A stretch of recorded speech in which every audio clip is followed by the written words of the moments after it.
160 trainees showed up to the academy. The Archmage instructor announced that only a quarter of them would make it through. From the sidelines, the Patriarch observed, waiting for a certain kid to appear. The test was simple. Break through his aura with pure willpower and touch him. First up was this silver-haired prodigy, daughter of a sword master. 4 years of training already under her belt. As the teacher's aura hits her body, he tells her that if she uses her mana even for a second, she loses. She walks forward, grits her teeth from the pain of the hitting aura. Even suffering, she pushes through the storm and grabs the instructor's hand. Pass. Next is Dorian. Bros is shaking before he even stands up. Drops to one knee the moment the aura hits, stomach empty and boxers full of shit. But somehow he drags himself forward. And after struggling for minutes, he finally touches the instructor and immediately throws up. Pass. Then Burin. Main family heir. The elf releases his aura the moment he steps in, gets slammed down to one knee. He was mocking everyone before but got humbled really fast. He crawls like a cockroach, while the teacher says that he does have some potential but has no real purpose behind his strength. Bro remembers his strict father and then forces himself to grab the instructor. Another pass. And then the instructor calls the last name, the same the Patriarch is interested in. Rayon Zegart. This is the kid the whole family came to laugh at. The worthless, useless disgrace. The one doctor said wouldn't live to 20. The instructor smirks, says he won't go easy, and releases an aura so heavy the parents in the audience feel the ceiling collapse on them. Everyone's test was much easier, so why was he the only one getting the full aura from the teacher? Our boy doesn't even raise his hands, just asks if this is really the test. The instructor cranks the pressure higher, tells him to try and endure it. Rayon finally lifts his arms, takes one step, then another. The whole room goes silent. Then he just walks up and pokes the instructor in the stomach. I passed, right? The grandfather watching from the throne. Everyone on the grandstand and even this snow bunny mother were all confused with how easy that was. Because rampassing an aura test should not be possible. Why? A few years before at the aura awakening ceremony, which every Zegart child had to attend, they put their hand on the sword of justice and get their mana talent measured by it. The first kid touches it. Wind explodes out. Nobles clap. Second kid, same level. Praise. Then our boy steps forward. The whole hall is already laughing because they came specifically to watch the outcast son fail. He places his hand on the sword. For a split second, a vision. The first head of the Zegart family, swinging his blade, wiping out an entire battlefield of monsters in one strike. A flash of golden flame inside his heart, but outside's theirs. There's nothing, just a faint white glow. The lowest result possible. The nobles burst out laughing. Call him colorless. Call him useless. He walks out, the hall empties. Only the grandfather and his butler stay behind, muttering about how this really is a lost cause. And then, the sword of justice explodes. Golden mana, golden flames, the aura of the very first head of the Zegart family, a power that has appeared exactly once in the entire history of the bloodline. Grandfather drops his cup. The kid everyone laughed at didn't fail the sword. The sword was waiting for the doors to close so nobody else would see the truth. Because if anyone in that room had seen this, our boy would already have a target on his back. But how did this happen? Why does a sickly nobody secretly carry the strongest bloodline talent in family history? Because he isn't really a child. In his past life, our boy was the head of the Shadows, the personal assassin squad of one of the 6 kings, a man named Darius, the legendary sword saint everyone on the continent bows to. The Shadows aren't normal killers. The family kidnaps kids when they're young, brainwashes them, raises them in the dark, and pumps them out as disposable weapons. No will, no feelings, no thoughts of their own. And our boy was the best one they ever produced. And one random day, by pure accident, the brainwashing broke. He stumbled into a breathing technique called the Ring of Fire, a legendary art that hadn't been seen in centuries. And the moment he started using it, the chains in his mind cracked. For the first time, he had his own thoughts. That hope lasted the same time as me in the bedroom, about 15 seconds. Darius called him in under the moonlight, complimented his work, said he was ready to lead the Shadows, then snapped his fingers and activated a second collar, a parasite worm planted in his body, designed to eat his heart whenever Darius wanted him gone. And Darius just smiles and explains that brainwashing alone is never enough. Every hunting dog wears 2 collars. He'd known about the broken brainwashing the whole time and had been waiting for the right moment. Our boy refused to die for nothing. Even with his heart being chewed apart from the inside, he grabbed his sword and charged, landed one cut on Darius's hand. That was it. One scratch. Darius took his head off without a second thought. In that final moment before death, a system window appeared. Something offered to take his body and use his rage. He refused. The possession failed, and the next thing he knew, he was a baby in a noble's arms. The woman caring for him was named Sylvia,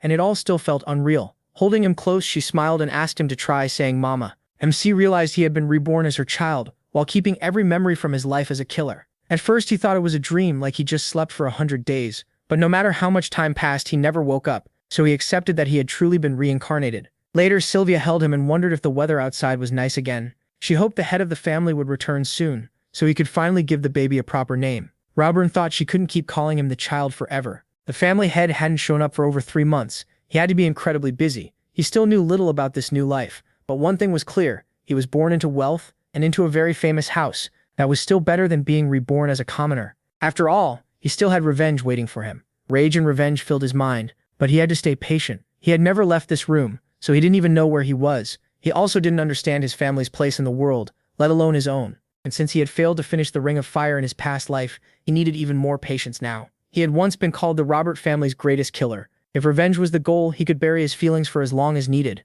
Still, this mansion was so huge and lavish that they had to be more than just some famous family. Then a maid rushed in, shouting that the head of the family would arrive soon. Sylvia lit up and asked if father was really coming. Hearing that, Robin realized something. Did that mean the family head was his grandfather? Sylvia hurried to get ready, but the maid stopped her and said she was too late. He was already here. Everyone went still, waiting for the family head. Robin felt the pressure right away and wondered what kind of presents could make the air this heavy. Then 3 figures appeared down the hall and the guards announced the head of the family. Just his presence made the whole place feel crushing. If the protagonist was right, that golden hair, those burning red eyes, and that terrifying aura could only belong to the strongest man on the continent. The head of the Zeekart family, the Northern King of Destruction, Glenn Zeekart. Rayon had apparently been reborn into the most powerful family on the continent. Glenn looked at the baby and asked if this was the child. Sylvia eagerly asked if he wanted to hold him. Glenn picked him up and declared that from this day on, his name would be MC Zeekart. As one who carried that name, he would live like a shadow, present yet unseen. He was stunned that even in this life, he had been given the name him. That night, lying in bed, he wondered if everyone had finally gone to sleep. After 100 frustrating days, he at last had a chance. Before this, he was always sleepy, and whenever he woke up, Sylvia was beside him. He had no chance to use mana or do anything else. But now he had his own bed, and that was enough. So he sat up. It was time to begin. As he started using the Ring of Fire, Rayon recalled the usual way of training, breathing while drawing in natural mana and gathering aura in the energy center. But the Ring of Fire was different. Like a mage's mana flow, it made a special circle of energy inside the body, which could raise endurance, strength, focus, and sensitivity to mana. That made it an ideal training art for becoming a warrior, and a huge edge against fighters like Darius, who knew nothing about it. With this skill, he could sharpen both mind and body. And if he also learned the Zeekart sword style, revenge on Darius would stop being a dream. But he noticed another force in this body, something tied to ice. That was why he always felt freezing cold even while sleeping most of the day. About 9 points in his body were blocked. At this rate, the cold would kill him, so he had to break through it with the Ring of Fire. Still, wasting such pure ice energy felt wrong. What if he mixed it with the flame flow and spread both through his whole body? After a while, Rayon realized it was working, slowly but surely. Then he suddenly toppled over and wondered if such a short session had already worn him out. Damn, he couldn't. And in the next instant, he fell asleep. Right then, Glenn came to check on him. The next morning, Ron started crawling across the floor. Watching happily, Sylvia praised him and told him to keep going. The protagonist was sick of this. He was a grown man inside, and acting like a little kid was driving him crazy. Sylvia picked him up, smiling as she praised how clever he was. MC grumbled to himself that even the constant cold felt better than this. Just then, the ragged saint walked in. He called out for Sylvia from the doorway. Seeing him, Sylvia happily greeted him as His Holiness. With a smile, he told her to drop the title and just call him Sir. Rayon stared in surprise. Was this really the famous ragged saint? The man was known across the whole continent for his holy power, healing arts, and medical skill. He was the greatest doctor alive and also the hardest to find, since he was always traveling. He said he heard she had given birth, so he came to see the baby for himself.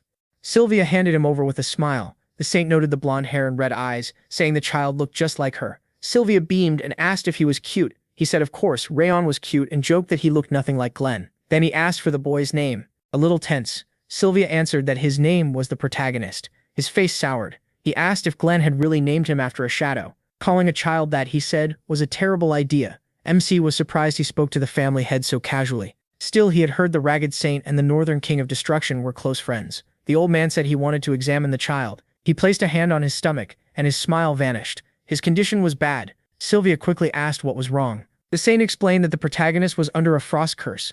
Ice energy had blocked his mana paths, and it would only get worse with time. If treated, he could recover. But if nothing was done, he wouldn't live long. Sylvia asked in horror if he was serious. The old man said he'd write a prescription for her. Then a maid rushed in and said the family head was looking for him. She offered to lead him there right away. The Ragged Saint said he'd finish up first, then go. The maid nervously added that the head wanted to see him immediately. Annoyed, he muttered that Glenn was always in a hurry, then told her to lead the way. Rayon finally understood it was a frost curse, but knowing the name of it didn't solve anything. Still, since he was already building the Ring of Fire, he figured he could handle it. Then Sylvia's tears landed on his face as she broke down, saying this couldn't be happening. She couldn't lose him. There was no way he could be told he wouldn't live long. She swore she'd do anything to make him better. He couldn't die. He couldn't stay sick. Rayon wondered what this pain in his chest was. His heart felt like it was splitting apart, and his whole body ached. Watching her cry hurt more than anything. So he reached out his tiny hands and tried to wipe away her tears. Then clumsily, he said, "Mom." A little later, Sylvia rushed into the main hall. She had come to see the family head. Hearing the noise outside, Glenn asked what all the commotion was about. Ignoring the maid trying to stop her, Sylvia burst in. Glenn frowned and asked what kind of behavior this was. Had she forgotten her manners? Dropping to her knees, she bowed her head and begged him to save Rayon Zegart. He had to know about MC's condition. The boy was her whole world. She pleaded with him to help. Holding his cup, Glenn coldly said, "This was a perfect example of how hard a martial artist's path could be. Why should he help someone who couldn't benefit the family?" Sylvia reminded him Rayon was his grandson. Glenn shot back that she got that child after running away from the family, and the only thing he'd given the boy was the Zegart name. She should be grateful for even that, he said, and never ask for more. Then he ordered the guards to remove her. As they dragged her away, Sylvia screamed for him to save him Zegart. After she was gone, the ragged saint let out a sigh and called Glenn a stubborn fool. He asked why Glenn couldn't just be honest, especially after calling him in to check his grandson. Glenn took a drink and told him to stop talking and get to the point. The saint said what he found was clear. 9 mana paths were blocked by ice energy, and the problem would grow worse as Rayon got older. Glenn's aura could hold the cold back for now, but the boy would likely never become a martial artist. Glenn calmly said that as long as the protagonist stayed alive, that was enough. The saint pointed out that Glenn had acted very differently earlier, and told him to admit he thought the boy was cute. Then he asked again, why name him the protagonist Zegart? Out of all the names he could have chosen, why pick one tied to a shadow? Glenn replied that the name didn't simply mean shadow. Long ago, it had a very different meaning. Sometime later, Sylvia held Rayon in a spoonful of medicine, telling him to bear with the bitterness. It wouldn't taste good, but he had to take it. She fed it to him, expecting him to fuss, but MC calmly reached for more and mumbled instead. Sylvia called to Helen in delight, saying he was taking it so well. Helen said it was amazing. Most kids hated bitter medicine, but he seemed to understand why he needed it. Tears filled Sylvia's eyes again and she hugged him tight. Rayon thought it was a little bitter, but this fire-type medicine was exactly what he needed. It could fight the frost curse. Sylvia asked if he really understood how she felt, but he stayed quiet and decided to let them keep feeding him medicine. 2 years passed since he started training and taking the medicine. Thanks to both, his ring of fire grew steadily. After reaching the first stage, he spent those 2 years training non-stop, only getting interrupted by Helen and Sylvia's games. No child on the continent worked harder than he did. He trained every night after everyone fell asleep, and before long he was 5 years old. Then a system window appeared, telling him the second stage of the Ring of Fire was now unlocked. It boosted endurance, mana sense, willpower, and total energy. Rayon smiled. He had finally made it. He had reached the second stage of the Ring of Fire. At that level, a cross-shaped flow of energy opened inside him, and the system confirmed it. Just then, Helen came in and cheerfully said he was up early. She asked if she could take his laundry. Rayon agreed and noticed she couldn't see the status window. Those messages had started appearing back when he reached the first stage of the Ring of Fire. At first, he had no idea what they were, but the system was useful. It let him check his condition anytime. From Helen's reaction, it was clearly visible only to him. Even after reaching stage 2, though, his weak stamina and frost curse were still there. Without the fire medicine, improving this fast would have been much harder. Still, the medicine wasn't the only reason. For 5 years, Sylvia, Helen, and everyone in the annex had cared for him like he might die at any moment, and that helped too. Now he was already 5. The frost curse was still an issue, and so was his low stamina. He tired out the moment he moved too much. But in his past life, he was called the greatest assassin, and he had mastered the Ring of Fire. Once he fully rebuilt that skill with his old experience, these problems would disappear. And after learning the Zegart sword, he'd be able to take Darius's head. But he couldn't rush. Darius was one of the strongest people on the continent.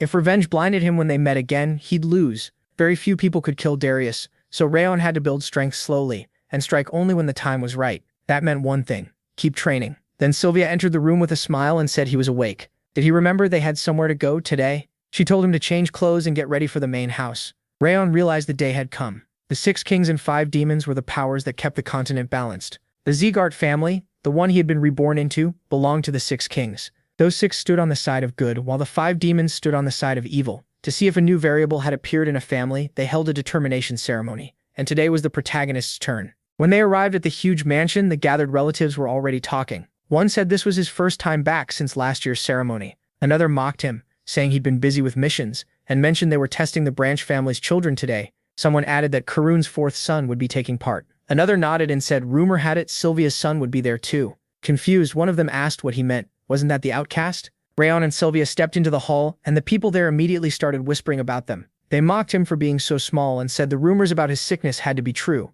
Others called Sylvia an outcast, and sneered that even trash was now allowed into this sacred hall. They couldn't believe her son was in the ceremony. To MC, it sounded like the main family had all agreed to insult them together. He didn't care what they said about him, but hearing them talk about his mother made his blood boil. Sylvia softly called to him, Her voice stayed calm, and with a gentle smile she told him it was fine and to just look at her. Then a man's voice rang out, telling everyone to greet the head of the Rayon Zeegart family. Glenn walked in and took his seat on the throne. He realized it had been 5 years since he'd last seen him. With a stern look, Glenn said everyone seemed to be present. A moment later, the Sword of Justice appeared in the middle of the hall and the ceremony began. Rayon was startled. So that really was the Sword of Justice. Anyone who touched it would have their mana talent measured on the spot. The assistant announced the start. First up was Burpieren, the protagonist Zeeghart. He answered and touched the sword. MC remembered that after age 4, a child's mana path starts closing. So this ceremony was used to judge both current ability and future potential. When Burpieren touched the blade, a strong wind burst out. The crowd praised his pure attribute and said it was just what they'd expect from Karun's child.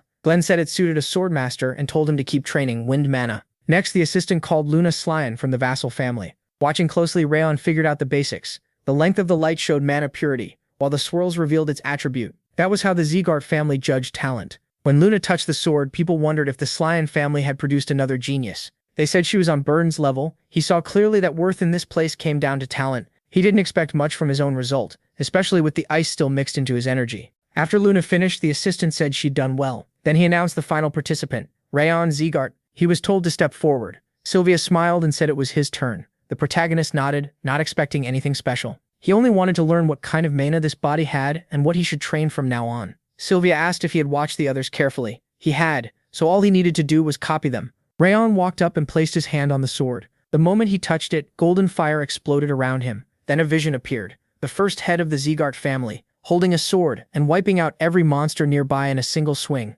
using overwhelming power. When it ended, Rayon saw only a faint white light around the sword. The crowd laughed, saying they'd never seen such a tiny reaction. It was colorless mana, with no quality worth mentioning. To them, even the god of battle had ignored an outcast child. Sylvia came over, still smiling, and told him he had done nothing wrong. Around them, people sneered that they hadn't expected much from him anyway, but even this was worse than expected. They had clearly come to shame him, saying the only things he'd inherited were Sylvia's hair and red eyes. Glenn finally said, there had been enough noise, the ceremony was over. Everyone was dismissed. After the guests left, the head of the family stayed behind. He muttered that maybe this really couldn't be helped. The butler Rowan called to him sadly. Glenn hadn't expected much, but then he noticed something strange. The sword suddenly blazed with light. He stared in shock and said it was a golden glow, bright as the sun. This was the aura of the first Zeeghart head. Fire so fierce even demonic flames couldn't compare. Golden mana and golden fire had appeared only once in the entire family's history. The mana poured out in a thick gold light, beautiful and blindingly bright.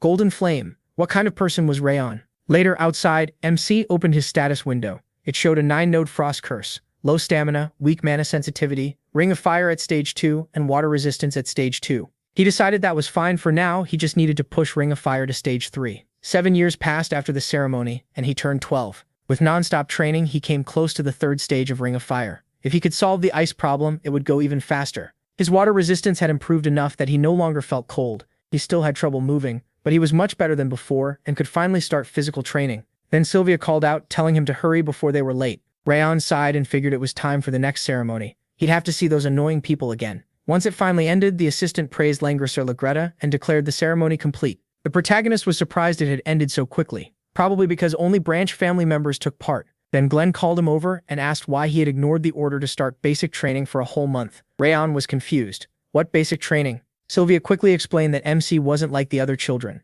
Too much ice energy still remained in his body, so training was hard for him. MC was shocked she knew that. Glenn answered coldly that inside Zeeghart territory there were no exceptions for anyone carrying the family name. If he couldn't walk, then he could crawl, but he would still train. That was the Zeeghart way.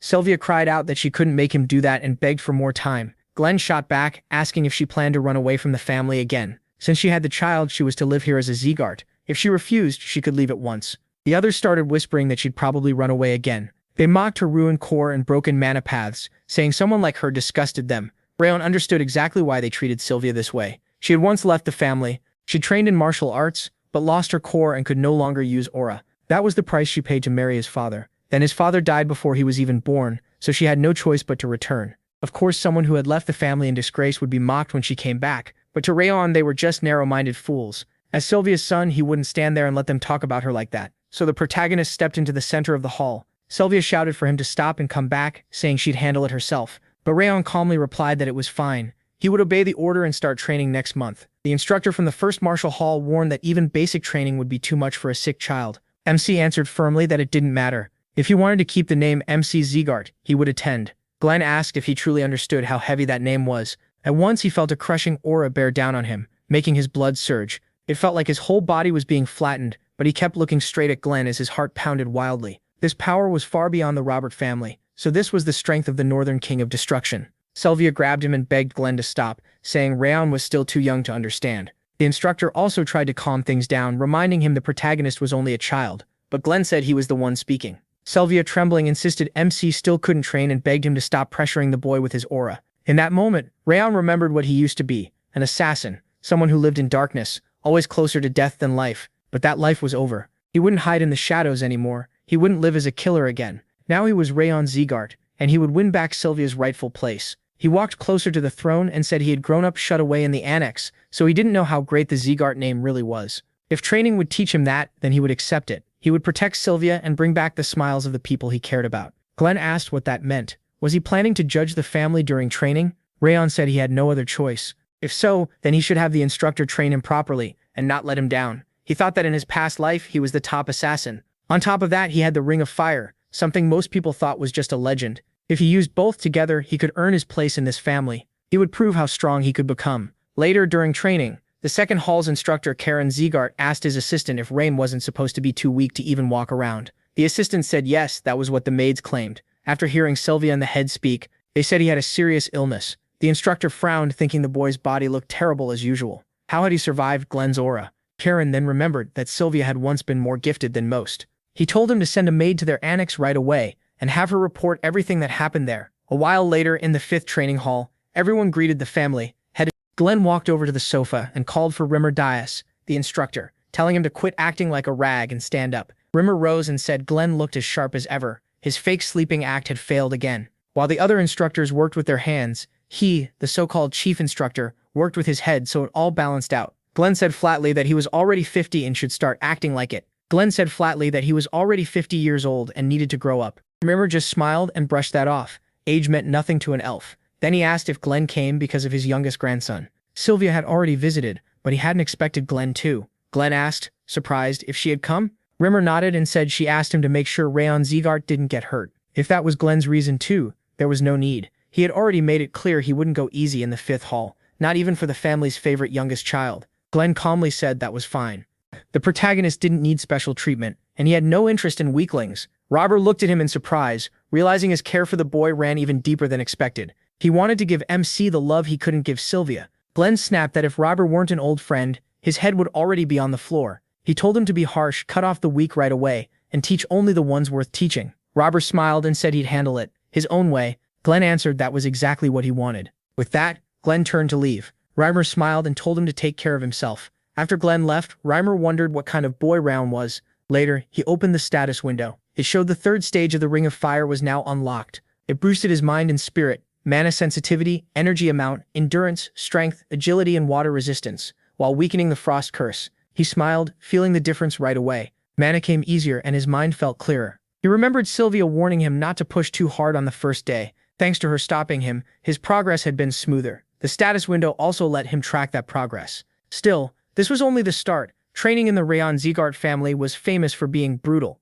Reaching the 3rd stage of the Ring of Fire was just the first step. It was the strong base he needed to keep growing fast. With that, he'd rise quicker than the others and silence everyone mocking them. After that, he would go after the heavenly sword, Darius, and not stop until he cut his throat. Just then, Sylvia called to him and asked with a smile if he was still awake. Bran asked why she was here so late. She sat beside him and said he was going to the training hall tomorrow. She wanted to talk about that. Did he really have to go? Truthfully, she wanted to stop him. He never complained, even when he was hurting. What if he got badly injured there? It wasn't that she opposed it, but maybe they should wait one more year. Bran said there was no need. He wouldn't keep putting up with people from the main and side branches speaking however they wanted. He was sick of their contempt for her and the workers in the annex. He couldn't accept it anymore. If he did well in training, he believed they would stop treating them that way. Sylvia said she understood why he hated living apart and hearing others talk badly about them. She had fallen for his father by chance during a mission, but they couldn't stay together because he was only a knight. So she gave up her energy core and mana, then left home. Ron had an older sister too, 2 years older. The 3 of them lived quietly until the Eden mercenaries attacked. His father wasn't strong enough, and she was pregnant with the protagonist, so they couldn't fight back. Her father had secretly sent guards, but they stayed hidden too far away and couldn't help in time. By then, Ron's father and sister were already dead. With nowhere else to go, she returned home. Now everyone treated her like a sinner, and she believed she deserved it. MC thought Sylvia was selfish. She had left her family for love, then came back after losing it. He understood why others treated her coldly, but she was still the woman who gave him life and a mother's love. Maybe she was selfish to others, but to him, she was his only mother in both lives. He asked if she regretted it, if she wished she had stayed with her family. Sylvia smiled and said she regretted nothing. At home, she had been invisible. Only after leaving did she finally feel loved and alive, and that was enough. Those days had made her truly happy, so she had no regrets now. She asked him to forgive his awful mother. Rawan said then it was all fine. He was fine, so she shouldn't worry. Smiling, he thought that no matter what others called her, she was still his only mother. First, he'd restore her place in the family. Then he'd take revenge on Darius. Hearing that, Sylvia burst into tears. He quickly asked why she was crying. After a while, he stepped out of the room and said it had taken a lot to calm her down. He still needed to practice the Ring of Fire and get some sleep. There wasn't much time left before training began. Back in his room, Rayon sat down to train and thought it was good that the Ring of Fire moved faster after reaching the third stage. He wondered how strong it would be at its peak. Then blue flames suddenly burst out as he used the skill, and the second demon lord appeared. It said the time had finally come. His rage had reached it. In anger's name, it would help make his revenge real. A system window appeared saying the rage trait had awakened. The spirit told him to offer up his soul and body. Then it paused. Why was there a child here? Rayon asked in confusion what it was. The spirit snapped that it should be asking him. That kind of rage shouldn't belong to a child. No, it had to be him. There really was an endless black rage inside him. So he should hand over his soul and body, and it would help him get the revenge he wanted. Rayon wondered if it came from the rage he felt toward Darius before he died. Still, this thing showed up pretty late. He didn't want anyone else's help, and said firmly that he didn't need it. He would get revenge himself. He would kill Darius with his own hands. The spirit said he had it wrong. It hadn't come to persuade him, it had already decided.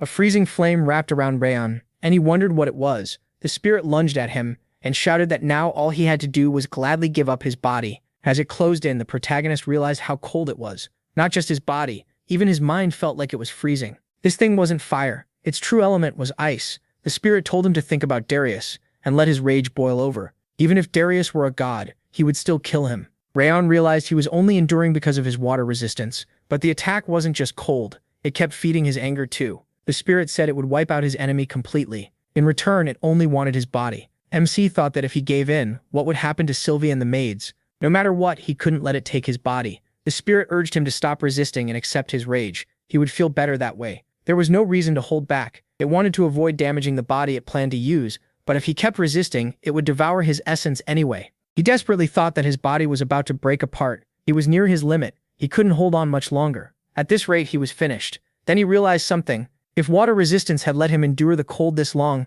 maybe the Ring of Fire could fully seal his body and soul. The protagonist took his stance and with no other choice left, decided to bet on that. He wanted to live. Feeling the fire energy, the spirit blurted out that even though it had only been a short time since his awakening, this made no sense. He was only a human, just a kid. Rayon answered firmly that he'd get his revenge on his own. He wouldn't let some ghost take his body. The spirit snapped, furious that MC called the Lord of the Demon World a ghost. He just smiled and asked how he could be a demon lord if he couldn't even kill a child. Guess the demon world's rulers aren't much after all, so he should disappear. Then the protagonist remembered the spirit had only just awakened. Maybe that was why he couldn't use his full power. Right then, a system window popped up, saying new skills had been unlocked. Rayon stared in shock, wondering what additional skills meant. The spirit was just as surprised. Those were his status windows. Where had MC gotten them? MC said it was a screen that showed his traits as stats, then asked if it had something to do with the spirit. The spirit said he made that system himself, so how did he have it? The protagonist asked why he made it. The spirit refused to explain, and the protagonist guessed it was meant to help someone grow fast. The spirit lit up and asked how he knew. Rayon realized he wasn't good at reading emotions, but the Ring of Fire was moving faster than in his past life, so the system had to be affecting it. The spirit roared for MC to give up both the system's power and his body. He answered with a mana-filled punch and realized the spirit had no real body. Even mana wouldn't work, and since nobody came despite all the noise, only he could see and hear it. So he waved his hand through the air, and the spirit angrily flew into his hand, turning into a bracelet. It said not much time had passed since its seal was broken, but its power would return soon. When that happened, Rayon wouldn't be able to stop it. It would stay with him until he died.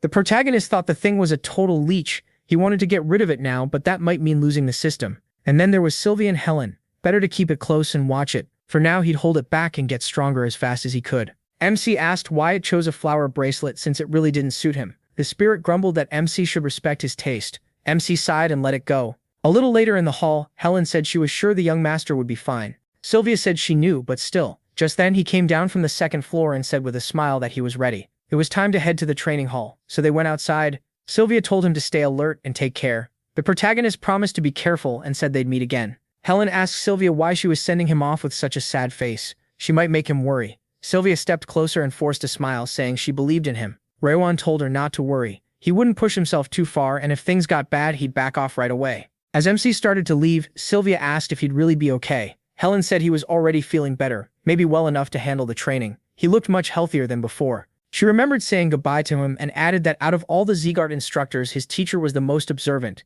He was working hard too, so she believed he'd make it. He smiled and promised he could handle it all without getting hurt. He'd made Sylvia a promise, and no matter what, he'd keep it. She just had to trust him. Hearing that, Sylvia sadly said to come back home safe. Sometime later, at Zeegard's 5th training hall, Rayon looked around and thought there were a lot of people here. Not just his own line, there were kids from vassal families and others who got in by recommendation. Helen had said this year was especially crowded, so they were even opening the 6th hall. Then some students started talking about him. One mocked that a light push would probably make him fall apart. Another asked why a weakling like him even came. Then someone laughed at his flower bracelet and called it ugly. The spirit exploded, yelling that those parasites knew nothing about taste and that he should destroy them. Raison walked over calmly and asked why they were buzzing behind his back instead of saying it to his face. Didn't they know how pathetic that looked? One shouted at him to shut up. The pathetic one was the protagonist, the kid sent to the annex. Another sneered that he wasn't even from the main branch, so how dare he lecture them? Raison coolly pointed out that neither were they, so what gave them the right to judge him? Could they only insult people below them or something? One of them grabbed MC and raised a fist, but Byrne stepped in and told them to stop. Training was about to begin, and there were people from outside watching. Did they really want to shame the name of Zeegard? The students quickly sat down and apologized. Byrne then asked Rayon why he was making trouble on the first day. He should know his place. He was just dust, and if he didn't want to be thrown out of the annex, he should stay quiet. Byrne thought it was just luck that the family head had noticed him, yet he was already acting like he was someone important. A loser like that would never survive training. As he turned to leave, Byrne warned him to quit. Now if he didn't know how to behave, he wouldn't last anyway. Rachel calmly mocked how full of himself he sounded. Where did all that pride come from? Just because he was from the main branch? Or was there another reason he talked like that without knowing anything about him? Maybe his father told him to do it so he should run back crying and ask him to punish bad little Byrne. Byrne flared up and shouted how dare he. Then Reimer kicked the gate open and called out with a grin. Were they fighting already? Pretty bold for a bunch of kids. Seeing him, Rachel thought this was the famous sword of the Zeegard family. He'd heard Reimer retired because his energy core was damaged, so he didn't expect to see him here. Reimer casually asked why they didn't save the fight for after the ceremony. Byrne backed off and got back in line. Reimer introduced himself and said he was glad to see them. He'd be their instructor during this training period. Then he added that there were 160 recruits this year, which was way too many, so they'd hold a small test to cut the extras. He only needed a quarter of them. The students cried out in shock. Only a quarter? Why? Reimer explained that he only wanted the best. The spirit raged that he was an arrogant bastard for looking down on them, but Rachel ignored him and kept listening. Riper dropped into a chair and said his word was law here. If anyone hated it, they could complain to the head of the family. Then he told them to get moving already. The base of martial arts was physical strength and mental toughness, so they would run until he said stop. Rachel started running, and the spirit grumbled that if they had to run, he should be out front. Why was he hanging back? The protagonist said this wasn't a race, so there was no point passing everyone. He figured Rimmer was judging more than what showed on the surface. He'd be watching talent and mindset too. The real winner would be the one who lasted longest, and MC planned to endure no matter what. Meanwhile, the assistants noticed Byrne and Luna pulling ahead. One said everyone was running fast, but those two were on another level. Another added that this still wasn't their limit. They could probably keep going for hours. At just 12 years old, they were already monsters. Then one assistant pointed at him and asked if that child's name was his. He wasn't keeping up and had already fallen behind. Another said he'd heard the protagonist had been sick. The fact that he was running at all was surprising, but he already looked exhausted. Reimer heard them and smiled to himself. How interesting. He'd never seen someone like this before. He'd long believed that the people whose talent he couldn't read right away often became the strongest on the continent.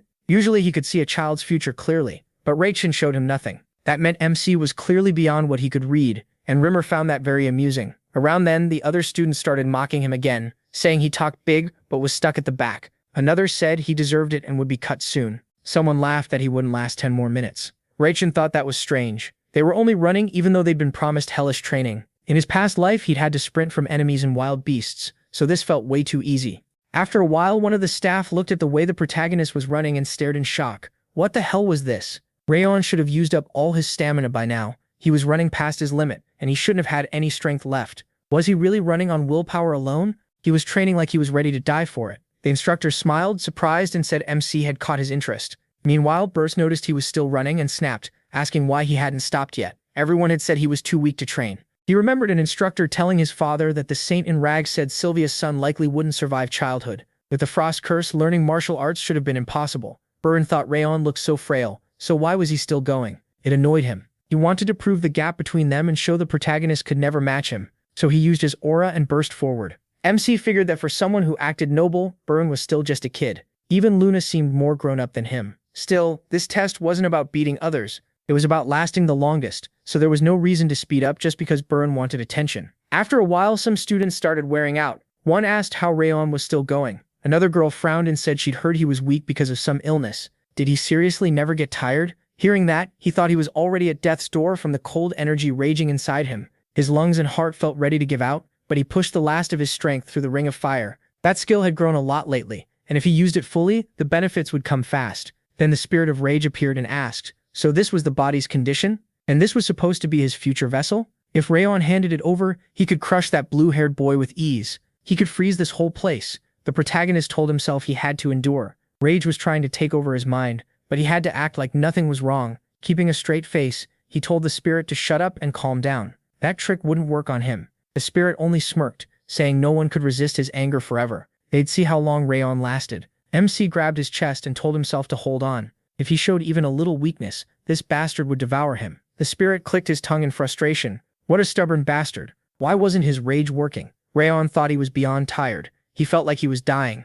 His body wouldn't listen, and his sight was going dark. He could barely breathe. Was this really his limit? Then Rimmer suddenly called an end to the run. Everyone stopped and gasped for air. As Biren passed Rayon, he muttered in annoyance that he was one stubborn bastard. He thought he had really almost died. It looked like this life wouldn't give him any rest either. The spirit of fury shouted that the protagonist was a monster. How had he pulled that off? The protagonist answered that he already said the spirit wouldn't win. He also realized this had helped strengthen his ring of fire, and the status window showed his physical potential had improved. If he kept training like this, then suddenly a system window popped up. Conditions met. He had pushed past his physical limits. Bonus experience was granted, strength rose by 2, agility by 1, and endurance by 1 point. Seeing that, the spirit of fury complained. What was this? Rayon got extra experience from his own system? It was ridiculous.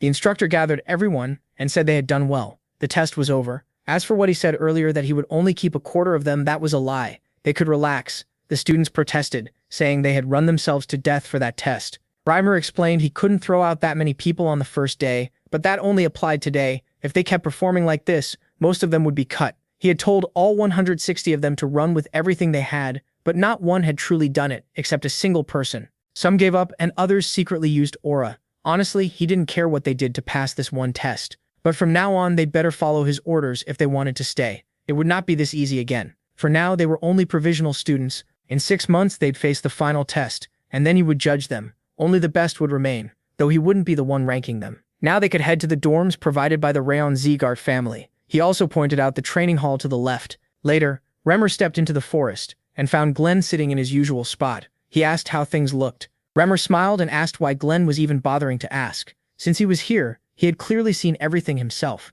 He must have noticed how talented Burin and Luna were. The other kids also had the potential to support the family one day, but he couldn't read MC at all. MC had clearly been exhausted, so how had he run that far? It was the first time Rimmer had met someone he couldn't see through. Ever since his core was damaged, life had been dull. But now it felt like things were about to change. Glenn jumped down from the rock and said Rimmer seemed to want to teach the new students himself. He told him not to get distracted and focus on his job. Rimmer watched him leave with a smile and said this year's class had a few students worth special attention. Glenn answered that it was only a coincidence. Rimmer would never become a martial artist. Rimmer just smiled and said he knew it wasn't a coincidence at all. Later he said that since training was done, he was heading to the training hall. The spirit of fury stared in disbelief. Was he seriously going to train again? Did he ever rest? The other students heard that and cried out in disbelief. To them it was impossible. Sometime later, a few of them sat together in a room, grumbling that there was no way Rebel lasted that long by himself. He must have cheated. Another said everyone knew he was sick. Crayon, the protagonist, Zegart from a side branch, guessed the protagonist had used some kind of drug. He had heard the saint in rags mixed MC's medicine herself. They reacted at once, so he had lasted that long because of medicine, and he still acted proud. Smirking, Crane asked if they shouldn't teach that bastard a lesson. Not long after, they cornered Rayon and slammed him against a tree. He asked what they were doing, and Crane mocked him for even asking. One boy shouted that the protagonist had used medicine to show off. Another said without that cure, he wouldn't have lasted even a minute, using dirty tricks and acting untouchable. That was their excuse. MC couldn't believe they were losing their minds over something so dumb. They cracked their knuckles and grinned, saying they'd teach him something. Crane called it a private lesson. Nothing personal, just how things worked. He even repeated the instructor's words about learning, then lunged in with a punch. The Spirit of Fury grumbled, asking how long Ray Tuan planned to sit there and listen to their whining. This was supposed to be his vessel? They weren't even a real threat. He moved first and smashed Crane in the face, then asked if they wanted a lesson. Fine, now they'd get one. Another student rushed in, but Ray Tuan slipped past and drove his knee into the guy's body. Dropping him, the rest stared in fear, wondering what they were doing. Were they really about to lose to someone like him? Ray Tuan didn't give them time to think. He struck again and started beating down the rest. Watching the fight, the Spirit of Fury said in surprise that the protagonist was handling himself pretty well. Before long, Crane dropped to his knees and started apologizing, saying they were wrong. MC pinned his arm under his foot and smiling, said if Crane wanted to end the lesson, he had to answer one thing. Who sent them? Maybe Burin? Crane quickly denied it. Burin knew nothing. They had done it on their own, and he had no part in it. Ray Tuan found that surprising. He thought Burin hated him, so maybe the guy wasn't completely hopeless. He then suggested they keep today's lesson between them. What did Crane think of that? Terrified, Crane said, the protagonist could do whatever he wanted. The protagonist grabbed him by the hair and warned them to stay away, or they'd get more lessons. The final lesson, if they touched his shadow again, they'd disappear. If they understood, they should get out of his sight. Watching from behind a tree, Raymer thought it was a pretty intense scene. It almost felt like their old leader had returned as a child. So Ray Tuan really did have talent for martial arts. Then again, he was a Seacart. Maybe it wasn't that strange, a hidden talent growing in the dark among gifted kids. MC kept surprising him. Later, he returned to his room, and another system window appeared. Conditions met. Rage was pleased with his actions. Dexterity increased by 1 point. The Spirit immediately complained. He got bonus stats for that too? What kind of nonsense was this? Ray Tuan calmly pointed out that the Spirit made the system himself, so why was he asking him? The Spirit snapped back that of course the protagonist wouldn't understand. He had never had his system stolen. The protagonist had taken power meant for his original body and wasn't grateful at all.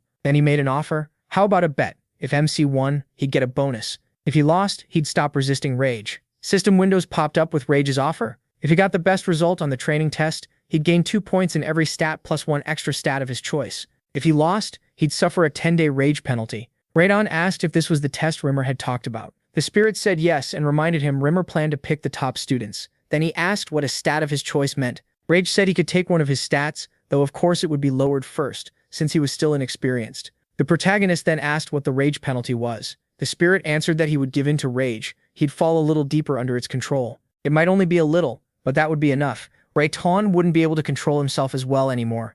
So that was his real goal. Still, judging by how he usually acted, MC didn't think he was lying. The Spirit had always answered him honestly, and the reward for winning was way too tempting. Like a poisoned apple you still wanted to bite. Making the top group would be tough for a weak, sickly kid, but he had memories from a past life, so he said the deal didn't sound bad. He accepted the challenge and the Spirit smirked, calling it a smart choice. A system window confirmed he had agreed to Rage's terms. Rayon told himself he wouldn't lose if he used what he'd learned in his past life. Sometime later, after another round of training, the students dropped down, gasping for air. Earlier, Remmer had ordered everyone into a horse stance. It sounded simple, but he said this was the foundation of their martial training. They had to learn how to endure. He told them to hold the stance until he said otherwise, then casually announced he was going to nap. No one was being forced. This test was theirs, not his. One student finally snapped, shouting that he couldn't take it anymore, and asking when they'd actually learn sword fighting. A girl complained too. They only ran around and held dumb poses. Vern stayed calm and said there was nothing to whine about. They could practice swordsmanship on their own.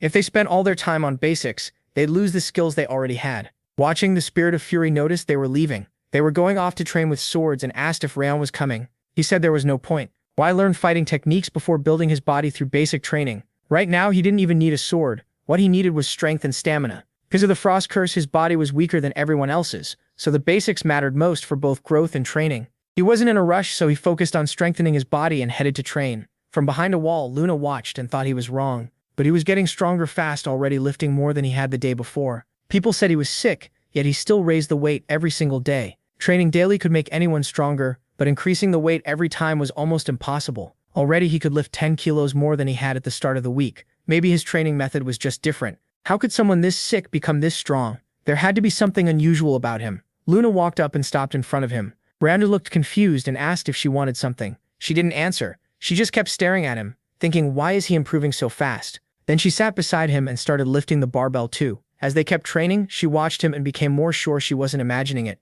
Ever since she noticed that cool, pleasant scent, her body had started to feel lighter. Because of that, she could lift much more than usual. Later, while Luna sat on a bench staring at her hand, Rayon came over and asked if she really had nothing to say. She shook her head and he moved on, scratching the back of his neck. Watching him leave, she decided to keep observing him a little longer. Sometime later, Byrne noticed them together and his friends asked in annoyance why Luna kept hanging around a guy like him. What was so special about some idiot who wasn't even from the main family? They mocked his methods too, saying endless strength training was useless.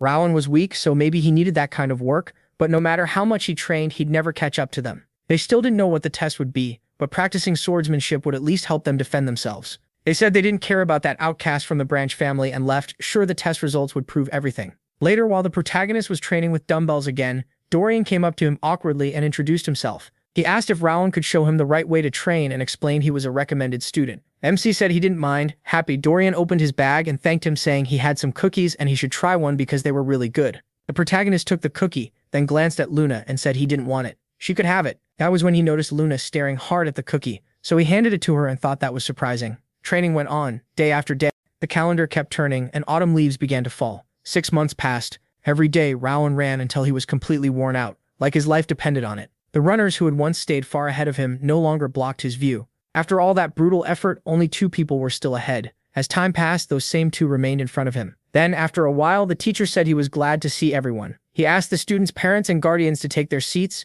Right then, Wrath flew over to Rowan and asked if he'd forgotten their bet. Did he really think he could pass those 2 at the front? That seemed unlikely. With a nasty grin, he told MC to get ready to give in to rage. MC waved him off and said they still didn't even know what the test was. Then he looked at Dorian and asked what he was doing. Dorian was on the ground doing a plank, saying he was so nervous about today's test that he couldn't sleep. He just thought he looked pathetic. He said nothing, and Luna called out, asking if he wanted a cookie. She held one out, but Rowan raised a hand and said he didn't need it. Then he spotted Byrne and wondered why these weird people wouldn't just leave him alone. Meanwhile, Sylvia took her seat and happily told Helen to look. She had found the protagonist. He stood there so proud and confident. Helen smiled and said she saw him too. He had survived 6 months of brutal training, and it looked like he'd even made some friends. That didn't surprise her at all. Young Master Rowan Zegart had always been kind since he was little. He was never spoiled, and now he'd made friends already. She was proud of him. Then Rimmer told everyone to greet the head of the family. Glenn stepped onto the stage and the crowd was shocked. The head of the family was really here to watch. He had never come before. After Glenn took his seat, Rimmer asked in surprise why he had come. Glenn answered that the family's future depended on these children. So why wouldn't he watch? Or was Rimmer unhappy to see him? Rimmer scratched the back of his head, smiled and said that wasn't it at all. The head was always welcome. Then he raised a hand and cheerfully announced that since the head of the family had honored them with his presence, they shouldn't waste any time. The test would begin. He said he'd explain it briefly. The next second, he unleashed a powerful aura. The kids threw up their arms to shield themselves, and Rimmer explained that they had to break through his aura. That was the test. Aura was a key part of being a martial artist, and this would show whether they were worthy of becoming one. One person in the crowd crossed his arms and objected. He had a complaint. The kids hadn't really learned aura yet, so why was it suddenly part of the test? Another person agreed. Some of them hadn't even started training it, so this was unfair. People said Rimmer slept through training. What kind of test was this? Rimmer let out a sigh, closed his eyes and said aura wasn't just about muscle. It came from the strength of a warrior's spirit. That spirit was the real proof of a martial artist. Aura came after. The man shot back, asking what nonsense he was talking about. Then Glenn stepped in and said Rimmer was telling the truth. Even without proper aura training, everyone had a will that could answer it. This test could be cleared by spirit alone. Smiling, Rimmer agreed and spread his arms, asking if anyone still had objections. When no one answered, he said they would start with Luna. He told everyone else to move aside. Once she stepped forward, he said that for her test he would release a burst of aura. If she had trained hard enough, she should be able to endure it. All she had to do was break through and touch him. He began, and in the next instant, a fierce aura exploded from his body. Luna raised her arms and shut her eyes. Rimmer added with a smile that yes, using aura on purpose was forbidden. She had to rely on the willpower she should have built through training. Gritting her teeth, she moved forward step by step. At last, she stretched out her hand and grabbed his. Rimmer placed a hand on her head and said with a smile that she had done it. It proved how hard she had worked. Rimmer praised Luna and told her to keep it up. She stood there trying to catch her breath. Then Rimmer called up Dorian. Startled, Dorian blurted out, "Me? Who picked the order?" Rimmer said he did, so Dorian needed to step forward. Sweating already, Dorian walked up. Rimmer asked if he saw how Luna did it. He had to push through the aura with pure willpower too. Dorian nervously asked if that was even possible. He knew he was weak-minded. Rimmer flatly said, maybe not, and if so, he'd fail. Then he released his aura. Dorian shut his eyes, raised his arms, and dropped to one knee. Watching closely, Remdwan realized the strength of Rimmer's aura changed with each student. He was adjusting it based on their level and training, which meant he'd really been paying attention to all of them. A little later, Rimmer bent down, took Dorian's hand, and smiled. He passed. Rimmer said Dorian's problem was low confidence, not lack of ability. He just needed to trust himself more. Right after that, Dorian threw up, and Rimmer hoped the lesson still got through. Next was Burin Seagart, and he answered right away. As Burin stepped up, Rimmer said he'd begin at once. Then he folded his arms and unleashed his aura. Burin tried to shield himself and wondered if the others had really endured this too. From the outside, it had looked easy, but now he understood how hard Luna's turn was. His body shook and he sank to one knee. He knew he couldn't move, which Reimer thought Burin's talent was real, better than most of the 160 students. Still, Burin and the boys around him had wasted time. Sword drills meant little if he couldn't build his willpower. He should have trained his body and mind instead of relying on the sword. Using aura out of habit wouldn't help here. Burin knew he couldn't fail. He still remembered his father's eyes when his brother was cast out, cold and cruel. If Burin failed too, he could be thrown away the same way. So he forced his arm forward and grabbed Rimmer. Rimmer put his hands in his pockets and said Burin passed. Still, he reminded Burin that he was only 12 and needed to stop acting older than he was. If he kept staring too far ahead, he'd trip. Rimmer told him not to forget that. Then he turned aside and called for the last round. Rayon stepped forward. Smiling, Rimmer said MC was the final student. He asked if he was ready. He answered, of course. Rimmer said that settled it. They would begin. This time he released an even stronger aura. Even the people watching from the stands were shaken. Sylvia called out in alarm. What was this insane pressure? Rayon didn't even raise his hands. He just asked if this was really his test. Rimmer only smiled and asked, why? You're no less than Burin or Luna. Try to endure it. The protagonist finally lifted his hands to his face and reminded himself that this test was about spirit, not the body. His spirit had been shaped by both Rayon Seagart and Wrath, the killer. Step by step, he moved forward. Rimmer stared confused. Was he seriously holding on? Even the family head grew tense. Reimer was stunned. How was MC doing this? It made no sense. This wasn't supposed to happen. Then Rayon reached out and touched Rimmer's stomach. Everyone froze. He asked, I passed, right? The children could only stare. He broke through that much aura? How could a sick kid who couldn't even use aura pull that off? Frowning, Rimmer asked who he really was. They'd known each other for 6 months, yet this was still Rayon. Rimmer raised his voice. What the protagonist had done should have been impossible. That aura burst was far beyond his level. Rimmer had only meant to tease him a little. There was no way MC should have overcome it. He just gave a calm shrug. Rimmer let out a surprised sigh, scratched the back of his head, laughed, and admitted he got carried away. Then he apologized. Rayon Seagart had been the last student tested, so the exam was over. Now Rimmer would name the top rookie. The best student of the 5th training hall is the protagonist Seagart. Tears in her eyes, Sylvia happily said. Their MC was the best. The maid turned to her and cheered that young master MC did it. The others were confused. Rayon Seagart only broke through the aura burst, so how did he rank above young master Burin? Burin suddenly shouted that he objected. Rimmer asked what was unfair about it. Burin argued that his stamina, strength, and intelligence were all below his. He couldn't accept someone like that being first. Clutching his chest, he insisted the protagonist must have cheated somehow. People started murmuring. Maybe Burin had a point. How could MC do that under the frost curse? Some said he didn't even have aura, so maybe he and Rimmer had tricked everyone. With all the rumors around him, it sounded believable. Pointing at Rayon, Burin said they were warriors of the Seagart family. The best student should be decided in a duel, not by some stupid test. Reimer smiled and asked if Burin just didn't like his score and wanted first place. Flustered, Burin denied it. Reimer then looked to the family head and said, the exam was already over, so what did he think they should do? Glenn turned to Rayon Seagart and said the others clearly disliked the result. Did he want to fight Burin for the title of best student? He firmly refused and thanked him. The test was over, and the results were clear. Why fight over something with no gain? Then he looked at Burin and said that if he loved talking about the main branch's honor so much, he should learn to lose with honor too. Burin snapped and called him an idiot. Glenn said they would handle it this way. There would be a reward for first place, a bronze emblem for the winner. Rayon was surprised. Gold, silver, and bronze emblems were given for achievements, and each could be traded for rewards. Even bronze was valuable, especially coming from the family head himself. Since no one seemed happy with him taking first, the protagonist agreed. Resting his face on one fist, Glenn said fine. Then they'd start at once, and this time the real top student would be settled. 1 round only. Any use of aura or weapons meant instant disqualification. They could rely only on their own bodies. Reimer raised his hand and announced the start. He dropped it. Burin rushed in fast and threw a punch, but Rayon slipped to the side.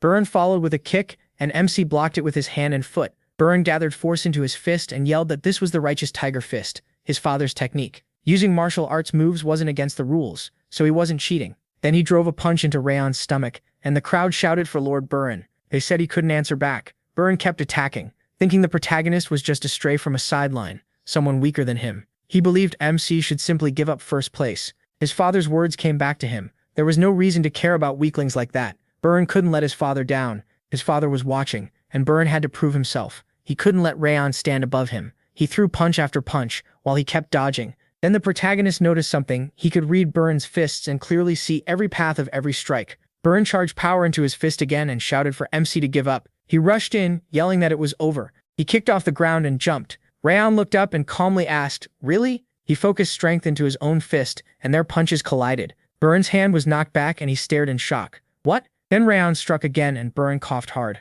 The crowd shouted that it was impossible. Wasn't that the righteous tiger fist? How could he, on all fours? Burin struggled to breathe and glared at Rayon. How did he use the righteous tiger fist? The protagonist answered that Burin had shown it to him himself, so he just copied it. The crowd couldn't believe it. How was that possible? Had he been practicing it in secret? Otherwise, how could this happen? Reimer covered his mouth, shocked by what he was seeing. First, Rayon had turned aside Burin's righteous tiger fist by twisting the flow of power, seeing another fighter's mana flow that clearly was already amazing, and then he used that flow to copy the technique himself. That kind of talent could make someone the strongest on the continent. It was the gift Zegart had waited for. Smiling, Rimmer declared they had a winner. It was a clear victory in front of everyone. He put a hand on MC's shoulder and lifted his arm. The test was over. A moment later, Sylvia ran to her son and hugged him. Wrath appeared behind her and complained that he was hungry, so they should go home. Around them, parents rushed over too, congratulating their children for passing. Rayon Zegart put his hands on Burin's shoulders, and as the crowd moved, he spotted Burin's unhappy father. Not long after, he was standing in that man's office, looking down at the desk. His father called for him, and he jolted upright. "Yes, father?" Korin asked if he remembered his order. Burin answered that he was told to become the top student and lose to no one. Turning around, Korin said that was right. He hadn't asked for much. All Burin had to do was beat the fool from Slyan, claim first place, and he still lost. Worse, he lost to the son of a woman stripped of her place in the main branch. Korin said Burin had shamed them in front of everyone, and was headed toward the same end as his brother. When Burin tried to speak, his father cut him off. He had already wasted his first chance. Still, he had one more shot. The top student would be chosen again at the end of the first semester, and this time he had to win. Then Korin dismissed him. His father turned away and Burin quietly accepted it. As he walked outside, those words kept echoing in his head. He couldn't let this final chance slip away. If he wanted to be seen as part of the Radza Zegart main branch, he had no other choice. He slammed a fist into the wall and yelled. He had tried so hard to be the best. Covering his face with both hands, he kept walking, then looked up at the building ahead and wondered why he had come here. Maybe his feet had brought him there out of habit. He stepped inside, thinking it felt empty because the test had ended today. He picked up the dumbbells, then glanced over at the lockers, and walked closer. He stopped at the one with Rayon's name on it, and opened it. Peeking inside, he told himself he was only looking, not stealing. Then he froze. Why are there so many shoes in here? He picked one up and counted at least 10 pairs. Had Rayon really worn through all of them in just 6 months? Burin had barely changed his own shoes twice. He pictured him training until he was drenched in sweat and realized he'd been grinding non-stop, while Burin acted proud, swung his sword around and skipped the basics whenever he could. This was the real road to strength for Rayon Zegart. That was when Burin understood he'd gone the wrong way. His eyes drifted back to the dumbbells on the floor. He put the shoes back where they were and left the building. At the same time, Rayon checked the system window while Wrath floated beside him, still stunned. Wrath said he'd lived for hundreds of years and had never seen anything like the protagonist. What was he? Really? The protagonist said he didn't know, and if Wrath wanted, he could make something up. Wrath said he shouldn't joke around. MC still owed him a stat. The window showed the bet rewards, +2 to all stats, 1 bonus stat of his choice, and 1 of Wrath's stats transferred to him. He also got a random trait. Legendary Sense, first stage. Wrath grumbled that Legendary Sense was an amazing trait he didn't deserve. It widened his senses, and even at stage 1, it boosted them by about 10 times. Raowan blinked. Really? That's pretty good. Then he asked why it was called Legendary Sense. Wrath said he named it that himself. Didn't it sound cool? The protagonist said his taste was awful. Wrath flared up. What? He snapped that MC had no eye for beauty at all. Sometime later, he was in the yard when Zegart came over and said the head of the family was calling for the young master. Sylvia clutched her chest and worriedly asked if the protagonist had done something wrong. With a hand over his chest, Raowan Zegart smiled and told her not to worry. The head simply wanted to personally give him the bronze emblem. A little later, MC bowed and greeted the head of the family. Sitting on his throne, Glenn said he didn't want to, but a promise was a promise. Raowan Zegart stepped forward with an emblem on a tray and presented it to him. saying this was the promised reward. The emblem could be traded for anything of equal value. The protagonist said he wanted to use it right now. Sylvia and the protagonist Zegart tensed up. He asked what it would take to restore Sylvia's old position. The head of the family said he assumed Rawan meant returning her to the main branch. MC confirmed it. At the same time, he wondered why the man's aura suddenly felt softer. Glenn answered, achievements. If he earned enough, that wish could come true, but it wouldn't be easy. In this family, gaining recognition was like reaching a star, almost impossible, especially for a child. Rawan just smiled, but not truly impossible. He reached for the emblem and said that was enough. After thanking the head for the answer, he turned to leave, but Glenn stopped him. The protagonist turned back, and Glenn said he hadn't used the emblem for a reward, he had only asked a question. Glenn would have answered that for free. Rawan was surprised. He never expected the Northern King of Destruction to say something like that. Then Glenn told him to name the reward he actually wanted. MC clenched his fist. There was something he needed more than anything right now. He said he wanted a growth technique. The head replied that the basic course instructors would teach him one. He bowed slightly and said he needed an aura technique far stronger than the beginner one, something worthy of a bronze emblem. The shadow technique from his past life wasn't enough. To restore Sylvia's place and kill Darius, he needed the strongest method possible. Glenn repeated, a growth technique. Then he snapped his fingers and a set of doors opened to reveal a library packed with towering shelves. It opened right in front of Rawan. He stared in shock. From behind him, Glenn said these were books of the Zegart family. All the protagonist had to do was hold out his palm toward the center, and he would receive the book he needed most right now. Rawan nodded. He raised his hand, thinking only of finding a stronger aura method. He just hoped there was something worthwhile here. A moment later, one book slid free from the shelf and shot toward him, already open. Rawan stared at the old book in surprise. The head of the family looked at it, and even MC was stunned. Both of them blurted out, what? Why that book? Rawan saw the title, The Thousand Lights Technique. He asked what kind of technique it was, and touched a page. At once a bright flash filled the room. The pages burst apart, the book dropped to the floor, and flames swallowed it. In that instant, Glenn remembered a servant kneeling before him, and asking if he truly meant to abandon Sylvia. Glenn had answered that he didn't care. At that time, the family's prosperity was all that mattered to him. When the servant said Sylvia had run away because of a man, Glenn brushed it off as a petty issue. Back then, he believed emotions were useless, and only the family's power mattered. That mindset helped him reach the peak of martial skill. He raised the family's standing but lost something important. Then came the report that his daughter and son-in-law had been ambushed. Eden had found Sylvia and moved against them. She survived, but the other two were killed. From what he heard, the attack was so sudden they barely had a chance to resist. He called himself pathetic. His feelings had already broken through, but it was too late to undo the past. Still, he had to protect Rayon Zegart and Sylvia this time, even if they hated him for it. He looked down at his hands in shock. What was that? Something had flowed into his mind. Then the head of the family called out to him,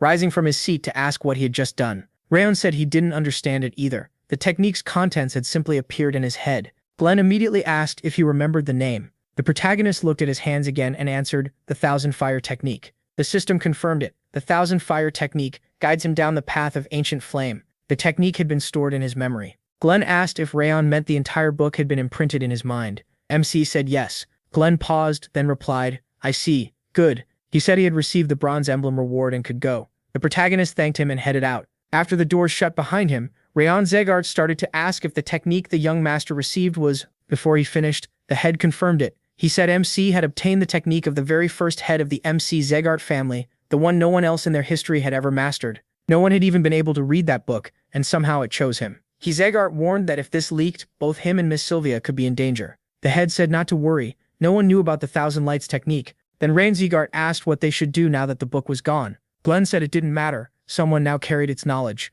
No one else had ever received it anyway. Without that child, the book would have kept rotting on the shelf. It felt like everything was about to change. Meanwhile, the protagonist sat on his bed and stared at his hands, thinking it was strange that Glenn had let him choose a book at all. Even a silver emblem, or a gold one, shouldn't be enough to earn knowledge like this. This technique was on the same level as the Ring of Fire, a legendary art. It was absolutely worth learning. Still, when he reached out and tried to focus, he failed again. It was still beyond him. Wrath floated nearby and said things weren't going exactly the way Rayon planned. He warned him to keep going carefully. If someone touched him while he was in that state, it would be dangerous. Wrath warned him to be careful. If someone interrupted while he was focusing, the damage could be permanent. It would be a waste to ruin himself after getting such a strong technique. MC wondered what Wrath was planning, but he had a point. The Thousand Flames technique pulled in natural mana and formed aura at the center of the mana flow. If that process got cut off, his mana paths and energy core could be badly damaged. That danger was even worse for Wrathworn because the Frost Curse had already twisted his mana channels. So he told Wrath that if he knew that, then he should stay out of it. Wrath only smiled. He stared at him in surprise. Wrath said he would interfere just once, just one time during training. With a smile, the protagonist told him to wait. Wrath could get hurt too, and that would not help him. Wrath brushed that off, saying he did not care. Humans were weak enough to break anyway. Even if Rayon lost his limbs or his energy core burst, Wrath claimed he could still bring him back. But MC would have to beg for help, so Wrath called it a perfect chance. In the end, MC said fine, just this once. Wrath flew closer and mocked him, saying he should be terrified since he would not even know when the attack was coming. He understood exactly what Wrath was, an enemy from the demon world, always waiting for the chance to seize his body, the very form of rage. Wrath had been quiet for a while, and that made Wrath lower his guard. Now he knew he had to stay alert again. He put a hand on the bed and decided to leave that for later. Something else mattered more right now. The protagonist stood and headed to the window. Wrath asked if he was going now, and he said yes. She came every night. That was no accident. Looking outside, Wrath once said it was time to deal with it. He was about to do some work he had not done in a long time. Near the pond, Judo sat down and wrote on a sheet of paper. She thought she usually sent useless chatter, but tonight she had something real. As a servant in the annex, she had watched closely. Could he really get a technique that valuable for only a bronze emblem? And the mana flow she felt while he trained his aura was unlike anything normal. That kind of information was worth sending. It could be useful even at the martial hall. Watching a child had been easy enough. She folded the note and wondered how much longer she had to keep doing this. Then she sent the message into the water and said it was time to head back. Before she could move, a knife pressed against her neck. Wrathworn stood behind her and warned that if she made a sound or even moved, he would cut her throat. He told her to keep her eyes on the lake. Jufxiel froze, shocked by the killing intent behind her. Then she saw his reflection and was stunned. Wrathworn, how had this child gotten so close? Leaning near her ear, he said he had felt her watching him ever since he returned to the annex. So had she gotten all the information she wanted? Judiel could not believe it. She had hidden her presence and erased her tracks perfectly. Had he noticed from the start and simply acted like he had not? Wrathworn told her to open her mouth, and she obeyed. He dropped something inside. She gagged and tried to throw up, but MC picked up the wet note, looked it over, and said he could not read what was written. Some special trick was clearly needed to reveal the message. He listed possibilities: water, earth, fire, wind, moonlight, sunlight, then settled on moonlight. The maid flinched. How did he know? Rayon went on, naming possible senders, then landed on Karun. He said he was sure Karun was behind this. Jadiel clenched her teeth in confusion. This made no sense. Her face had not changed. She had trained for years as a spy. No child should be able to read her that easily. But then she felt the burning pain in her body and remembered how calmly he read her. Only one answer fit. Trembling, she wondered if he had just fed her a frenzied worm. She remembered Karun ordering her into the annex to report every detail about Rayon and Sylvia. If she succeeded, he promised to make her dream come true. Now she demanded to know if he had given her a frenzied worm. He looked almost surprised that she knew what it was. He had not expected her to guess so fast. Horrified, she covered her mouth and tried to throw it up. The worst part of those worms was not just that the owner could track the victim, they could also torture or kill the host whenever they wanted. From his reaction, she became sure he had used one. Rayon said the letter to Karun already proved she was a spy. He figured she had been sent 7 months ago, right after the selection ceremony. Her reports covered not just him, but Sylvia, Helen, and even the other maids. Judiel stared at him. She had thought this mission would be simple. He was only a child, and Sylvia had no power center, while her mana flow was damaged. But this was no child. He was a monster. She cried out that she would change the letter and write a lie instead, but Radon said it was pointless. Sooner or later, Karun would still learn the truth. And when that happened, her fake letter would become proof she betrayed him. Shaking with fear, she listened as the protagonist crouched in front of her. Looking straight into her eyes, he said she would now work as a double agent. She could pass along things that would become public soon anyway, but nothing truly important. In return, she would tell him everything he wanted. She quickly agreed. Rayon nodded and walked away, saying he hoped their next meeting would come with useful news. Wrath flew over and asked where he got a frenzied worm. MC answered that he would never use something that vile. He had only used a fake something that caused unbearable pain for a short time. Wrath told him to wait, then asked how he read her emotions without any worm at all. Raiden said, information shows up in tiny details. Most people miss them, but he does not. Wrath realized he really was a monster. After that, he focused on aura training again. Before long, it was time to return to the training hall. Even after pouring in all that effort, he still could not activate his aura by the day they were supposed to leave. Later, everyone gathered at the assigned spot. Raiden looked around and guessed about 42 had passed. In the end, only a quarter of the trainees remained, just like he expected. Then Luna called out to him. The protagonist turned, surprised, and kept staring, not sure what to make of it.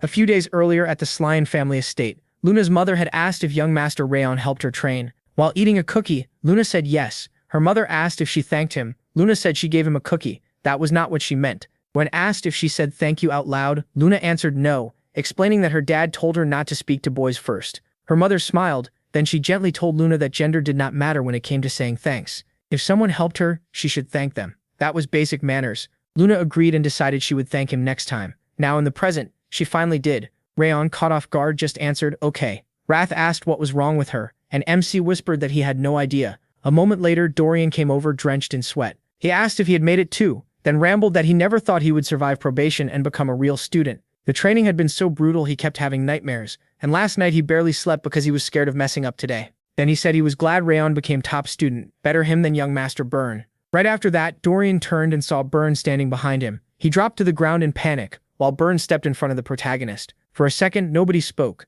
Then Burn bowed and asked for forgiveness. He admitted his behavior last week had been shameful. He accepted the loss but promised next time he would not back down. He would do everything he could to win. Rayon thought it was surprising to see a 13-year-old admit his mistakes so openly. Maybe there was a reason Burn came from the main branch. Wrath, however, exploded in anger. He yelled that Burn got beaten like a punching bag and still acted proud. Ampli grabbed him by the tail. He said it was normal. Burn was still a kid, so Wrath should calm down. Wrath shouted back that he did not care, and that all that pride was annoying. Just then, Rimmer walked up and scratched the back of his head. He apologized for being a little late, saying he drank too much last night and slept in. Then he asked if they had rested well and congratulated them on officially becoming his students. Today, he said, their real training would begin. Some drills would stay the same, but they would also start new ones, including combat training. At that moment, the gate opened and Martha walked in. She clicked her tongue and cursed the endless doors, saying they were annoying. Dorian recoiled in fear. The instructor folded his arms and smiled. He said the late one had finally arrived. Martha would train with them now, because she failed under another instructor.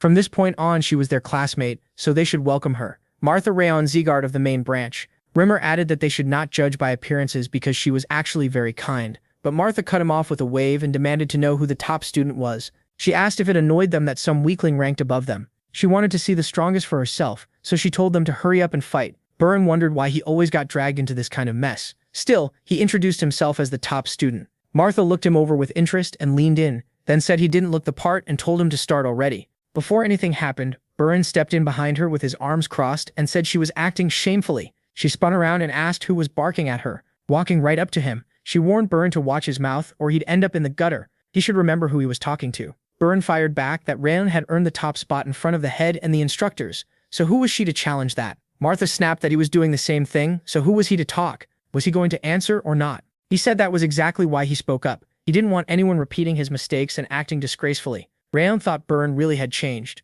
Just then, Luna stepped between them and spread her arms, telling Martha to leave him alone. Martha grinned and mocked the strong love between classmates. They really protected their own like loyal dogs. Then she turned away, scratched her head, and said it looked like Luna would end up the same way if she kept pushing. Fine. She'd let it go, but they should know she hated cowards hiding behind others, even more than useless upstarts. With that, she suddenly spun around and lunged at Rayon. Everyone else jerked back in shock, but Martha still threw a punch and yelled for him to take it. He caught her arm and slammed her down. She barely stopped herself and stared in shock at his fist coming toward her. Then both of them sprang apart. Burn, confused, shouted, "What?" Another student blurted out, "What the hell? Hey, he's not making it home today." Martha swung again, but the instructor grabbed her arm and told her that was enough. She was stunned, wondering when he had moved. He said she'd completely forgotten he was even there. Even if he wasn't scary, being ignored still hurt his pride. Rayon hadn't awakened aura yet, so beating him now wouldn't be a fair win. Didn't she agree? He had no problem with a spar later, once the protagonist learned it. She waved him off and said she was leaving anyway.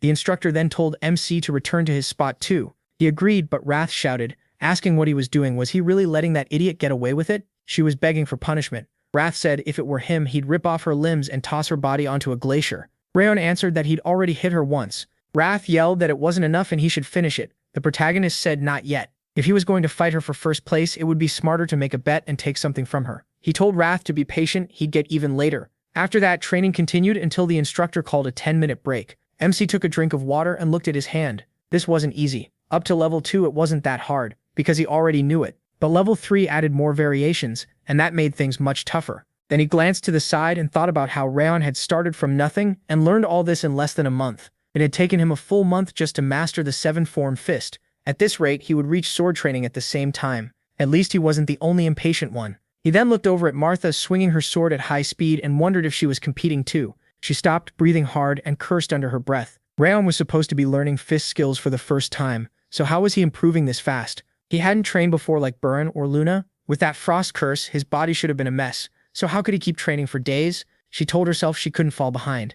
Everyone called her a shining talent. Ever since being adopted into Zeegard, she had always moved straight ahead. She beat every child from both the direct and collateral lines who walked around acting like geniuses. She laughed when they broke down. She was the genius here. She was supposed to be better. That was her place, and now she was falling behind and she couldn't stand it. Later, as she walked down the street, a subordinate bowed and said she'd worked hard today. She nodded and kept walking, and he watched her go before saying there was no reason to push herself that hard. Martha turned and asked what he meant. He said, like he told her before, young Master Rayon might pass many people, but he would never surpass her. She asked why the protagonist could never beat her. The man answered that MC had a weakness he would never overcome. Not long after, he kept training until he was already out of breath. One of the onlookers asked about his stance and whether he could watch again like last time. His friend told him now was a bad time to ask, but the first one insisted that Rayon really was an amazing swordsman. Martha clapped and said, "Wow, amazing." She never thought he'd reach her level so fast. He was even outpacing a genius with how quickly he learned.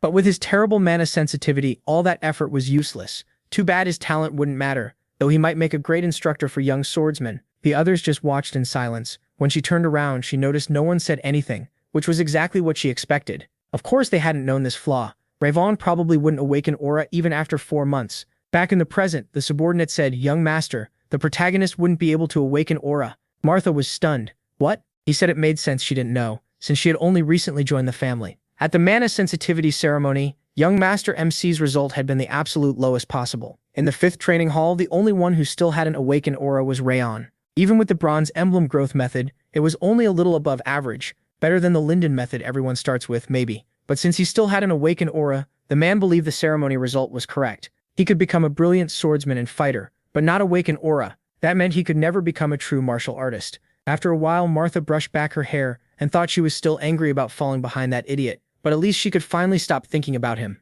Then she noticed Luna standing beside her and asked if she wanted something. Luna said she had to go. Martha chuckled and asked if that was all. Luna repeated that she was leaving, and Martha said fine, she was going too. As Martha headed off, she waved and added that she needed to go to the advanced classes, which were only for the main branch. Later, Rand sat on a bench with a towel in hand and let out a long sigh, saying that was enough for today. Looking at his hand, he thought this was actually fun. On the battlefield, he had relied more on survival tricks and quick kills than true martial arts. The only thing he had really sharpened was his assassin skill. He'd never imagined learning martial arts for himself could feel this good. Then Wrath floated over and yelled, asking if Rayon had finally lost his mind. He couldn't believe he'd done nothing when that girl kept bothering him. The protagonist blinked. A girl? Wrath meant the black-haired one, the one who kept talking trash. MC asked if that had happened. He hadn't heard because he was too focused. Wrath yelled that he should pay better attention. If someone said that stuff about him, he'd freeze her solid. He said he'd already told him it wasn't worth fighting her now. Even without the Thousand Lights technique, he could beat someone like her easily. Then he opened the door and stopped when he saw Luna.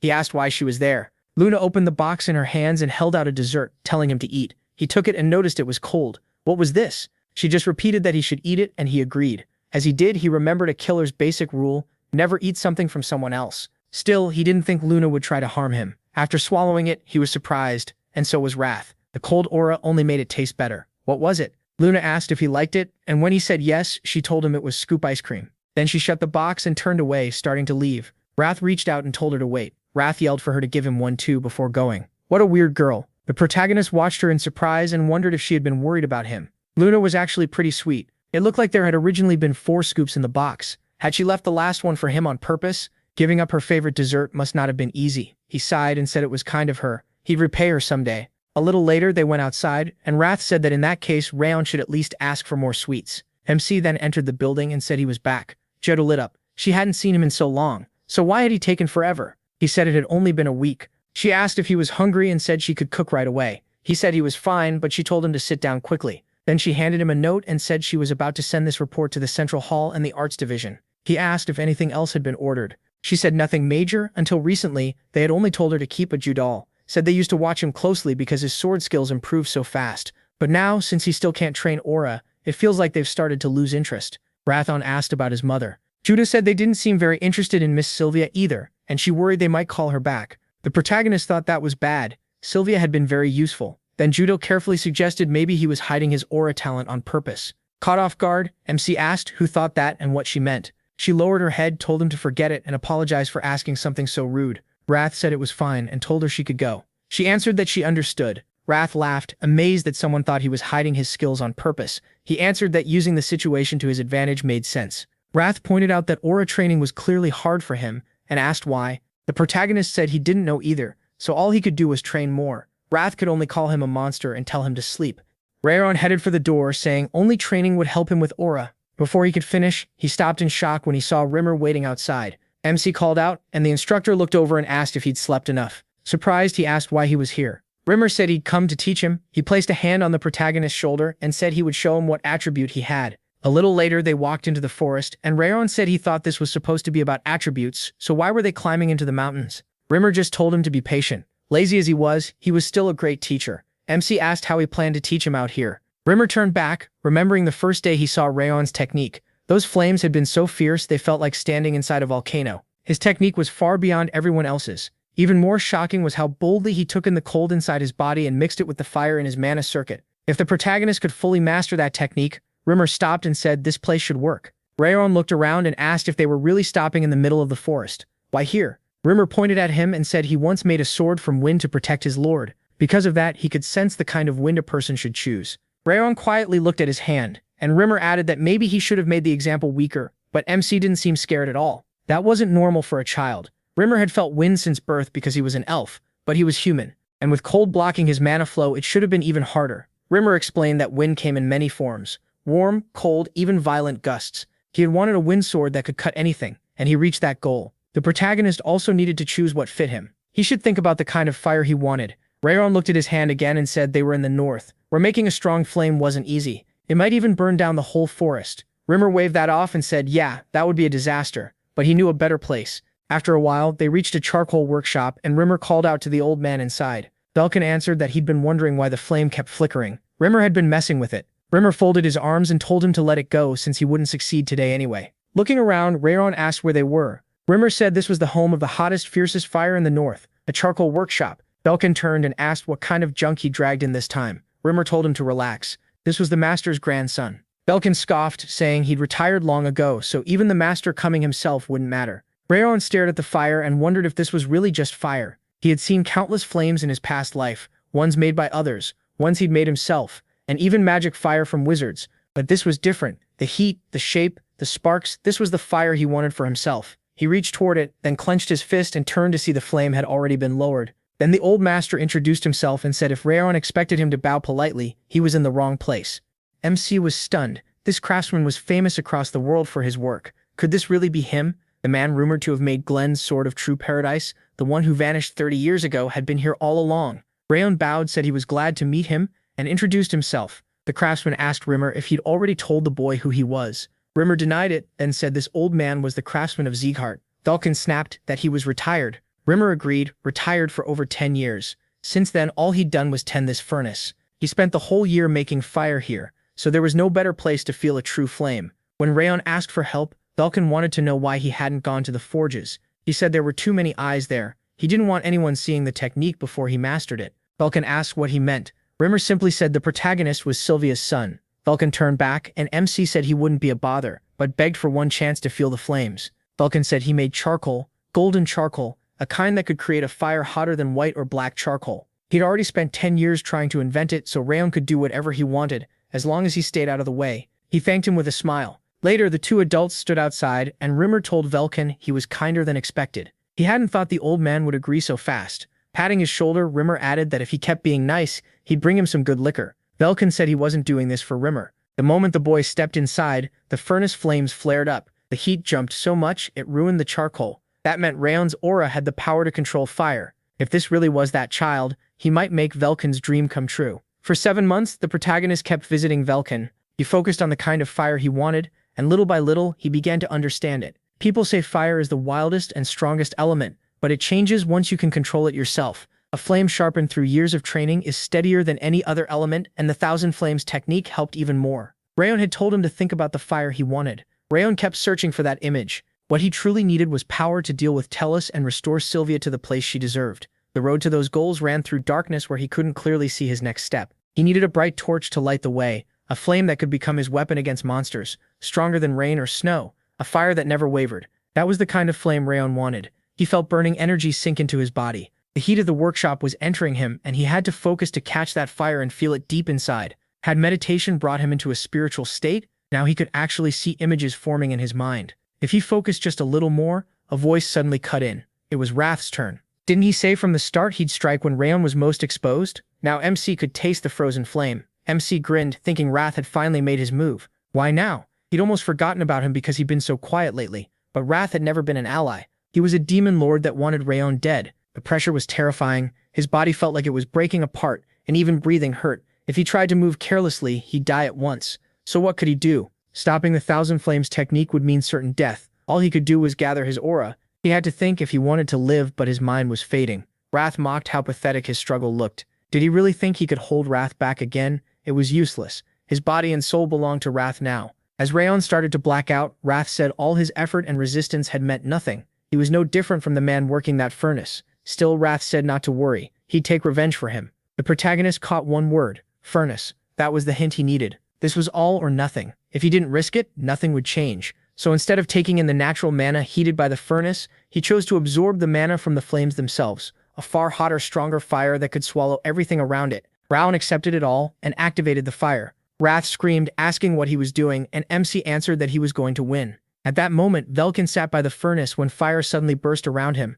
He jumped back in shock as the furnace flame shot up like a pillar. He said he'd never seen a fire that powerful. Looking around, Velkin demanded to know what was happening to the furnace. Then he noticed Rayon nearby and realized the boy was freezing. Even while the furnace blazed, Velkin stood and fearfully asked what was wrong with him, why he was shaking. He called for an answer, but Rimmer suddenly stepped in front of him. Rimmer told him to leave the protagonist alone. No one could disturb him now. Velkin shouted that the boy could die, but Rimmer blocked him and said Rayon had entered a full spiritual state. If they interfered, his insides could burst. Velkin frowned and asked if it was because of the cold inside him. Was there really nothing they could do? Rimmer turned away and said no. It was too dangerous. Frowning, he could only ask MC to survive. Wrath yelled at him to stop and asked what made him think he even had a chance. But he knew one thing. In his last life he died with nothing. Yet even then he didn't give up until his final breath. This time he refused to go out the same way. Then Velkin shouted that the heat was rising too fast. The furnace might break. Robber realized all the mana around them was being pulled into one spot. Was Ron absorbing it? The protagonist let out a scream, and Wrath cursed. Then MC opened his eyes and seized the fire with his hand. Right after that, a huge explosion went off. The shockwave blasted through the roof and Reimer shouted, asking if Ron was okay. He called for an answer. Velkin also shouted his name, but Reimer froze in surprise when the protagonist stood up, wrapped in shining flames. Golden flames? A system message appeared. He had mastered the Thousand Flames technique. Because of the intense heat, it rose to second rank. He also gained second rank fire resistance. 2 mana nodes were freed from the frost curse, and the poor stamina penalty was removed. The leftover ice energy turned into frost aura, which also reached second rank thanks to Wrath's cold. An energy flower bloomed in Rayon's hands. He touched his chest and thought this turned out even better than expected. He was getting close to full strength, though it took way more effort than he thought. Then another system window appeared. It said he had passed Wrath's trial under extreme conditions. As a reward for his grit, all stats went up by 3. MC could hardly believe it. He got in one moment, what should have taken years. Wrath grumbled in disbelief, asking what he even was. Wrath's mind had been right on the edge, so how did he survive that? He shot back that Wrath told him he couldn't do it, that he shouldn't even try. He turned away, but admitted to himself that he had almost died this time. He needed to be much more careful. Now he understood clearly. No matter how close they seemed, Wrath was his enemy. He couldn't expose his weaknesses or secrets. Velkin nervously asked if he was okay. Rowan said he was fine, and Velkin quickly asked if he had really mastered aura. The protagonist said yes, and it was all thanks to him. Then he apologized for wrecking the furnace. Velkin let out a breath and told him not to worry. What mattered was that MC was safe. A furnace like that could always be made again. As he moved toward it, Rowan asked what was inside. Velkin suddenly shouted, "It's..." He dug into the fire with a shovel and pulled out a few coals, calling them golden coal. Sometime earlier, people used to whisper that Velkin was always heading back to his workshop, trying to make golden coal. Most thought it was just a legend, and that he was wasting time out of boredom. Now Velkin said they got lucky. Golden coal was stronger than white coal, and burned longer than black coal. Thanks to Rayon, he finally made what he'd chased for decades. He asked if that tiny amount was really it. Velkin looked at him and said that every time the protagonist came to train there, the furnace fire grew fiercer. His breathing technique gave it new strength, and the heat filled the whole workshop. Velkin said he was just an old smith who had spent his life at the anvil, but even he could tell this happened because of Rayon. So he had one question. What was MC's goal? What kind of swordsman did he want to become? He answered that he wanted to be a swordsman who never gives up, no matter the enemy or the situation. Velkin smiled, surprised to hear that from someone so young. A swordsman who never retreats. Good. In 3 or 5 years, Rayon should be ready to truly master the sword. and once he was certain of his path, he should come back. That treasure would be waiting. The protagonist asked if that meant Velkin would forge him a sword even though he'd quit. Velkin said people do come out of retirement sometimes. Until then, MC just had to stay alive. Later, Velkin walked him out and said goodbye. He headed down the forest path while Rimmer stood on a cliff and said he'd been curious to see how this would turn out. Rayon had finally mastered aura. If nothing else, he was amazingly good at making people worry. Wasn't that right, boss? Behind him, Glenn stood there with a hard look. Smiling, Robert asked if he'd been coming every day because he was worried about the protagonist. He must feel better now. Glenn said he wasn't worried. Robert went on, saying maybe the forge heat played a part, but MC's aura quality and purity were incredible. He had even stabilized it, proof of huge talent. Glenn disagreed. Robert looked confused, and Glenn said Rowan had turned even his limits into strength. Later, Luna waited in the 5th training hall, wondering when he would come back. She remembered the others talking. 7 months had passed, and he still hadn't mastered aura. Maybe all the praise about him was fake. Maybe Bowen or Martha deserved his spot, and he was all empty talk. Then Luna looked at the box in her hands and thought she wanted to help him. Her mom always said kindness should be repaid with kindness. Suddenly, she looked up and saw Rayon in the doorway. He turned and said nothing bad had happened to him. Since he'd said that himself, the protagonist muttered for him to stop showing off. One day, he wished him luck. Rayon looked ahead, surprised. Luna? She opened the box of sweets and told him to cheer up. MC took one with a smile. It was the same ice cream as last time, and he thanked her. Luna stared, surprised. The cool air and scent around him felt even stronger and nicer now. Ran took a bite and froze. This taste, it was just as good as the first time. He wanted to eat the other 2 right away. Then he reminded himself he couldn't take all her snacks. She was sharing. He told himself to stop acting like a kid, calm down and close the box. Then he thanked her and said it was delicious.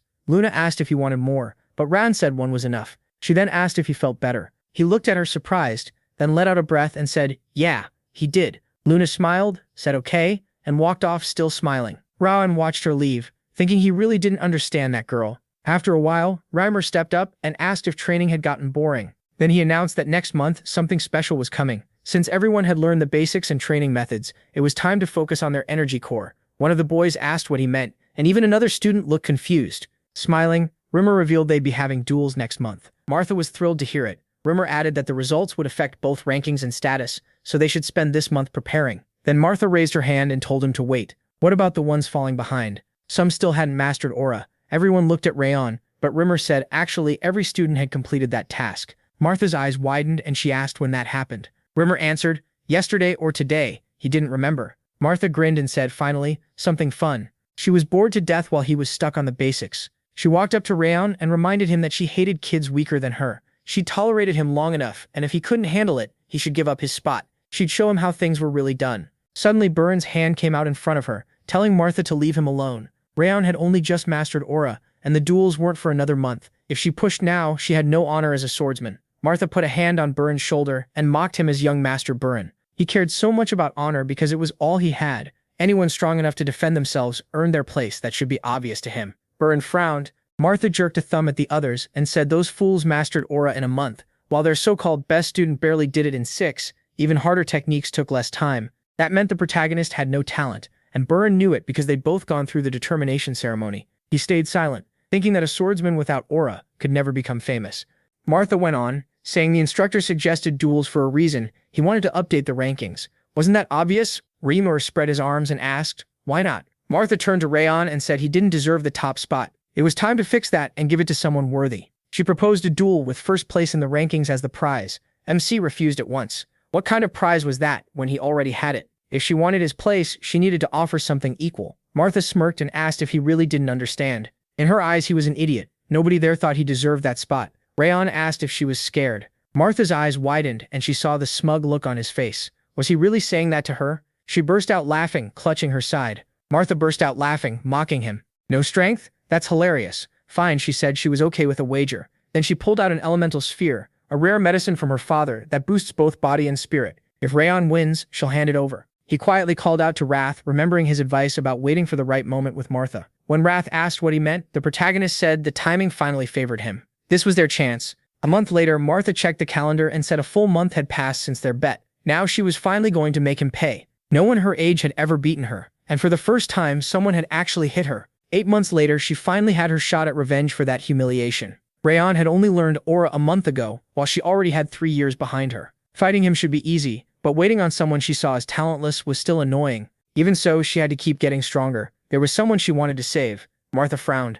MC Zegart is finished. After a bit, Reamer called out for everyone to listen. He said watching a match can teach them just as much as sparring themselves. They should study every fight and think about what they would do in that spot. No need to panic, just show what they can do. He announced the first match, Burin versus Dorian. Dorian nervously raised a hand and Reamer asked what was wrong. Dorian said he wanted to forfeit. Burin turned in shock and Reamer pointed out they hadn't even started. Clutching his stomach, Dorian said he felt awful, shaky, heavy, and sick from not sleeping. Wrath looked disgusted and said that if Dorian served under him, he'd lose his head. Rayon figured that sounded about right. Reamer still told Dorian to at least try. Even losing would help him grow. Dorian looked up and said he understood. A moment later, he was flat on the ground, giving up. Reamer told Burin to control his temper. Honestly, he should have ended it in 5 moves. Burin said Dorian's attitude just got under his skin. Then Reamer asked Dorian why he always ran. He had the skill to fight back and could have lasted much longer. Dorian apologized, saying he was just too scared. Reamer let it go and called for the next match. Luna versus Kane. Reamer told them to begin. Kane rushed in with a loud shout and swung his sword. Luna didn't move at first. Then she caught the timing and blocked cleanly. Reamer stopped them there. He told Kane he was too tense and needed to hold his sword with confidence. Luna had defended well, but she still hadn't fully finished her aura. She answered with a quick yes. After a while, Reamer called the last match. He joked that everyone must have been waiting for this one. The students stepped forward, clearly excited. Reamer announced Martha and Rayon Zegart. Martha attacked first, but he blocked it with a frown. Then he shoved her back and countered, catching Martha off guard. She smirked and leaped back. She admitted she didn't expect him to stop all her attacks. He had skill, no doubt, but to her that talent ended at swordplay. Someone like him, with no gift for aura, would never stand out. Martha lifted her sword and charged again. Rayon blocked and let out a small grunt. Martha looked surprised that he held it, then mocked him. How much longer could he keep that up? She said aura depends on talent, even more than swordsmanship. In her eyes, his aura had barely grown at all in 7 months. With something that small, he'd never become a true swordmaster. Frowning, she warned him to give up now or her next strike would break his bones. Rayon swung his sword and snapped back. Talent, talent, you people never stop talking about it. This whole house is obsessed. Martha smirked, saying of course someone clumsy like him would hate hearing about real talent. She said she enjoyed showing people like him what true talent could do, so they'd finally accept the truth. The protagonist answered that he'd prove her wrong, that talent isn't what matters most. Martha stared at him in surprise, then Rayon used the 1,000 Flames technique. First flame. Martha froze and blurted out, "What is this fire?" She could tell right away it wasn't ordinary. It looked small and calm, but something inside it made her shiver. After a brief silence, Martha tightened her grip and said the games were over. She took the Hearthstone stance, single point. Rayon watched closely and realized it was a technique that compressed aura into one spot. For someone her age to use it, that was real talent. Her next strike would be dangerous. Martha said she admitted he was strong, but his weak aura wouldn't survive this. She kicked off the ground and rushed at Rayon Zegart. MC swung and condensed the fire right in front of her. The students cried out as the impact split the ground. Smoke covered the arena, then slowly cleared. Martha was down, her sword broken in her hand. The students shouted, "He won." "No way, even Lady Martha lost. What kind of aura is that?" Rayon just stretched and stayed quiet. Then he noticed her fist was still clenched even while unconscious. To him, that mattered more than skill or talent. Martha's willpower was incredible. Later, Glenn asked if the protagonist Zegart had really beaten Martha. Rimmer spread his arms and said yes, completely. Martha had trained her aura for over 4 years, which made it even more amazing. Glenn looked down and said the flame he saw that day was remarkable, like a flower made of fire. It was small, yet impossible to compare by size alone. He was sure the whole family knew by now, so Rayon needed guidance before pride got to his head. Rimmer agreed. Then Glenn asked how Martha was doing. Rimmer said her injuries weren't serious, but she hadn't left her room. It was probably the shock of losing. Glenn said he hoped she could get through it. Later, MC was planting a flower when Wrath started yelling at him to do it properly or he'd ruin it. He barked that he needed to dig better or be frozen to death. He turned and said Wrath was done, pretending to be tough, which made Wrath yell even louder. Wrath said the protagonist should be thankful for his terrible elemental resistance. The protagonist didn't care. The night after beating Martha, the miracle medicine he won from the bet boosted his stats a lot. The system showed that a stronger fire ring had formed. It had reached the 4th stage, strengthening both mind and soul. His strength, agility, and endurance all rose, and the low endurance effect disappeared. MC figured the medicine had finally pushed all his hard work into effect. A lot improved, but the 4th stage of water resistance mattered most. Now he didn't have to fear Wrath's outbursts as much. Since it was the last day of rest, he went to work in the garden. Wrath kept yelling that he was doing it wrong and needed to dig deeper without damaging the roots. Wrath gripped the little shovel, wondering why he had to sit through gardening lessons too. Wrath said to use his hands, that was the only way to protect the roots. He wondered why Wrath knew so much about this, and Wrath proudly said that in the demon world he cared for ice flower gardens that all demons admired. The protagonist asked if that was true. Right then Martha appeared behind him and quietly looked his way. Rachel figured she hadn't come to fight, so what did she want? She stayed silent, and he tried to read her thoughts. He thought she was acting childish. Then Martha finally spoke. She wanted to challenge MC again. He turned away and said she really needed to learn how to lose. Martha shouted that she wasn't denying her loss. She just didn't understand it, so she came for answers. The protagonist asked what he would get out of another fight. Martha snapped. What? MC calmly asked if she knew the custom that a loser had to bring the winner a gift before asking for a rematch. Martha got annoyed and called it nonsense, asking why he always wanted payment just to fight. Rakon said it was just principle. Martha clenched her jaw and realized he wasn't going to agree easily. Looking at the roses, she wondered if trampling them would somehow help. Instead, she said he seemed to like flowers. He answered that he really didn't, which left her confused. Patting the dirt beside the plant, the protagonist said he didn't even understand why people liked flowers. He only worked in the garden for his mother. Martha clicked her tongue, setting her foot near the flower. Then she turned as if to leave. Just then, Sylvia entered the garden and called out to Randon Zeekhart. Surprised, he answered, Mom? Sylvia smiled, saying she'd been looking for him, then noticed Martha and asked if he'd made a new friend while training. Martha turned around. Martha froze. So this was Sylvia Zeekhart, the woman who left everything behind for her child, then came back to save him. Sylvia smiled and said the black hair and eyes gave it away. This must be Martha. Before it could go further, MC grabbed her hand and quickly said Martha wasn't his friend, just a classmate, and he'd send her off. Sylvia asked why, saying she only wanted to talk to her son's friend. Then she walked over, took Martha's hand, and asked if it was true she had dueled Rayon. She checked if Martha was hurt. Martha said she was fine, but Sylvia still looked worried and gently touched her cheek.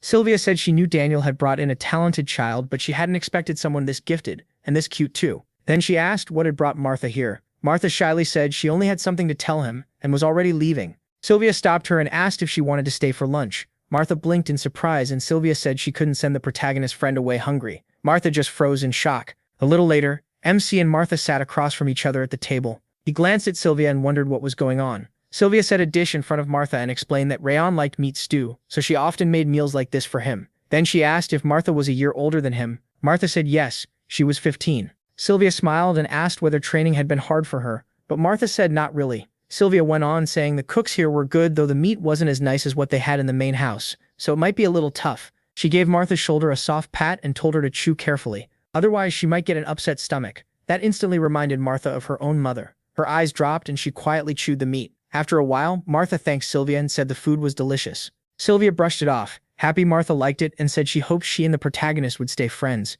From behind them, the protagonist whispered, asking what had gotten into his mother. Didn't Martha come here to fight? Wrath could only say who knows. When Martha stepped outside, she thought MC probably thought she was crazy, but Sylvia's eyes felt so much like her mother's, that was why she couldn't refuse. The face, hair, and voice were all different, yet for a moment it felt like standing beside her mother again. After her mother was taken by the white blood cult, and Martha was adopted by Daniel, she swore she would never lose until she found her mother. She had kept that promise all this time, but then she lost to Rayon. Daniel had accepted her because of her talent, and now if she kept failing, maybe he would cast her aside. Her father was kind, but what if he was only pretending to search for her mother? If that happened, all her hope would be gone. She was never meant to lose. She entered her room and found a servant waiting. He said she was back later than usual. Martha asked if he had been waiting for her. He said yes. Daniel had sent a letter. Martha stared at the envelope and asked if it was really from her father. The servant said it was, likely written after the duel. In it, Daniel congratulated Martha on her first defeat. One loss didn't make her a loser, so she shouldn't cling to it.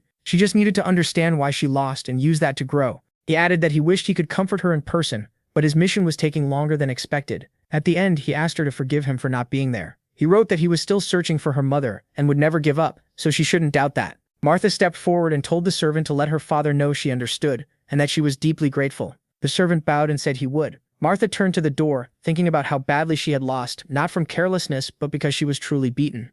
She went inside, picked up her blade, and decided it was time to accept that loss and move forward. She couldn't shame her father. If she acted like nothing happened, she would learn nothing, and then she'd never be able to face him. So Martha cut off her long hair. This was her new start. She would keep moving, throw away that weak, pitiful past, and grow stronger. The next day, the students were stunned, asking what had happened and whether Lady Martha had lost her mind. Martha walked up to Raon and said she wouldn't give some heartfelt apology for everything she'd done. Still, she would keep her word. He asked what word she meant. Martha replied, it was their deal. The loser would step back and accept their place. That was all she came to say. As she turned to leave, the protagonist was honestly surprised. He hadn't expected her to be this straightforward about it in such a short time. Martha had really changed. Not bad for a start, and she was still young. Then Martha smacked Dorian and yelled at him for blocking the way. Terrified, he quickly begged forgiveness. Rayson watched and thought the change seemed to apply only to him. Still, with the new school year starting, little by little things were shifting. Martha now calmly followed his lead as the senior student. Burin had also grown calmer, which helped his leadership. Luna's sword got even sharper than before, though her emotions stayed exactly the same. As for Rayon, brutal training had become normal. One student said it made no sense. They had only just learned river steps, and MC had mastered it in less than half a day. The student insisted he must have learned it before because nobody should improve that fast. Another pointed out that he could stand still with his eyes closed for ages, and his posture already looked better than the instructors. Later, even Rimmer was amazed. He said the protagonist's growth from meditation was unreal. He was a true monster. Glenn turned and dryly asked if Rimmer was MC's personal butler, since every time they met, that was all he talked about. Rimmer grinned and said there was no need to hide it. Glenn was clearly curious too. Then he glanced around the main building and noticed everyone seemed busy lately. He asked if they were preparing something, but Glenn said no. They were getting ready for guests. A delegation from the Kingdom of Owen would arrive in a few days. Owen was one of the 6 powers in the center of the continent and one of Zegart's few allies, though they rarely mixed with others. It was a kingdom that valued swords and martial skill. Reimer asked who would lead them. Glenn folded his arms and said the third prince was named as the representative, but Duke Tartan might be the one truly in charge. Rimmer was stunned that Tartan had become a duke, then noted the third prince should be about the same age as Rayon and Burin. Glenn said he didn't know since he'd never cared enough to check. Either way, Rimmer was told to make sure the students behaved. He asked if that included even the 5th training hall. Glenn said yes. The prince would bring young knights with him, and they wanted to watch Zygarde's swordsmen and students train. They couldn't afford to embarrass themselves, especially with him there. Reimer rubbed his chin and said, the third prince and Owen's young knights being Rayon's age could make things interesting. Glenn immediately said he looked like he was plotting again. Not long after, a student shouted in shock, sparring with the young knights of Owen. Rimmer smiled and said yes. By now they'd all heard the delegation was coming. He called it good news that the prince and his group wanted to train with them. One boy nervously said it still felt too sudden, and Rimmer asked if that really bothered them. He reminded them a swordsman had to be ready to fight even if dragged out of sleep. Martha then pointed out she had heard the delegation was supposed to visit the 6th hall, not theirs. So why come to the 5th? Earlier, Rimmer had gone to the prince's tent and said he heard the prince had visited the 6th training ground and hadn't looked impressed. So Rimmer invited him to stop by the 5th hall the next day if he had time, promising to show him something worth seeing. Now, turning back to the students, Rimmer said he understood their nerves. The news had come out of nowhere, sure, but instead of fearing the worst, why not focus on winning first? Then he told them the guests could come in. These young knights were the pride and future of Owen. The third prince, Greer the 500th Owen, stepped forward, placed a hand on his chest, and said he was glad to meet them. Brown studied him closely. So this was the third prince. For someone his age, Greer's build was excellent. One look was enough to tell he was the strongest of the group. Rimmer put his hands on his hips and asked the protagonist if he planned to sit this one out too. MC looked at the prince and thought he'd be a perfect test for the combo he had just learned. Rimmer steps and the sword of connecting the stars, so he answered no. If anything, he wanted to join the sparring. Rimmer said that since their top student wanted in, he'd take that as everyone agreeing. The match would begin soon. He only needed 20 participants, and their best student would choose them, so everyone had better follow Rayon's lead. Then Rimmer added the part he'd forgotten. He had bet a month of his pay on them, so they absolutely had to win. Win no matter what. If they lose, he'll kill them. The boys just stared. What? A little later, he said he had picked the fighters. Before they started, he told them to study their opponents first. Look at their hands. The students did, and blinked in surprise. They were shaking. Ranon said that even if they looked proud in that armor, they were still just students their age, nervous about the sparring like everyone else. He reminded them they trained just as hard as any top group. All that sweat and blood would matter today. So they needed to drop the fear and fight with everything they had. The student shouted back, "Got it." Ranon then set the order. The first match mattered most because it could lift everyone up, so he decided to open with someone who was very likely to win. Martha would fight first. He asked if she was ready. Martha waved him off and said she'd finish this fast. Rimmer called the fighters to the center when ready. Burin muttered nervously, "Is he really our age? Why is he so huge? He already looks like a real knight." Tar stepped out and introduced himself as a fighter from Owen. Seeing Martha, he said she looked fired up for someone her age. The others worried the size gap was too big. Even Martha might struggle. Martha just sneered. A great fight? No, she'd crush him. That was enough talking. She charged. Greer watched and thought she was surprisingly fast. The swordsmen from the 5th hall were clearly strong, worthy of the Zegart name. Their level was close to royal knights. The 6th hall had let him down a bit. They trained well but were clearly below the Robert family students. This hall, though, was the real thing. A little later, Tartan asked why Rimmer had suddenly invited them to the 5th hall yesterday. Rimmer grinned and said chances to cross blades with one of the Empire's 6 great knights didn't come often. He figured it would be a good lesson. Tartan said it was strange hearing that from the man once called the Brilliant Sword. Rummer shrugged and said they couldn't stay sheltered forever. Then he suggested a bet. Tartan laughed, asking if Rummer still hadn't quit gambling, and what the rules were. Rummer held out his hand and proposed 20 matches with a prize for the winner. It'd be more fun if they put something on the line. Tartan studied him, and said Owen's students got elite training. Did Rummer really think his side could beat them? Rummer said he trusted his students, just like Tartan trusted his. Right then Martha slammed into Tartan and shattered his sword. He barely had time to react before Martha swung again and smashed him in the stomach.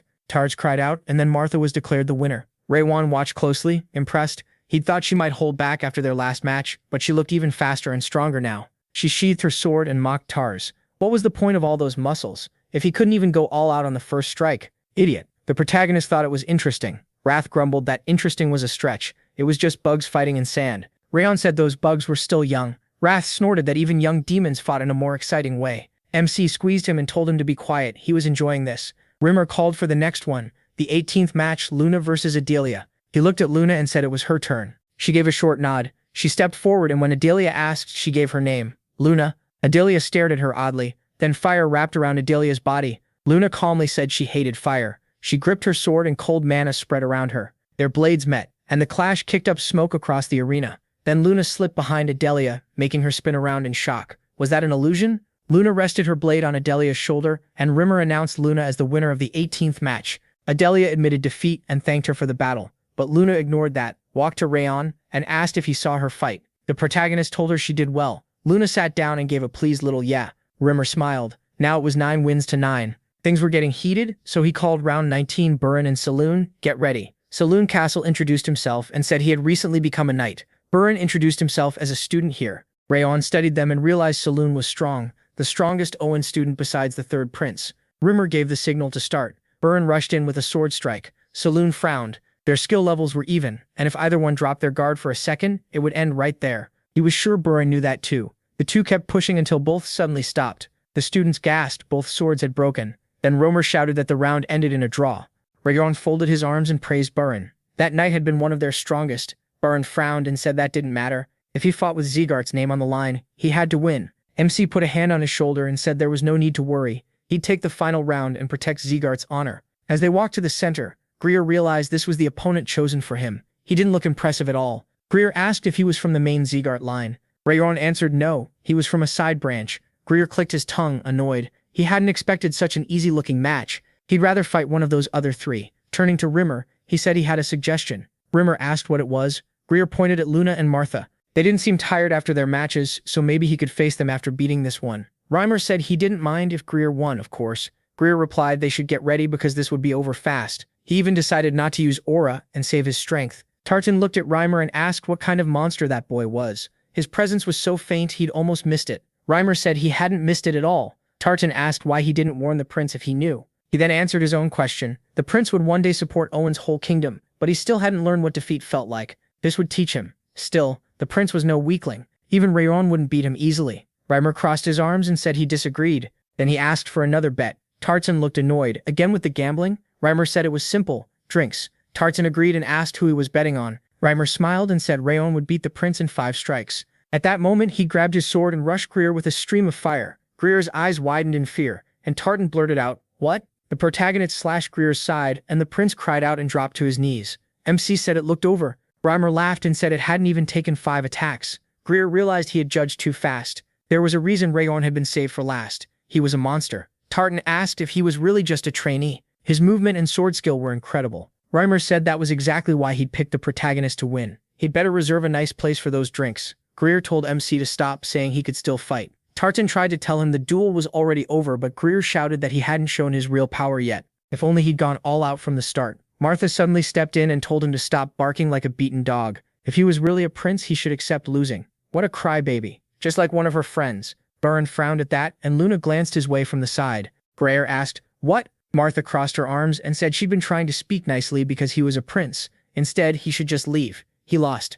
Adelia jumped in and told Martha to watch her mouth. She was speaking to royalty. Martha mocked that right back, saying she had the blood of Rayon Zegart's main line. So what was the problem? Reimer clapped and cut it off. That was enough. They should hear what he thought, since the choice was his. The protagonist said he had no reason to keep fighting. The duel was done, and he wouldn't battle just for someone's pride. Greer shouted that he accepted the loss, but he hadn't judged Rayon right. He'd underestimated him before the match began.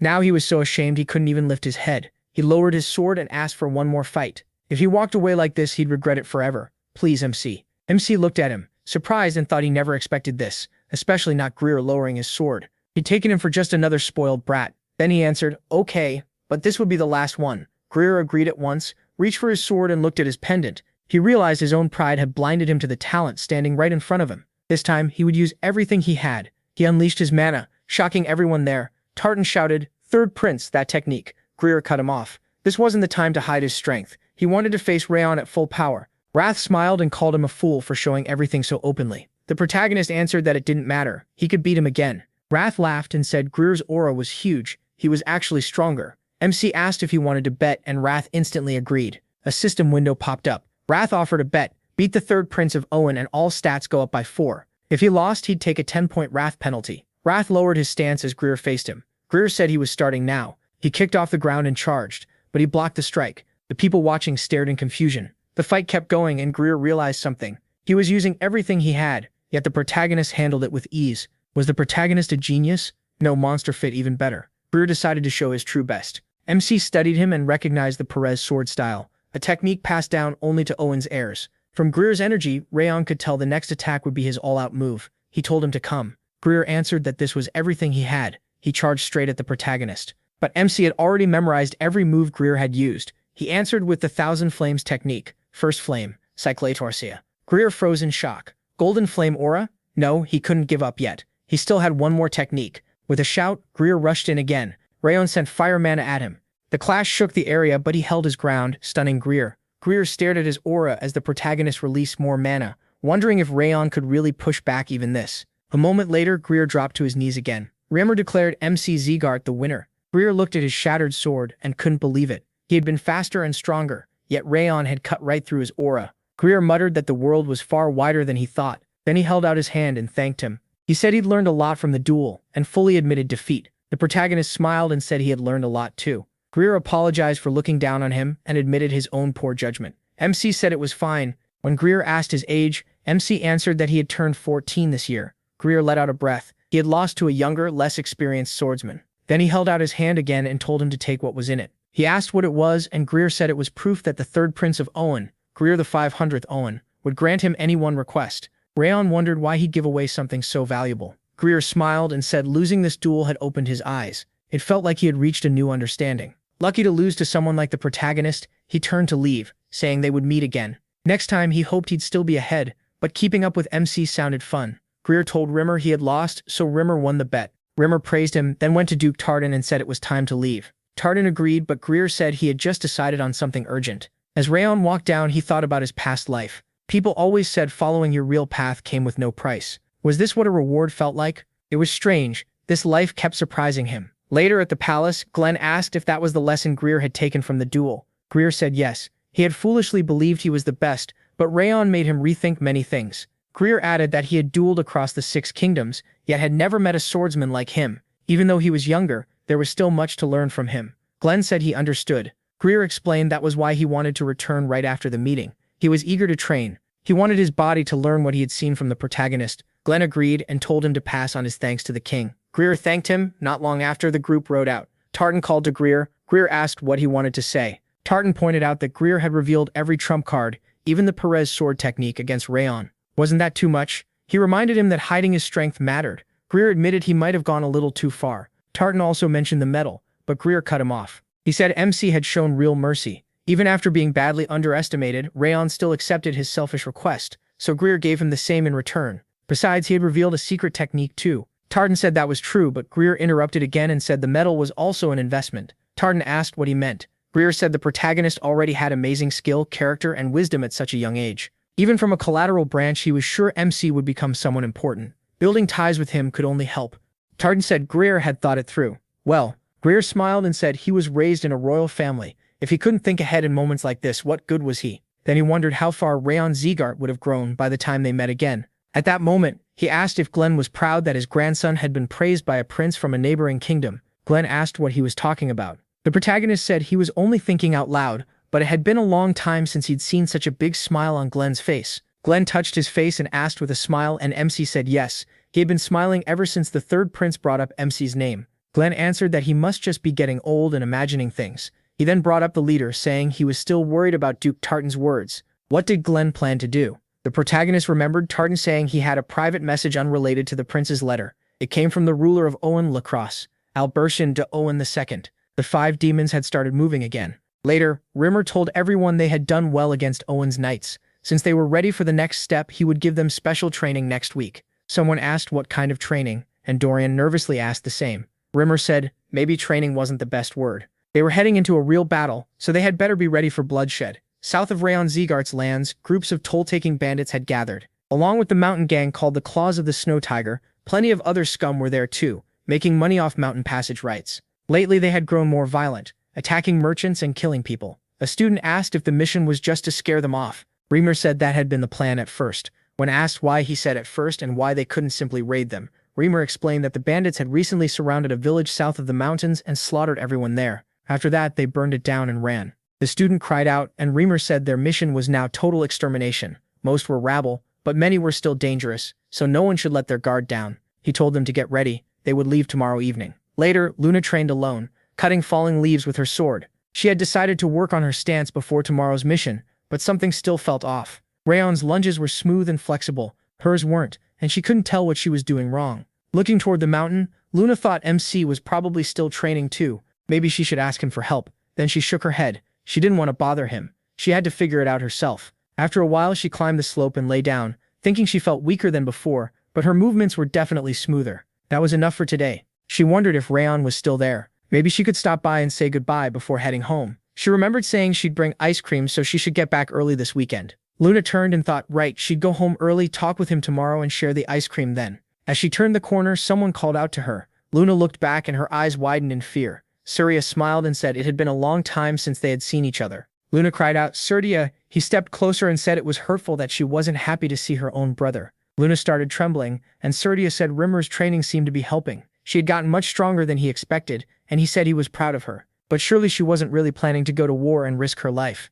Luna jumped back with a terrified scream. Surya mocked her, saying she had forgotten everything he taught her so fast. Maybe she needed another reminder. Then he asked for the name of her pet chipmunk. Ruby, Luna answered in fear. Brother, Surya pulled out the chipmunk and smiled, saying she would remember everything now. Let Ruby's death be a lesson. Brother, stop. Luna remembered the chipmunk's dead bodies and her brother's face. She dropped to her knees and screamed. Covering her ears, she kept crying out while Surya bent down and told her life belonged to him. Until the right time came, Luna should not even think about risking it. All she had to do was stay alive until he decided otherwise. Then an explosion hit, and Rayon appeared in front of Luna, glaring at Surya. He asked who he was. Surya smiled back and said it was rude to ask someone's name before giving your own, especially after barging into another person's conversation. Rayon answered that looming over a girl in a narrow alley was rude too. Was Surya a thief or planning something worse? The man paused, then said it only looked bad from the outside, but really he was Luna's older brother. He glanced at her shaking beside him, clutching her head in terror, and doubted that right away. Was that really her brother? The man raised his hands and claimed he just got carried away because he was happy to see her after so long. Rayon asked if crushing that rodent in front of her was supposed to be a joke. The man gave an awkward laugh and said it wasn't a real chipmunk at all, just a toy. He showed his clean gloves and insisted he'd never kill a living animal. The protagonist instantly understood he had burned away the blood and flesh with his aura. Then the man set a small box on the ground and said he had only come to bring his sister some treats before leaving on a long mission. Looking at Luna, he said she had a very nice friend and hoped they would stay close.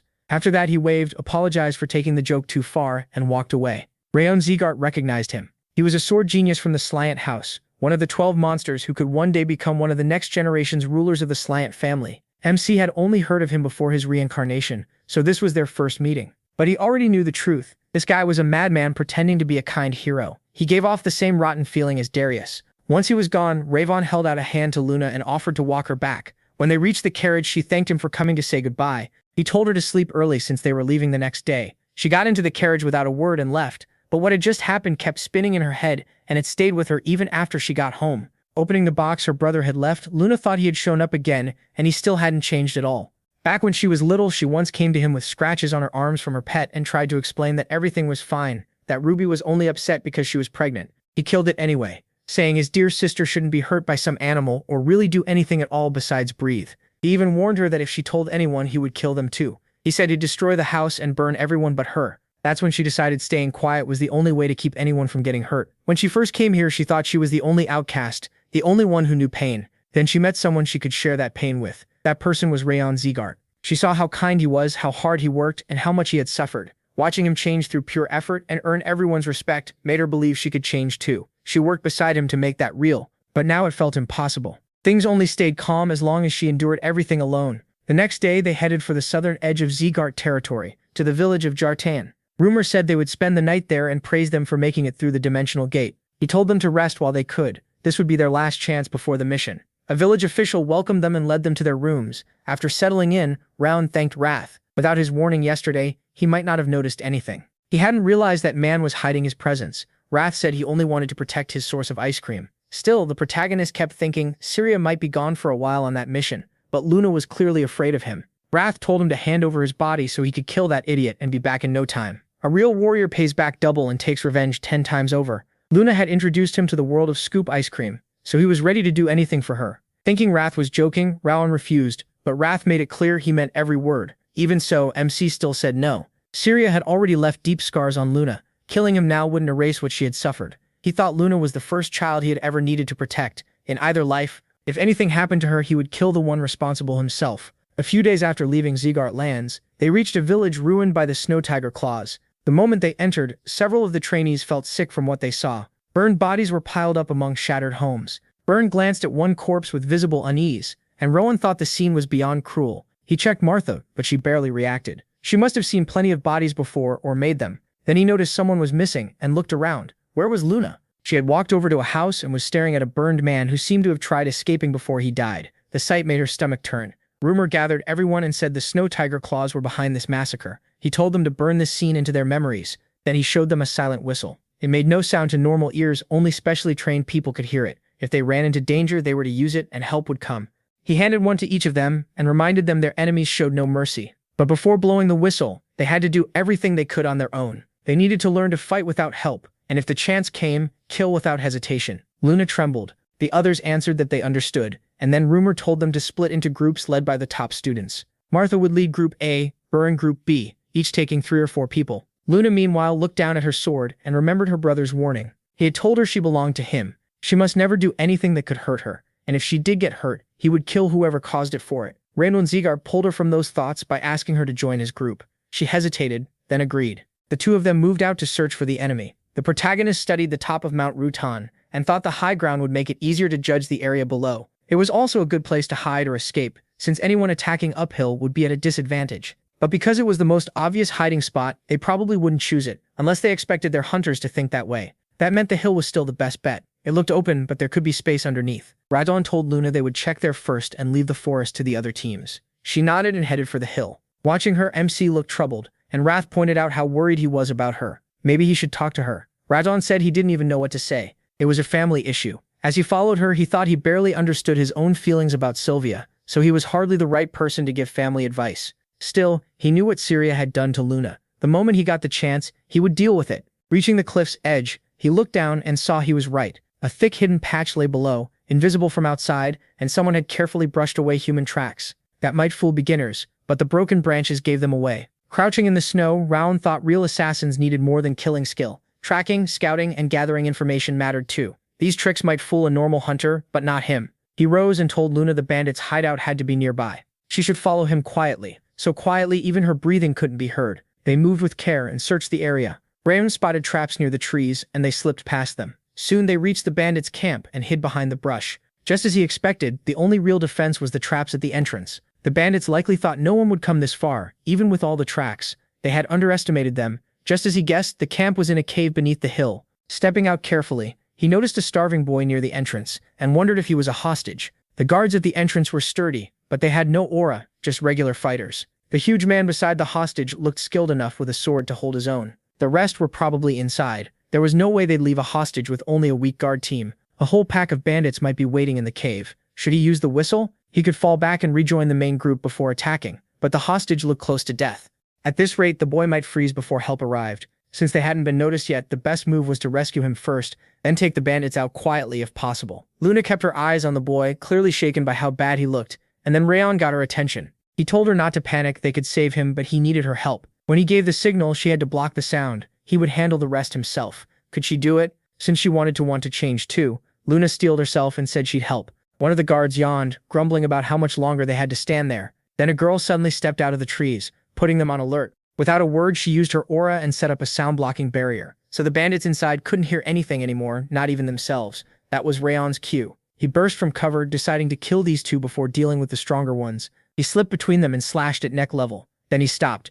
Luna looked up in horror as one bandit's head flew over her, and that sight triggered a memory of the small animals her brother killed. She grabbed her head and screamed. Rayon tensed as the barrier started fading, putting the whole plan at risk. Had she remembered something tied to her trauma? If this kept up, they'd be exposed. Seeing a bandit move in to use her weakness, the protagonist rushed over. She didn't even notice the sword coming at her, and just before it struck, he knocked the man down and pinned him to the ground. He warned him to stay quiet. One word, and his throat was gone. All he had to do was answer. If he refused, Rayon would start cutting off fingers. The bandit clenched his teeth. MC glanced at Luna and saw she'd calmed a little. Even while shaking, she kept the barrier up. Thanks to her, they were still safe. Luna went to the hostage while he questioned the bandit. He was from Snow Tiger Claws. There were about 39 of them in the forest, and another hostage too. Rayon had already guessed that. The boy revealed the hostage was his little sister. He begged them to save her, and Luna promised they would, telling him not to worry. The protagonist told her not to make promises like that, but she wouldn't take it back, so he moved on and started planning. They could fight the bandits, but if they wanted the hostages alive, calling for backup was smarter. There were around 40 men plus the leader.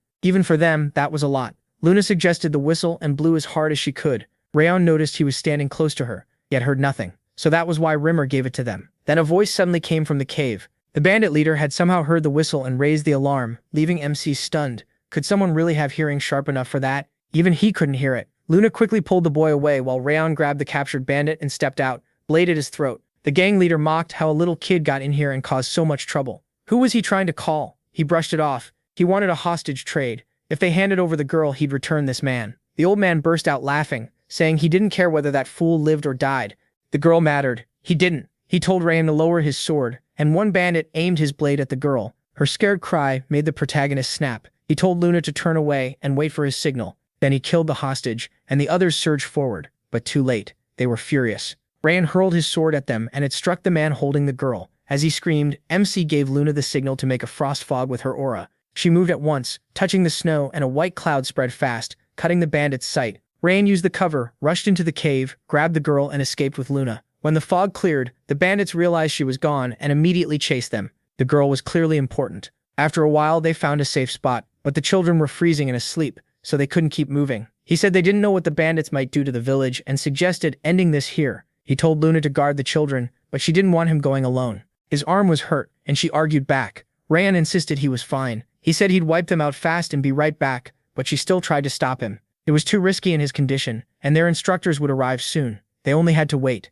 The protagonist cut in, crouched to her level, and told her real combat was terrifying. Even veteran swordsmen got scared, let alone kids like them. But there was something worse than fear, doing nothing because of it. These bandits had done awful things. Some of the dead must have been villagers trying to protect others. Others probably fought to the end for the people they loved. They couldn't let those deaths mean nothing. They were swordsmen of House Zegart, and they had to do their duty to the end for the fallen and for those still alive. He said he didn't know what her brother had done to her, but the more she feared him, the more that shadow would swallow her. Only she could protect herself and the people she cared about. Then he placed something from inside his clothes into her hand and said what happened next depended on her choice. With that, he took up his sword and headed for the bandits, telling her to stop living in his shadow. His words brought tears to her eyes. She wanted to change. She wanted to break free from him. She didn't want to stay chained to the past. She wanted to protect what mattered. Looking at the wooden chipmunk figure, she decided she was done hiding in the dark. She wanted to step into the light. Meanwhile, Rayon was cutting through the bandits without mercy, making the rest uneasy. They couldn't stop him, even though he was just a kid. The bandit leader couldn't understand how they were losing to him. Then one bandit jumped at Rayon from above, but he dodged in an instant. The leader tried to strike from behind, yet the moment he attacked, he sensed something was off. He looked forward in shock. MC was gone. He was behind him now, asking how long he planned to wait for a cheap opening like a coward. Rayon killed him at once and turned to the others. Stunned, they called him a monster, unable to believe a child could be that strong. He told them to surrender since their leader was dead, but something sharp flew at him, and he barely knocked it away.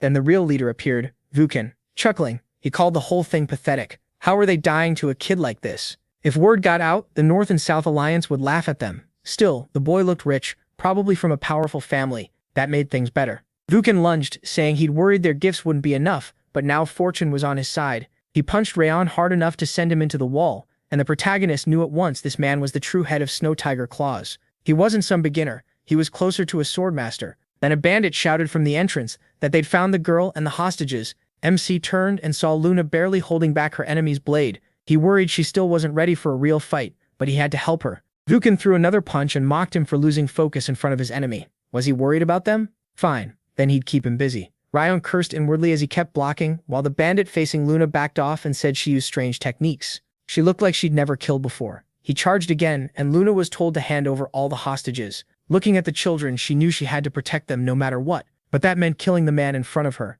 Luckily, he wasn't the strongest. She aimed her sword at him and tried to tell herself she could do it. She needed to remember Rayon's words, but her fear wouldn't fade, and her brother's shadow appeared before her. He was holding her sword. The moment she saw him, her vision darkened. She told herself to push him out of her head, but she couldn't. How could she protect anyone like this, like Rayon did? She was too scared to even swing properly. Until now, she hadn't protected anything. What was she supposed to do? Then his voice reached her, pulling her from the panic and making her look back. When their eyes met, he smiled and said it was okay. She could do it. That made her burst into tears. He had pulled her out of the darkness and shown her a way forward. She knew she'd have to thank him for giving her courage, for believing in her and helping her move on. She tightened her grip, swung her sword and cut through her brother's shadow. Then she rushed the bandit, froze his legs and struck a killing blow. After that, she looked at Rayon with resolve, while the bandit leader sighed in annoyance and asked he cursed his men for still losing to a bunch of kids, but the protagonist shot back that they were more than just children. That girl had beaten the darkness in her past by herself. Her heart was kinder and stronger than anyone he knew. She was the kind of swordswoman who broke through limits. As he said that, flames burst from his blade. He used the Thousand Flames technique, its first form, fall of a flower, and rushed in with a slash. Fire spread like flower petals and wrapped around the bandit. Once it was over, Rand checked the area for any traps before the instructors arrived. Then he opened the chest and found a two-colored bud, a very rare healing herb. Did they really wipe out a whole village for this? Then a voice came from behind them. The leader of the Eternal Bandits from the North-South Alliance stepped in, sounding almost disappointed that the fight had already ended. His eyes went to the bud in Rand's hand. He noted it was the same two-colored flower Vukan once had and asked if they had killed everyone. MC wondered what that would matter either way, and the man said he was pretty bold and good at reading the situation. He figured that confidence came from skill. He asked if he was from the North-South Alliance. The man confirmed it and said to call him Rictor. That put Rayon on guard. He knew that name. Rictor was a genius swordsman who joined the North-South Alliance with nothing but his sword. In just 10 years, he rose to lead a massive bandit force, far above the Snow Tiger Claws. His combat skill was exceptional. Rictor guessed the protagonist came from a noble house and asked if he was from the main Seagart line. Since their swords had no engraving, they had to be apprentices. Then he wondered if he should just kill them. The moment he said it, a cold wind hit Rayon. Rictor wasn't hiding his killing intent at all. To MC, who had once lived as an assassin, that much was nothing. He reached for his sword and Rictor asked with a grin if he could handle this. He said nothing, thinking he could kill him with a strike from behind. A direct fight would be tough right now, but even so, he didn't want to back down. He drew his blade and told Rictor to pull his weapon and fight. Rictor touched his sword and, a little surprised, said he would die then. Rayon answered that if he was weak, so be it. The bandit chuckled and said kids shouldn't toss around words like that. As they talked, he wanted to fight him even less. Killing the protagonist here would be a waste. The protagonist answered with confidence that a warrior doesn't get to choose where he dies. The bandit stared at him and wondered if he was really a child. Where had he learned words like that? Then he added there was another reason he didn't want to kill him. The fierce wind had been watching them for a while. Rayon didn't know who he meant, and Rictor jumped onto a rock and said that if he ever joined the North and South Alliance, that would be good. At last, he asked for MC's name, and when he heard it, he smiled. Then he left, saying he hoped to hear more about him beyond the Terracan Mountains and the Rabble River. Rayon kept staring at the rock for a moment, then told the girl it was time to go. She nodded and asked if she had done well. The question caught him off guard, but he smiled and told her she had been amazing. She smiled too, and together they gathered the children and returned to the others. Their short, somehow long mission was finally over. When they came back carrying the Snow Tiger Claws leader's head, Byrne and Martha were annoyed that Rayon had beaten them again. Remor calmed the students who hadn't gotten a chance to shine, then smoothly turned it into another bragging story about how perfect his own first mission had been. Wrath jumped in too, boasting that he had frozen an entire castle in his first battle. He wanted to cover his ears and ignore both idiots. The rescued children had lost their families, so the Slyan family chose to take them in. The kids seemed happy with that, mostly because they liked Luna. After the mission, Luna and Rayon were called in to see the head of the family. They received bronze medals for what they had done, and the praise surprised the protagonist. What surprised him even more was being given the two-colored bud. The family head said it was MC's spoil, so he could keep it, even though the herb was an incredibly rare cure. When he got home and opened the door, he was shocked to see Dorian there and asked what he was doing. With an awkward smile, Dorian scratched his head and said Madam had asked him to report how the mission went. Random immediately stiffened and asked if he had told her everything. Fighting back tears, Dorian said he had told her the whole story. The protagonist grew tense as his worried mother appeared at the entrance. He was sure Sylvia would panic once she learned he had fought bandits, and he started thinking up excuses, but he didn't need them. She pulled him into a hug and stroked his cheek, praising him. That left him stunned. He clearly hadn't expected that. Seeing his face, she asked if he thought she would be angry. He said she had always told him to be careful, and she replied that the family's founder raised his sword to protect the weak. He always reached out to those in need. The Rayon Zegart line carried on that duty and protected the helpless. She had once dreamed of becoming that kind of swordsman herself, so why would she scold him for saving hostages? If anything, she was proud of him. The maid smiled and said his story had moved them so much that they planned to spread the news all over the main house tomorrow. Sylvia hugged her son again and said he had grown into a wonderful person. Raydon, confused, thought he still couldn't understand her. His feelings were a mess, and when he tried to glare at Dorian, the boy had already vanished. Wrath snorted that there was no point looking. The coward had run off long ago. MC decided to let it go, and thought the evening hadn't turned out so bad. That night, while Luna got ready for bed, she set the chipmunk on the nightstand and remembered Rayon's words. Next time, she promised herself, she would thank him properly. Elsewhere, Rimmer rested in his hammock and thought back to the talk between him and that bandit, especially the moment Rayon told him to draw his sword and attack. It made Rimmer smile. It had been a long time since he'd heard the founder's words spoken so clearly. The seeds were finally starting to sprout. Meanwhile, in the Robert family's main residence, Darius sat in his study writing notes. Then something caught his eye, and he froze. A red stain had spread across the page from the wound on his palm. He looked at his hand and thought about how it still hadn't healed. 17 years had passed since that day. He had tried every high-grade cure he could find, brought in skilled doctors and famous priests, but none of them could heal it. It was simply a wound that would not close. It still looked exactly the same as the day he got it, like it was meant to remind him. The dead seemed to be telling him not to forget what happened, but sadly for them, he didn't live in the past. The day he would make his dream real was getting closer. A new day began. As Rayon went for a walk, the system told him the frost curse had weakened. He had reached the third stage of the Thousand Flames technique, Frost Aura, and Legendary Sense. His fire resistance had also reached stage 3. Now he could train at the expert level in swordsmanship. His aura control was faster, his sword skill had improved, and his movements were more precise. The protagonist smiled, realizing he had finally reached the expert stage. Even so, this was only the start. He had worked hard to get this far. Wrath scoffed that even swordmasters looked like bugs to him, so MC was nothing special. What was so great about reaching expert rank? Rayon answered that not every 15-year-old could do it. Across the whole continent, there were barely any his age at that level. Wrath snapped that only fools cared about age in battle. Age was just a number. Weak was weak, no matter how old you were. He admitted he had a point. In a real fight, no one goes easy on someone for being younger. Wrath called him an idiot and added that as he was now, the protagonist couldn't even scratch his finger. MC smiled and admitted that was true, which made Wrath blurt out in annoyance why he was grinning then. Raon said he was just happy. In his past life, he had never come close to reaching this level. Even Wrath had to admit he'd grown a little. Wrath froze, then shouted in rage, like he would ever praise a human, especially this one. He asked why he kept pretending. His voice had shaken, so he knew he was right. He had been with him long enough to read him. That only made Wrath madder. How could a human see through him so well? He felt like killing him.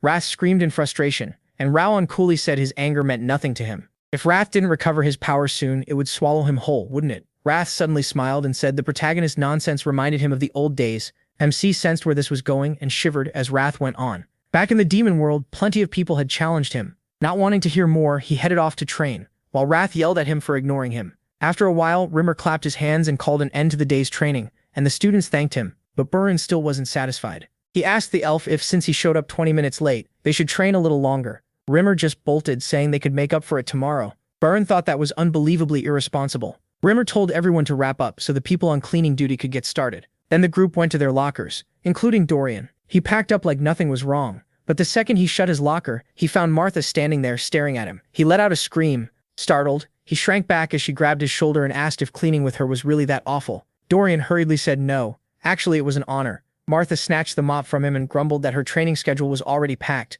Then she looked at the others hanging around and told them to get out so she could clean. They ran off right away. Raxleo thought she only acted soft around him. Just then, Rimmer walked up behind him and said with a smile that she really hadn't changed. The protagonist turned, surprised, and asked if he hadn't already left, but Rimmer said he came back because he forgot something. That instantly made everyone uneasy. He floated up a little to get their attention, and said he had one more announcement. An important one.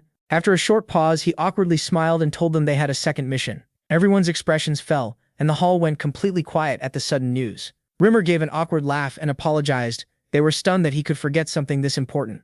Rain thought half a year had passed since their first mission, and to him, this second one should have come sooner. Compared to his past life, the Zikar clan clearly had fewer duties. Rimmer explained that orcs had invaded the southern part of Zikar territory. Their job was to wipe them out because they threatened the villagers, and they also had to protect the village. In short, they had to defend the people and clear out the monsters. The students lit up. They'd been waiting for a mission where they could finally test their sword skills. Rimmer quickly shut that down. This time, no instructors would go with them. They had to reach the village by themselves and work together on their own to finish the mission. Burn asked what they should do if they ran into something they couldn't handle. Rimmer said that was their problem. If the mission was too much for them, they had to decide for themselves whether to go forward. The leader's skill in judging the situation would matter most. Their leader had to find the best answer. Dorian nervously asked if running away would count against them. The elf replied that normally yes, but it depended on the enemy. If they met one of the 5 demons, escaping wasn't shameful at all. It was the smart move. Dorian was relieved. Then came another surprise. They would leave the day after tomorrow at dawn.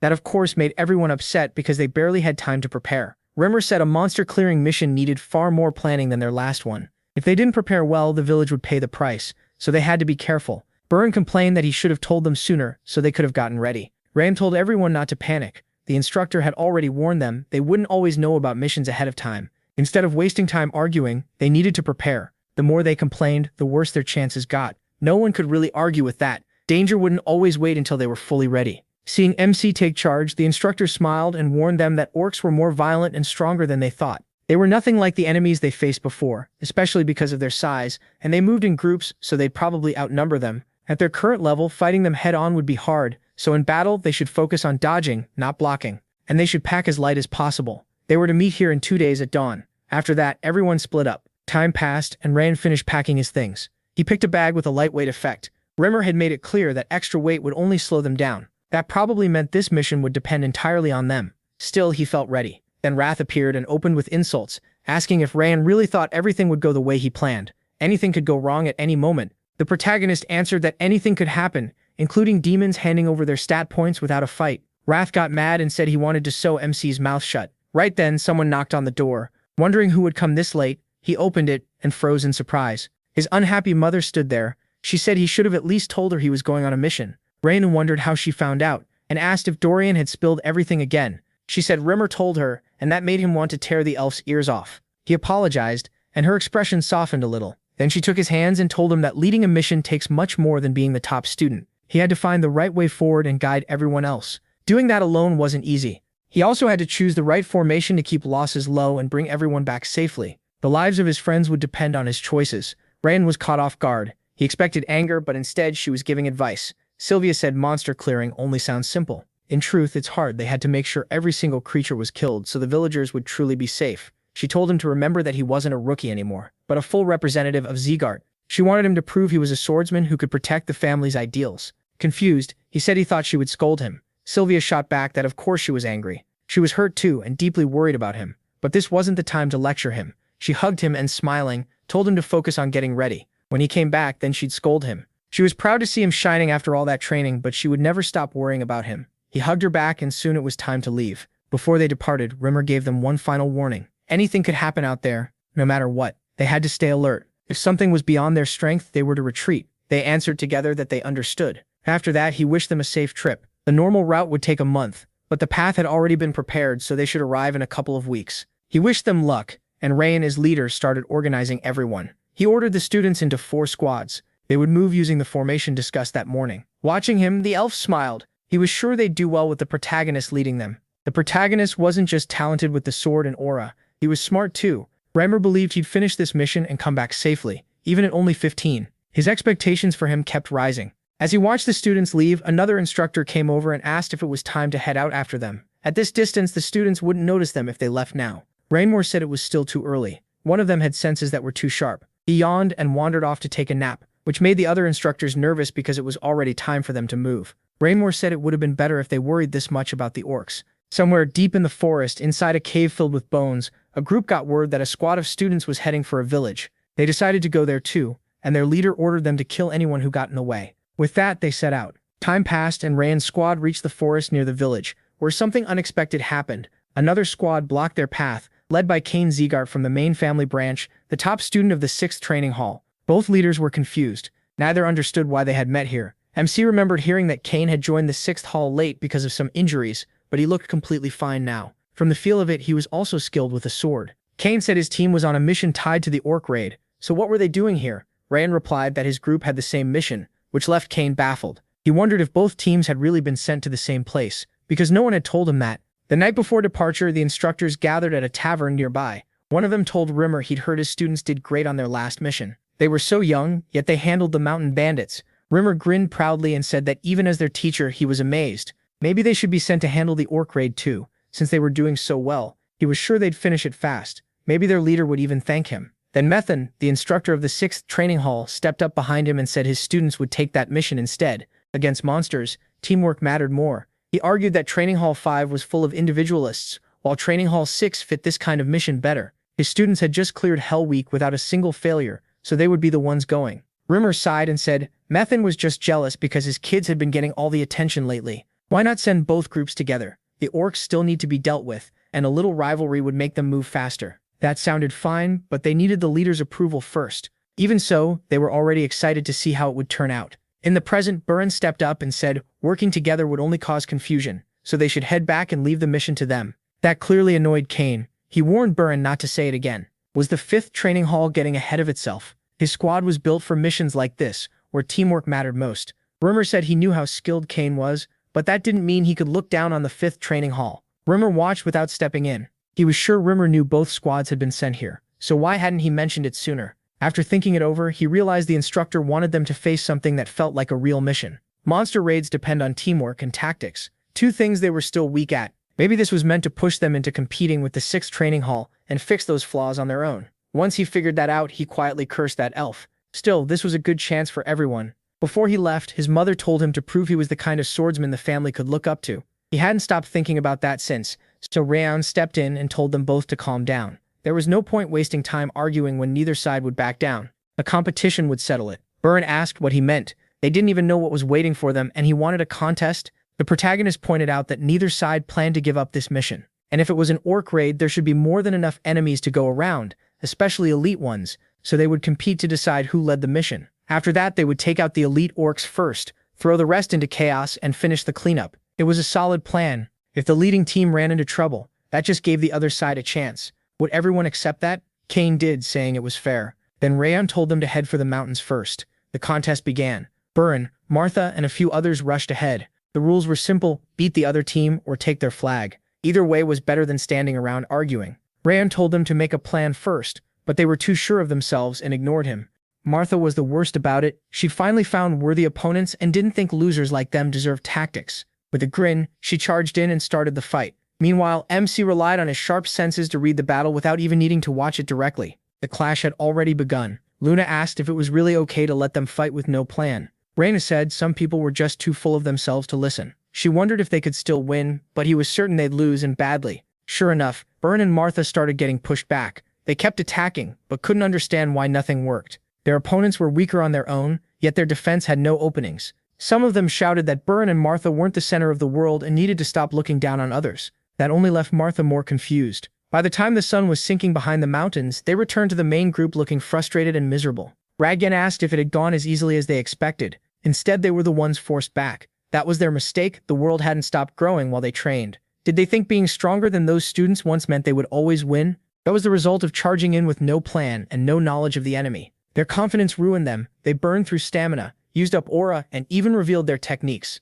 Those students trained hard too, and better results didn't give them the right to look down on anyone. Luna asked if that meant they had lost. Round said not yet. They still had another shot. At once their mood changed, and Martha snapped that she'd crush those idiots this time. He smiled. At least they were ready to try again. Then he laid out a plan to win. At the same time, the 6th training hall talked about their opponents. The 5th seemed weaker than expected, though their fight had still been interesting to watch. One student warned them not to relax. The 5th training hall had beaten the Snow Tiger Claws, one of the biggest bandit groups in the Alliance. He was sure they wouldn't quit so easily. Then he saw Martha coming, drew his sword, and said he'd been expecting this. Martha called him an idiot and warned that if he insulted them again, he'd regret it for the rest of his life. Then she rushed him with a focused stare. He told his group it was a frontal attack and ordered the 4th formation, focusing their defense ahead. He stepped up to block, but she suddenly attacked from the side, catching him off guard. At the same time, Burren charged another group. Since they'd seen his opening stance before, they thought they knew exactly how to handle him and moved in. But instead of meeting them head-on, he slipped past, fooled them, and struck in one smooth move, knocking 2 swords away at once. Their leader turned in shock. Had Burn really changed direction that fast? Their whole fighting style had changed. Martha was also driving back 3 students by herself, and now she understood. Rayon had been right. When he explained the plan, he asked why they lost, if they were stronger one-on-one. Burn guessed it was because of information and tactics, and the protagonist said exactly. The 6th training hall already knew their skills and built a plan around them. Meanwhile, they had gone in with no prep at all. Sure, they'd win anyway, so they got crushed in a fight they should have taken. Dorian nervously asked if that meant they were doomed. Martha grabbed his clothes and told him to shut up. Raffron said it wasn't over yet, but they had wasted a lot of strength and aura. They were behind now, but they weren't the only ones who could use information and tactics. Raffron asked if he had something in mind. MC said Kane had sharp eyes and strong instincts. He'd spotted them early and matched each of them against students who countered their strengths. Martha had power and endurance, but her attacks were simple, so he sent swordsmen who could absorb the pressure and make her waste aura. Raffron was fast but too straightforward, so they put evasive fighters against him. The easiest answer would be switching opponents, but Raffron knew they wouldn't agree to that. He was right. Martha insisted she wanted to beat her own opponents, and Barfron felt the same. He said that was fine. Then they'd just have to fight differently. Those opponents were solid, but they had a bigger weakness in how they used aura. Martha's job was to find the weak point in their defense and strike there. Barfron had trouble with fighters who leaned on instinct, but feints worked well against that type, so he needed to drop his usual style and start baiting them. Martha said it made sense, and they wondered how Raffron knew all this when he'd been sitting there the whole time. He answered that Kane did have a sharp eye, but the protagonist's senses were even better than most students. He'd been following the whole fight through smell alone. Everyone else was doing fine too. Even Luna was holding her ground. Then he heard footsteps behind him and turned. Now it was his turn. His opponent was Kane Zegard. Since things had changed, Raffron had no choice but to go after the flag himself. Kane said he'd wondered why his side had suddenly started losing, and now he knew. MC had told them to change their style. So the rumors about him weren't wrong, but this competition would end here. He'd heard he used fire aura, but he wasn't the only one. With both hands on his sword, Kane coated the blade in flames. Raffron was a little surprised to see he had fire aura too. Kane boasted that his aura was the best among the students, better even than many graduates. That meant the protagonist couldn't beat him. Annoyed, MC wondered why everyone in this family loved talking so much. Before a fight, he activated his own aura and told Kane to begin. He'd show him whose fire was stronger. Then Raffron rushed in. Kane was startled by how fast he was. He'd heard he had beaten Martha and even Prince Owen. Kane leaped back to avoid the strike, thinking the protagonist's aura couldn't match his even if he was strong. Still, he believed he was stronger. Then Raffron's sword flashed at his face, and Kane barely blocked it, only to see MC's flames blaze even brighter. A cut opened on his cheek, and panic hit him. How was that possible? His fire couldn't be weaker, or could it? He drove him back, bringing down another heavy strike. Kane blocked, but holding his sword up was getting harder. With a shout, he forced out more power, and a blast thundered across the area. In the end, Kane lost. Raffron asked, wasn't his fire supposed to be stronger? Turns out he was just weak. When his squad came back, everyone was stunned. Kane stood near their leader, deep in thought. They asked why he was there, and Raffron said the fastest way to turn a losing fight around was to take out the enemy commander. That shocked them. They hadn't expected him to see it coming. Byrne admitted the protagonist was right. Fooling them had been easy, but he couldn't have done it alone. Without MC's orders, they would have lost to the 6th training hall. Even Martha, though she hated to say it, agreed. She added that if his plan had failed, she would have stepped in. But they won because of him. The group accepted Rayon as the leader of the 5th training hall and said they were ready to follow him. He was a little surprised, thinking they had finally grown up. Hearing that pleased him. He told them they had all done well, and this fight should teach them how dangerous pride and overconfidence can be, especially when they charge in without a plan. If this had been a real battle instead of a test, they all would have died. He told them never to forget that lesson. While Rayon spoke to his squad, Kane watched and thought he had gone far beyond expectations. He was strong in battle and smart in planning too. Kane had looked down on the 5th training hall as a bunch of arrogant rookies, but now he realized he was the arrogant one. He walked up to the protagonist and held out his hand, saying he had learned his lesson. Rayon had taught him not to relax until the very end, and to always have another plan ready if the first one failed. He truly believed they would win somehow. They had known about MC's group from the start, yet they still lost the team battle, and he also lost their one-on-one fight. He thought he was stronger, but really he had just been full of himself. To Kane, that was an important lesson, and he thanked him, calling him a great teacher. The protagonist smiled, realizing Kane was far better than the other main branch kids. Then he shook his hand and said the match had taught him something too. Kane answered that as promised, they would support them on this mission. 2 weeks after the competition, they moved through a snowy forest. Soon they reached a cliff, and from there they could see their destination, a small village with no special goods and no tourist value. It was just home to a few farmers living off the land. The mission itself sounded simple, another monster cleanup. Still, Rayon felt like someone had been watching him the whole time. It wasn't the same feeling as when mentors were nearby. This watcher felt darker, like someone sizing them up. MC looked around and decided they needed to stay careful and trick the enemy first. He called Burn over and asked him to lead this mission. Burn froze, so Rayon explained that during the first mission, only he and Luna had fought the Snow Tiger Claws bandits. So this time it was better if the others led. He reminded him that he once swore he would surpass him. This was the perfect chance to show how much he had changed. After some hesitation, Burn agreed and said he'd prove it. Then he told the others he would be in command, and no one objected. They were ready to follow. Rayon then went to Martha and told her he'd explain later, so she shouldn't get mad. She replied that she didn't need a special reason. She had already promised to obey his orders. With that, she went over to Burn and started talking with him. The protagonist then asked Wrath if he also felt someone watching them. Wrath answered that the protagonist had noticed it too, then smugly said it was obvious. After all, he had learned from him. MC asked where the watcher was and how many there were. Wrath laughed and said he wouldn't tell him the location. He could figure that out himself. But from the way he said it, he learned there was only one watcher, which surprised Wrath.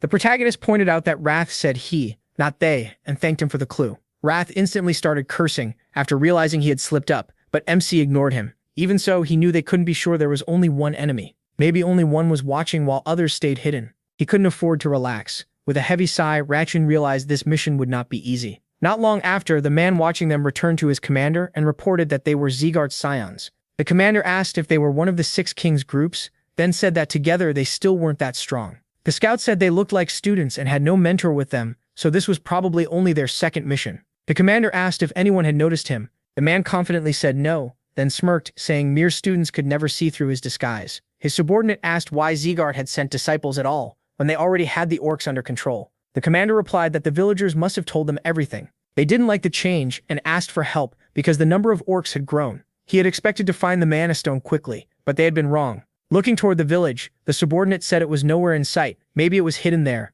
He asked if that meant they should attack now. The commander refused and said they would wait a little longer, but the subordinate argued this was the perfect chance to kill the kids. The commander answered that killing disciples was easy enough. The real problem was acting too fast and letting them discover the mana stone. That would be a huge mistake, so they would simply let them kill a few monsters and think they had done their job well. Then he put on a helmet, transformed and turned into an orc. He said that once the students left, they would attack the village and wipe it out. Later, inside one of the village buildings, Wrath looked at Burn and admitted he had worried about him at first, but Burn was handling leadership much better than expected. He wasn't throwing his rank around. He put the mission first and calmed the village chief and the villagers before anything else. Seeing how hard he worked, he felt there was no need to worry. The rest of them could handle the monsters without Wrath leading. Looking out the window though, he knew the real problem was the person who had been watching them outside the village. He wasn't sure, but it felt like the surveillance vanished once they arrived. Maybe it was someone from House Zegart checking on them, or maybe someone else entirely. Either way, they would likely learn the truth tomorrow. The next morning, Burn found tracks in the snow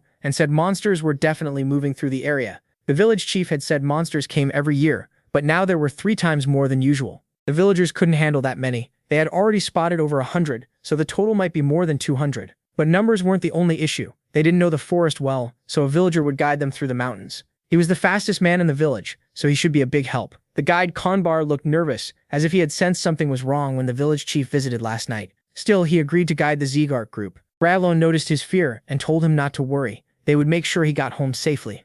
Burn then called everyone together and warned them that the biggest threat was the orcs, though goblins and kobolds were dangerous too because they used poison and dirty tricks. Even a small wound could turn serious, so everyone had to stay alert. Then he called on the 6th training hall and ordered them to block off the area and watch for escaping monsters. Kane agreed at once. Burn moved out with the others, announcing that the cleanup was starting. As they charged ahead, he shouted for them to show the power of the Zegart family. At the same time, Wrath called them idiots, saying he had never seen anything dumber. They had been preparing for an ambush, and now they were yelling and giving away their position. All that effort was wasted. Rain stayed calm and said they were shouting to shake off their nerves, which was normal for a first cleanup mission. Wrath stared at him, thinking the protagonist sure didn't act like it was his first time. He wasn't nervous at all, and seemed to see everything at once, like an old soldier. Soon, Burn's group ran into a pack of orcs. Martha grinned and said she'd wipe them out, but Burn attacked calmly and ordered everyone to kill the goblins and kobolds first, before focusing on the orcs. Then someone shouted that the monsters had broken through the formation,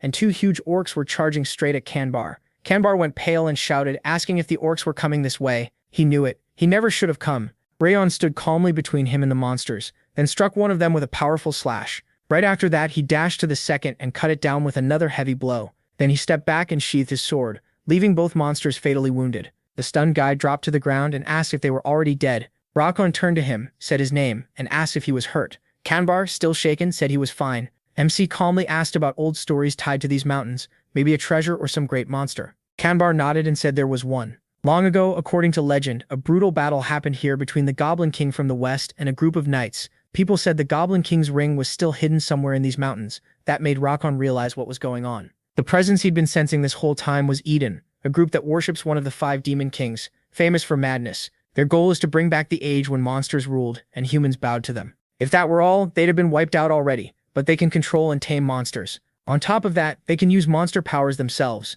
Even as humans, they can rival the Zeekhart family. That strange power is a secret even the greatest families on the continent don't know. But Rezon knew because of Darius. During another mission under him, they ran into Eden. The whole Shadow Squad was slaughtered there, and only he made it out alive. He hadn't understood it back then, but now something felt off. He already knew Eden used mana stones. If Darius, one of the 6 kings, knew too, why didn't he tell the world? Wrath looked at him and asked what he was thinking. The protagonist could feel a deep dark rage rising inside himself. Just remembering Darius was enough to make his anger flare up. He forced himself to calm down. Right now, Eden mattered most.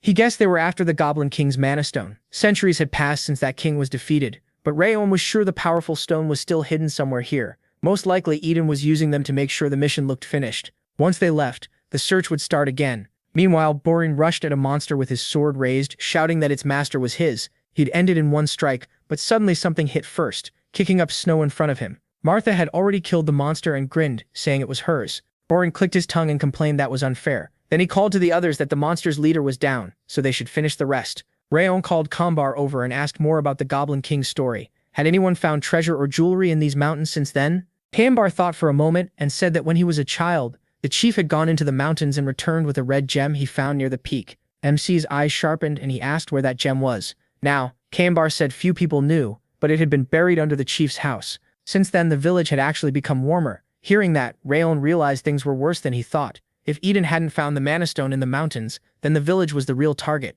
Sometime later, the squad reported that all the orcs nearby were dead, and the area had been cleared. Afterward, they went back to the village. The chief shook Burin's hand and thanked him for the help. He praised the Zeekhart family as true veterans. Burin answered calmly that they were glad to help. He stood nearby, watching from the side. Martha snapped him out of his thoughts by asking if things had really gone as planned. From his face, it didn't look that way. He turned and saw her on a tree branch, biting into an apple. Rayon said he still didn't know, but he'd explain when the time came. She hopped down and told him not to worry. Whatever happened, she'd follow his orders until the mission was over. Luna walked up, called his name, and asked what he was doing out there. He looked troubled. She couldn't see any joy in his win. The protagonist said everything was fine and they should go, since the chief was preparing a feast. He figured Eden wouldn't move until they left. The real move would come tomorrow. The next day, near the edge of Cebu village, Burin walked with the group and smiled to himself. Everything had gone well. They wiped out every monster in the mountains and only came away with light injuries. For a first mission, they had done great. Maybe that was why Rayon had trusted him with command. There had been no real mistakes in his leadership, though he still didn't get why MC handed him that much authority. Even so, he hoped he'd proven his skills were no worse than his. With a faint smile, he said it was time to leave. They went a little farther, but Rayon suddenly stopped, and the others did too. They turned and asked what was wrong. It was way too early for a rest. The protagonist said seriously that the real mission was starting now. Burin frowned and asked what he meant. MC calmly repeated that the mission still wasn't over. Confused, Burin said they'd killed all the orcs and even cleared away the bodies. Was there really something left? Rayon reminded him their mission was to protect the village. Burin still didn't get it, and asked what the problem was. He said someone had been watching them the whole time. The gaze was there an hour ago, then vanished. Some might think it was the instructor, but he was sure it was hostile. Far too hostile to be an instructor's. It had started before they even reached the village, and only stopped once they got far enough away. Burin stared at him in shock, and asked if he was serious. Martha stepped in and asked if that meant they'd been watched before arriving. The protagonist said it began when they climbed the hill near the village. Martha said that explained why he'd handed Burin command. The protagonist nodded. He hid himself to buy time and study the enemy. Kane admitted he'd also felt something strange during the fight. It didn't feel like normal instructor supervision. Still, he never realized they were being followed. Burin asked if that was why MC had given him command. MC said yes, and explained that doing so let him watch everyone unnoticed. Burin had handled that role well. Because of it, the enemy likely mistook Burin for the team leader and ignored him. He said he was a true Zeekhart and would recommend him as vice captain when they returned. That hit Burin hard. He'd been sure he wasn't below the protagonist, but it turned out Rayon had been quietly gathering information on an enemy none of them even noticed. Brufin had been proud of his success and never suspected a thing. MC said they should start with one fact. Orcs rarely work with other species, but here orcs and goblins were fighting together. That meant someone was controlling the monsters. Their job was to protect the village, and that job wasn't done. Since the village was still in danger, they had to return to Cebu quietly so the enemy wouldn't notice. Camouflage would have helped, and though they didn't have any, one squad member stepped up, pulled out gear, and asked if this would do. Rajan looked a little surprised and asked where he got it. The man said he brought it just in case. He, a bit amused, asked if he really carried all that around for emergencies. Then he told them to move like they were on a stealth mission. He called for Crane and said that since he was the fastest, he should report everything to the instructor. Crane agreed and left at once. The protagonist then told the rest to follow his orders no matter what happened. 5 hours later, at Eden's temporary hideout near Mount Cebu, the scout returned and reported that the group had left. They even checked the other side to be safe, and it was clear too. Their leader said it was time to begin. Using a recovery skill, he brought many orcs up from underground. Standing beside them, he said they were to kill everyone and leave no one alive. Burn saw a wave of monsters charging toward the village and cried out in shock. So there really were orcs left, and this time they had to finish them for good. Rason stayed calm and said this wasn't the time. He had warned them they were being watched. These weren't just monsters. They were dealing with people. They didn't even know exactly who the enemy was yet. Baron, worried, shouted that there were too many orcs. The village couldn't survive a force that big. MC looked at him and asked if he understood they'd all die if they made one wrong move. Baron, still tense, said they should step in now and save the village. He asked if he remembered the instructor saying how important it was to grasp the true point of a mission. The time still hadn't come. They had to be extra careful because their enemy was Eden. Everyone froze and Martha asked if he meant the same. Eden led by the 5 demons. Rowan said if someone was controlling monsters, then it had to be Eden or the Monster Lord. Either way, they couldn't be careless. Byrne admitted the protagonist was probably right, and he knew how dangerous Eden was. But if they waited any longer, half the village would be killed. Was he really supposed to sit there and watch people die? To him, the Zekart family wasn't the kind to do nothing. MC thought that way of thinking was childish. Byrne insisted they fight now. That was what real family members would do. Then he jumped off the cliff after the monsters and shouted that he didn't care who followed. But if they truly saw themselves as Zekart's swordsmen, they should come with him. The others didn't like being left behind, and Luna said she was going too. The moment she said it, she leaped down after him. The rest agreed. As members of the family, they couldn't back down just because the enemy served one of the 5 demons. They were recruits of the 6 kings, and they were going too. They had to protect the village. Kan called to the 6th training hall and said they were joining the fight. They would support the 5th training hall and strike Eden together. Everyone agreed and rushed after him. Rowan stayed on the cliff with a few squad members and thought things were moving just as he expected. From what he'd seen of Byrne and the others, there was no way they'd ignore this. They were bound to charge in and stop Eden. That was why he'd secretly told Luna to follow them. With the 3 of them, even Eden would struggle, unless something unexpected happened. Then he called over Martha and asked why she stayed behind. He thought she'd be the first to jump into battle, but she calmly reminded him that she'd promised to follow his orders to the end. Rowan gave a small laugh and said that meant they were heading to the village too, but they needed to hide their presence. He was sure some of Eden's people were waiting in ambush as backup. He could feel a strong killing intent from the mountains, not the village. The 5th and 6th training halls could deal with the monsters easily enough, but facing the enemy leader head-on would be dangerous. Still, that only mattered in a direct fight. For an assassin, it was different. Up ahead, the others clashed with the monsters, and Byrne warned them not to take the orcs head-on. Dodge first, then counter. Anyone who couldn't fight alone should team up. If they failed here, the village would pay for it. As he fought, Byrne realized these orcs were stronger than yesterday's. Still, defending the village would be easy if monsters were the only problem. Eden was the real issue. As long as they were here, the attacks wouldn't stop. He warned everyone to stay alert and watch for a sudden strike from the forest. Then the squad spotted figures in the trees and shouted that it was Eden's green phantoms. Byrne saw the goblin masks and headgear and knew it was them. He expected an ambush, but not this many, at least 40. They needed a smart plan to handle that number. He called for Kane to take command and make sure the enemy didn't break into the village. Luna was told to use her icy wind to freeze the feet of the orcs and the green phantoms. Byrne said he'd handle the rest. She calmly nodded. Then Luna swung her sword and sent out frost spikes with her aura. The orcs held their ground and stared back. Byrne used continuous flow, rushed in and cut down 2 monsters with autumn wind. One of the enemies in the trees pulled out a blowpipe and fired a dart at him. He sensed it and dodged in time. The others also caught on and shouted to block the darts with aura or avoid them. Then a small pouch dropped to the ground. They had released poison gas. Byrne realized this poison was far stronger than what monsters usually used. He yelled for everyone to cover their noses, but some had already breathed it in. They dropped to their knees, saying they couldn't even lift their swords, much less use aura. Byrne grimaced. He felt it too. It wasn't just them, even his body was getting harder to control. Luna also went pale, while the orcs and green phantoms were completely fine. At this rate, they would be wiped out. Then he felt a fierce, crushing force and turned to see Martha. She charged in with 3 others and snapped that since those idiot idealists messed up, it was their turn to deal with Eden's freaks. They couldn't let them get away. The 4 of them slammed into the monsters, giving the trapped trainees hope. They said if Martha had come any later, the poison would have killed them. They had to get up and help. Burn smiled a little oddly. Rayon wasn't with them. Still, her arrival had turned the fight around. If they pushed harder, they could win. Some green phantoms tried to run, shouting that these rookies were way too strong and they needed to escape, but they stopped at once, stunned when their leader angrily asked if they were really fleeing the battlefield. The trainees looked up and saw a huge monster standing there. Burn could tell this one was far above the green phantoms. It wore a leader's headdress and could speak like a human. This was the battle green phantom of Eden. Burn shouted that even if he wasn't top rank, what was an Eden commander doing here? The monster said he came because he heard they had returned after learning about Eden's ambush. Then he glanced at Martha and said the black-haired girl was impressive for a rookie. Still, if she wanted to live, she should run now. Most of them would die today because they didn't know their place. He attacked and crushed them almost instantly. They couldn't even scratch him. The others stared in shock. He had beaten 3 of them with a single blow. Then they wondered where Kane was. He was still at the barricade fighting orcs, but then where had Rayon gone? There was no way he'd ignore something like this. The Eden commander looked at Martha and asked if she could still stand. He called her the toughest of the idiots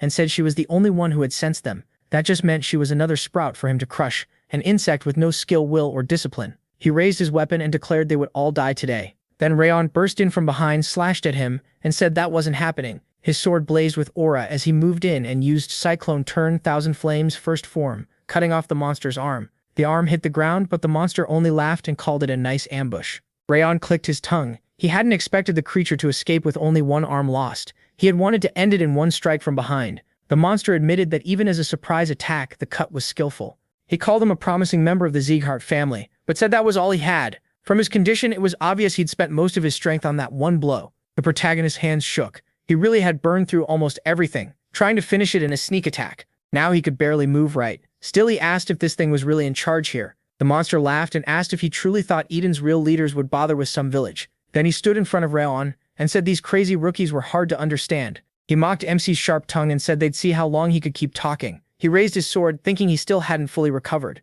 But neither had the monster. When he blocked the next strike, the monster sounded surprised. The protagonist was stronger than he expected. Rayon shot back that no one becomes a swordsman if they can't stop a hit like that. That answer annoyed the monster, and the 2 launched into a flurry of rapid strikes. Burn watched from the side in shock, trying to understand what he was seeing. That green phantom had crushed them with a few swings, yet MC was matching him blow for blow. He was even using the same continuous flow technique. Burn felt like he had been closing the gap, but his real level was already far beyond any rookie. Martha stared too and said this was Rayon's true power. Everything he'd shown before was only the beginning. Even so, she knew it still might not be enough. They looked even now, but the protagonist hadn't recovered the aura and strength he used in that ambush. Could he really beat the battle green phantom with what he had left? Luna said they had to help him. Martha shot back that she was barely holding herself together. Even if she was weaker, Luna still meant to join the fight. 1 mistake could get her killed, but she calmly said that didn't matter. Martha expected fear, but Luna seemed calmer than ever. She really had changed since she started following him.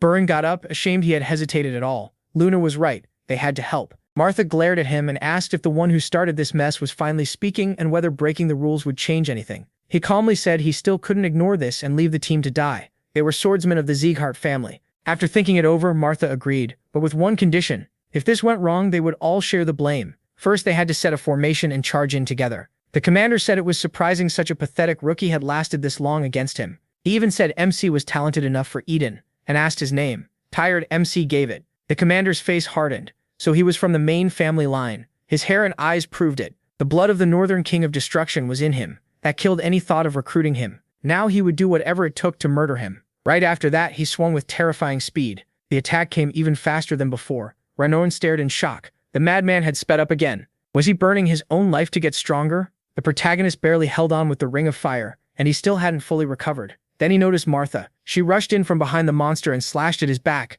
Annoyed, he spun around. He sneered at the insect that dared strike him, then sensed another attack and turned again. Luna was already rushing in. She stopped in front of him and unleashed Ice Aura. It was the breath of winter. Burn followed at once, charging in beside them and leaping with his sword. He used continuous flow techniques, Starlight Radiance, but the orc caught him by the body with one hand and lifted him overhead, mocking him for thinking that weak attack could win. If Burn had at least been as strong as that dumb blonde, he might have landed a proper hit. But Burn just smiled and said he was right. That kind of attack wouldn't beat him. It only had to buy time. Then the orc noticed Martha nearby, gathering a huge amount of power. She used Titanic Aura, Ultimate Meteorite. Martha brought her sword down hard and shouted for him to try enduring that. After the strike, she stopped behind him. He took the hit head-on, then whipped around and hurled Burn straight at her. Both of them were blasted away and slammed hard into a tree. The orc coldly called them insects and told them to learn their place. Didn't they get it? None of their attacks mattered. Behind him, Raon gathered power and said he was wrong. He thanked them because they had bought him enough time to recover. He wouldn't let the chance they risked their lives for go to waste. The orc demanded to know where that power came from and who he was. Raising his sword, Raon told the green battle phantom it should feel honored. This was the first time he would use this technique on a living enemy. He had thought he wasn't ready for it yet, but this fight showed him he could handle it. Thousand Flames technique, winds of blazing domination. He poured fierce fire into his sword and fixed his eyes on the enemy. The phantom's face tightened with worry. Something about that flame felt wrong. It wasn't like before. His instincts screamed that it was dangerous. He decided to kill MC now, no matter what, and charged with a roar. But MC moved first and unleashed a massive strike packed with power. The phantom couldn't endure the blow and crashed to the ground. He was completely drained after that attack and looked down at himself, struggling to steady his breathing. The others stared in shock and Burn said Raon had actually beaten the green battle phantom. The protagonist lifted his sword and shouted that it wasn't over yet. Eden's green phantoms were still here. For the village's safety, they had to wipe them all out. The squad around him answered at once, ready for orders, and together they hunted down the remaining monsters and Eden members. Later, Burn came over and said Raon had been right. If he hadn't stepped in, they would have died, and so would the villagers they were meant to protect. He was thankful for being saved and apologized for disobeying, even though he still would have gone to the village. Swordsmen of the Zegart family couldn't ignore injustice, just because they were weak. To his surprise, MC turned away and said Burn had done well. Because of their efforts, he could use the phantom's opening. This win belonged to all of them. Without even one of them there, he didn't know how it would have ended, so he sincerely thanked them all. Burn looked away and muttered that he didn't get why Ram was saying that. Still, he would grow stronger so this never happened again. Then he wouldn't have to rely on him anymore. He turned to Martha and said she had done well too. He only recovered because she kept that freak busy. He thanked her for following his orders. She smiled and asked what use she'd be if she couldn't even do that. Then she said she'd go help the villagers fix the damage. There was no need to push himself anymore. As Rand finally rested, he wondered if the mission was really over. Then his vision blurred. His body felt weak and his legs gave out. As he started to fall, Luna caught him and called his name, asking if he was okay. He looked at her and asked if it was that obvious. She said it reminded her of the training hall before, like all his strength had left him.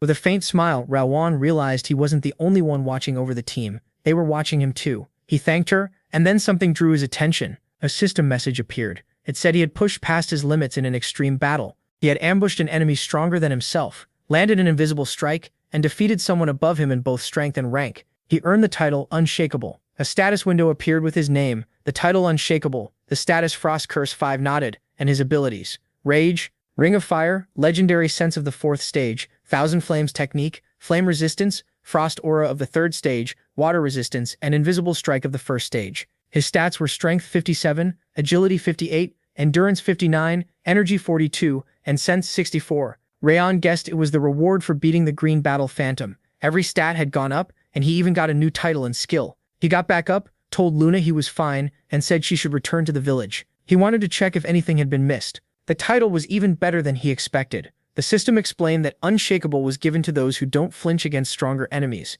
and when fighting someone above them, all stats rise by 3. 3 points didn't sound huge, but it would scale as he got stronger. Since plenty of stronger enemies still waited ahead, this would be useful. Another message explained Invisible Strike during ambushes. His presence would be harder to sense, and his chance of landing a fatal blow would rise. Raon thought it looked built for killing. If he'd had it earlier, maybe he could have killed the Phantom in one sneak attack. Wrath appeared beside him and complained that beating such a weak enemy shouldn't give rewards like this. Even if he made the system, where was the logic? The protagonist thanked him with a small smile and said Wrath was helping him grow stronger every day. That only made Wrath matter, and he shouted that he'd make the protagonist's death slow and painful. He promised to bite and tear at him until every part of his body begged for mercy. MC ignored the rant and casually told him to try, if he could. That calm answer made Wrath even angrier, and he screamed. Sometime later, the squad was helping rebuild the village, calling for more timber and asking where the debris had been dumped. When the wooden barricade was finished, Wrath woke up on a bed and muttered that he only meant to rest a little,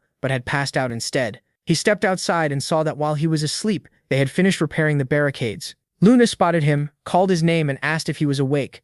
She also asked if he felt alright. Rang said he was better after the nap. Luna told him to come with her. Everyone was already waiting for him. Surprised, he asked who she meant. He headed to the middle of the village, where the elders said everyone had gathered to welcome the one who saved them. The villagers thanked the Zeganart swordsmen for risking their lives to protect them. Without them, the whole village would have been destroyed. They said they would never forget what these nobles did for them today. Ron looked at his teammates and felt something new. It was their respect and also the villagers' thanks, wonder and honest feelings. For the first time he really felt it. Back when he was an assassin, he almost never received gratitude. There had only been life and death. Everything he did was for Darius. No matter how many people he killed or how filthy the job was, Darius got all the credit. But now for the first time, Ron's own efforts were being seen. Had he ever felt this before, his hunger started to grow, the wish to earn even more praise and see more people looking at him with admiration. From now on, he would live as a respected swordsman, not a killer, and he would see moments like this again and again. Afterward, Ron asked the village chief if they could talk for a moment.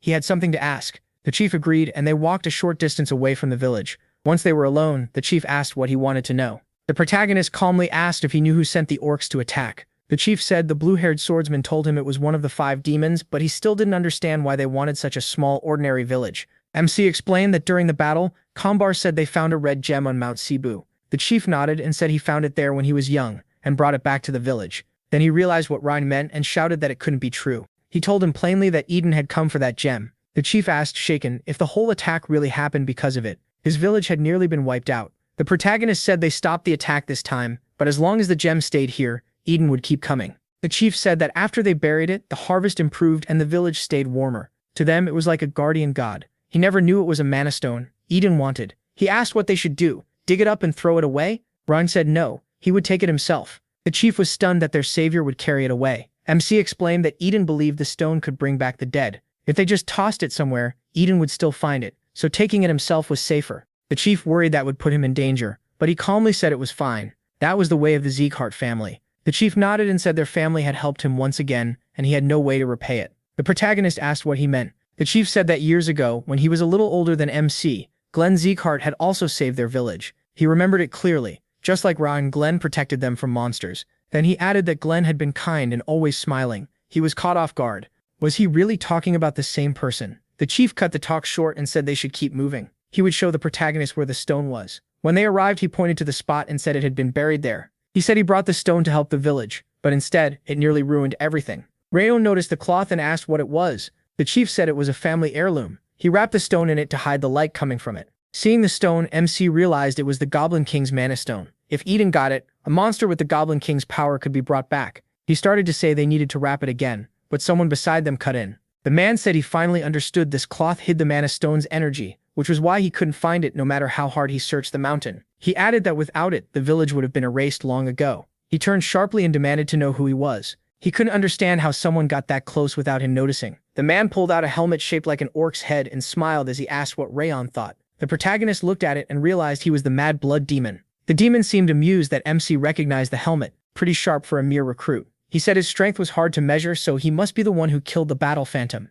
Rayon asked if this was the commander they had mentioned, the one who supposedly wasn't coming here himself. The demon put the helmet on and said coming here had become his mission. If the protagonist hadn't killed his man, he wouldn't have shown up. This was the protagonist's fault for forcing his hand. The pressure pouring off him made MC tremble. It wasn't just him, even if all the recruits fought together, they would still lose. Roth appeared and told him honestly that he couldn't beat this enemy. There were only 2 choices. One was to die pointlessly. The other was to hand over control of his body. At the same time, the squad was still fixing the village barricades. Byrne noticed Martha and asked why she came. With a faint smile, she said she heard he was repairing barricades and wanted to see it for herself. She teased that he was pretty good at it, maybe woodworking suited him better than swordsmanship. Annoyed, he told her that if she was done watching, she should leave. Martha shot back that elders deserved respect, so if he wanted her gone, he should ask nicely. Only one person had the right to order her around. Then she turned, saw Luna with a basket, and asked what she was doing. Luna said she was picking fruit. When asked why she needed more after the villagers had already fed them,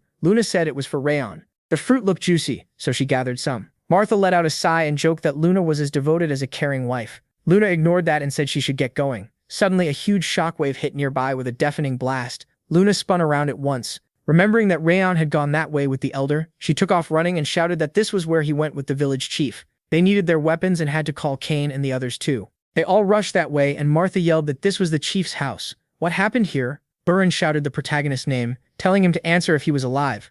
At that moment, MC came flying past them with the village chief. All of them were stunned and shouted his name. Raison hurled the chief toward Burren, and yelled for him to catch him. As he forced himself up, he shouted that they had to get out of there at once. They needed to move the village chief somewhere safe and escape immediately. They were about to answer, but then a violent pressure hit them. The aura was so heavy they could barely breathe, like their lungs were being crushed. Then the demon stepped forward. He looked at them and said they had gathered quite a nice group. Seeing his ogre armor, they asked in fear if he was really Eden's commander. He mocked them for shaking, asking if his aura was already too much for them. So weak even with the name Zegart. Rizzes shouted at them with a hard look, asking if they wanted to die there. He told them to get a grip and run. If they stayed, they would be killed. They had to focus their aura on resisting the pressure and get out, while taking as many villagers as possible. Burn agreed, started moving, and said he would come back for the protagonist. Rizzes called to the girls and ordered them to fall back and wait for the right chance. There was no point thinking about fighting now. They only needed to watch and survive.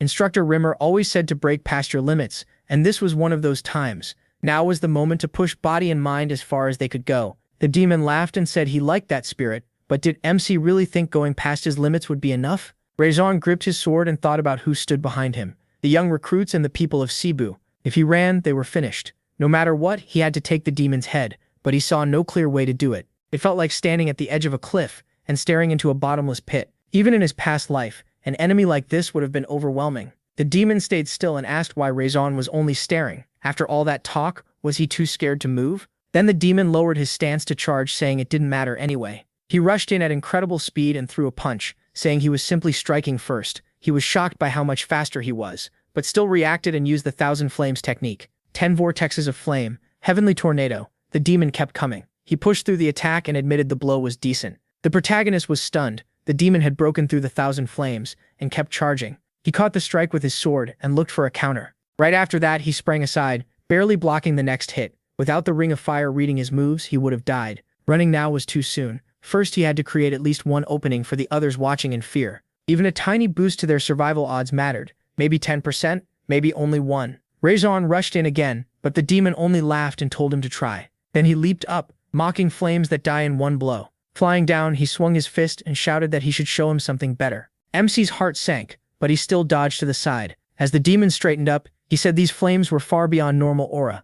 The Green Battle Phantom had been foolish, sure, but now it made sense why he lost to them. Still, that changed nothing. Fire couldn't hurt him. Then he asked why Rizzes was staring. Tired but steady, he said he already knew it was because of the helmet. That was where the ogre's power came from. Ogres, the kings of the forest, can ignore even blazing fire while guarding their land. In battle, they don't care if fire arrows pierce them. The Mad Blood demon had copied that trait. He calmly said the protagonist understood, so he should know fire was useless against him. MC said that was fine. If fire wouldn't work, he'd use something else. Cold aura spread around him. The demon blinked in surprise. His fire aura had already been unusual, even if useless here, but now he could use more than one element at the same level. Multiple attributes and sword skill at his age. Who was this kid? Rizzes asked why it mattered. He'd be dead soon anyway. The demon laughed and called that arrogant. He said they'd see how long that confidence lasted. At the same time, Burn and the others came back from the village to the battlefield. He froze in shock when he saw Rizzes fighting the demon. That wasn't his usual fire aura. It was ice. Could he really use multiple aura types?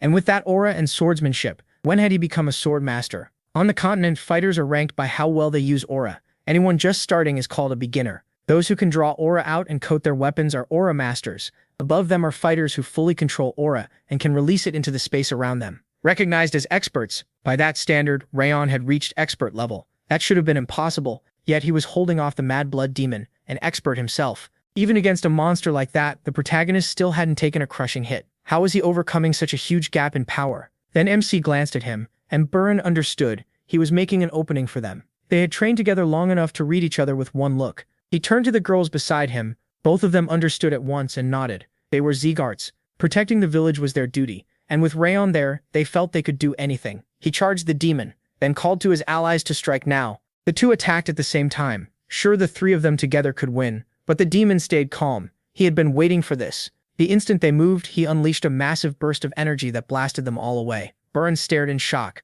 That was fighting aura. He was knocking them back like a shockwave. This monster was on another level. The demon laughed, saying he'd started to worry he might have to chase them down. Now they had saved him the trouble. Nothing pleased him more than watching hope turn into despair. Did they really think they could beat him? They were wrong, and today they'd die for forgetting their place. Rizzes shouted that the demon wasn't the only one glad for this chance. Everything the protagonist had learned as an assassin in his past life let him guide that cold energy through the Thousand Lights technique and focus it into a single point. Then he used Thousand Lights Zenith and drove it hard into the demon's stomach. Breathing hard, Rayon stared at him. The demon stopped the attack and grabbed the sword blade. He asked if MC had found his weak point right away, and even poured aura into the strike. One mistake and it would have killed him. Then he answered with a brutal punch that sent Rape flying back. His sword snapped, and the demon said it still wasn't enough to overcome their gap in strength. The protagonist had thought focused aura would pierce him, but it couldn't get through. The demon had hardened his skin and muscles to stop the blade, so this was an aura master. Gritting his teeth, MC said he had no other choice. As the leader, he ordered every rookie to leave. Burin was stunned and asked what he was saying. Rape shouted that they couldn't beat this monster. They had to save themselves and the villagers. There was no time. They needed to pull out the squad and the residents now to keep losses down. He called Burin's name and asked if dying here was really a fitting end for a Z-Guard. If not, then follow orders. Burin finally shouted for a retreat. As everyone started running, he told them to move faster and get away from the Mad Blood demon. They had to save as many people as they could. Luna looked back, called out to Rape Flyant, and told him he had to survive. With a faint smile, the protagonist said he understood. He reached for his fallen sword, and the demon asked if those insects really thought they could escape, but something else interested him more. Was MC seriously planning to hold him back alone while they fled? He stayed where he was and called to Wrath, saying he had a deal. Wrath appeared beside him with a wide grin. It was finally his turn. What kind of deal was this, when Rayon could die any second? What was he betting? The protagonist said they were betting on which one of them would die first. Wrath laughed and asked if he really thought he could win. MC admitted it was almost impossible, but for even the smallest chance, he needed his aura and body restored.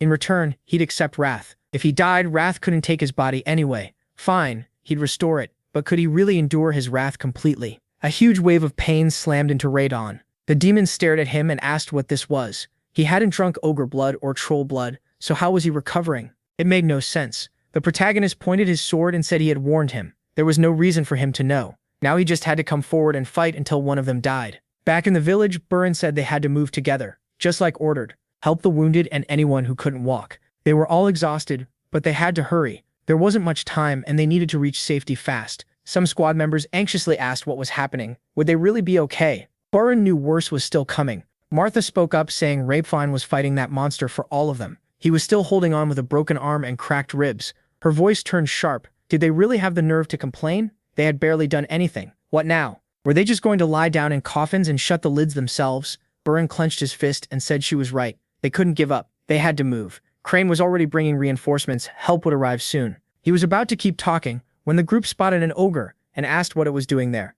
Burin turned, worried. Why had an ogre come out here? Then others shouted there was another monster too. Ogres had surrounded them. They were trapped. Where had all of them come from? Martha's face tightened. This couldn't be happening. Those Eden freaks could control monsters. The blood demon ignored them and kept fighting because he had already sent monsters after the group. One squad member dropped to his knees. Sure, this was the end. They were all about to die without even putting up a real fight. Burin shouted that they couldn't give up. Their comrade was risking his life for them, and if they died here for nothing, how could they ever face him in the next life? Martha walked up and said he finally got something right. Luna joined them too and told everyone to help the civilians and move them out. He knew she was right. They had to endure. That was the only thing they could do for him. While he fought alone to protect their lives, they charged forward, but then a sudden gust of wind drew everyone's eyes. The demon stayed calm and said Rayon was stubborn and should stop already. MC looked down and realized his broken left arm was holding him back. If he cut it off, he might last a little longer. But why was he even pushing this far? Every part of his body screamed in pain.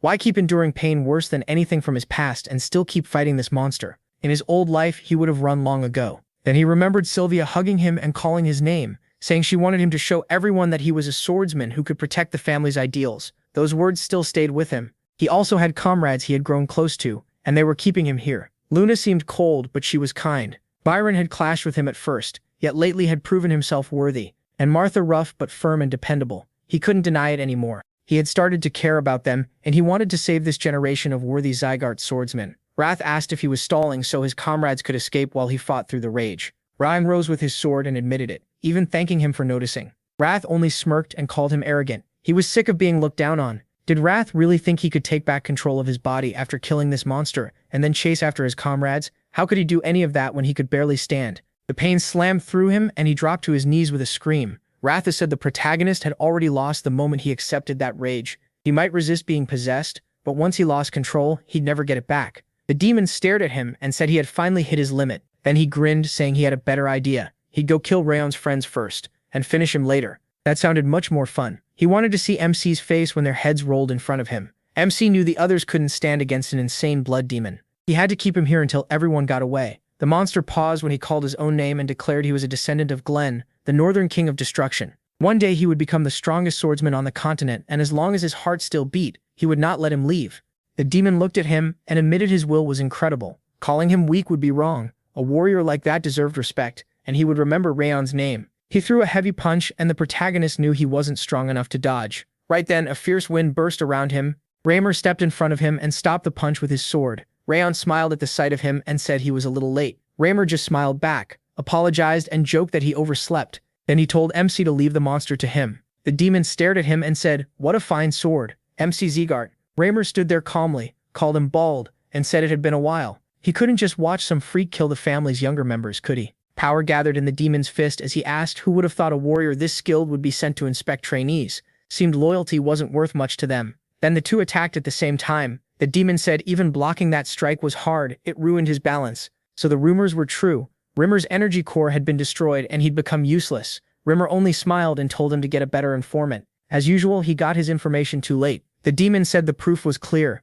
Before one swing from Rimmer brought death. Now he could barely stir up a little wind. That wouldn't be enough to beat him. He rushed in with a hard punch but missed. Rimmer slipped aside with a grin and called that rude. Rayon watched in awe. His instructor moved through the air like a leaf in the wind, so smooth it gave him chills. If Rimmer used his full power, the fight should already be over. So why drag it out? Maybe he wanted him to watch. Maybe, just like before, he was teaching through battle. Even now, he was still giving a lesson. Rimmer dashed in and mocked him, saying he acted tough but still couldn't beat a weakened man. At this rate, he'd lose that helmet soon. The demon flared up with rage and unleashed a storm of punches, yelling at him to shut up and fight seriously. Rimmer stayed calm and decided it was time to stop toying with him. He had already pushed himself enough just messing with him. Calling out to Rayon, he told him to watch carefully. This was how the Zegart family fights, and he needed to learn it. Then he raised his sword and used Sword Field Release Eye of the Storm. A violent wind exploded around him. The demon understood at once, a raging storm with the enemy trapped at its center, an aura barrier that would kill anyone trying to break through.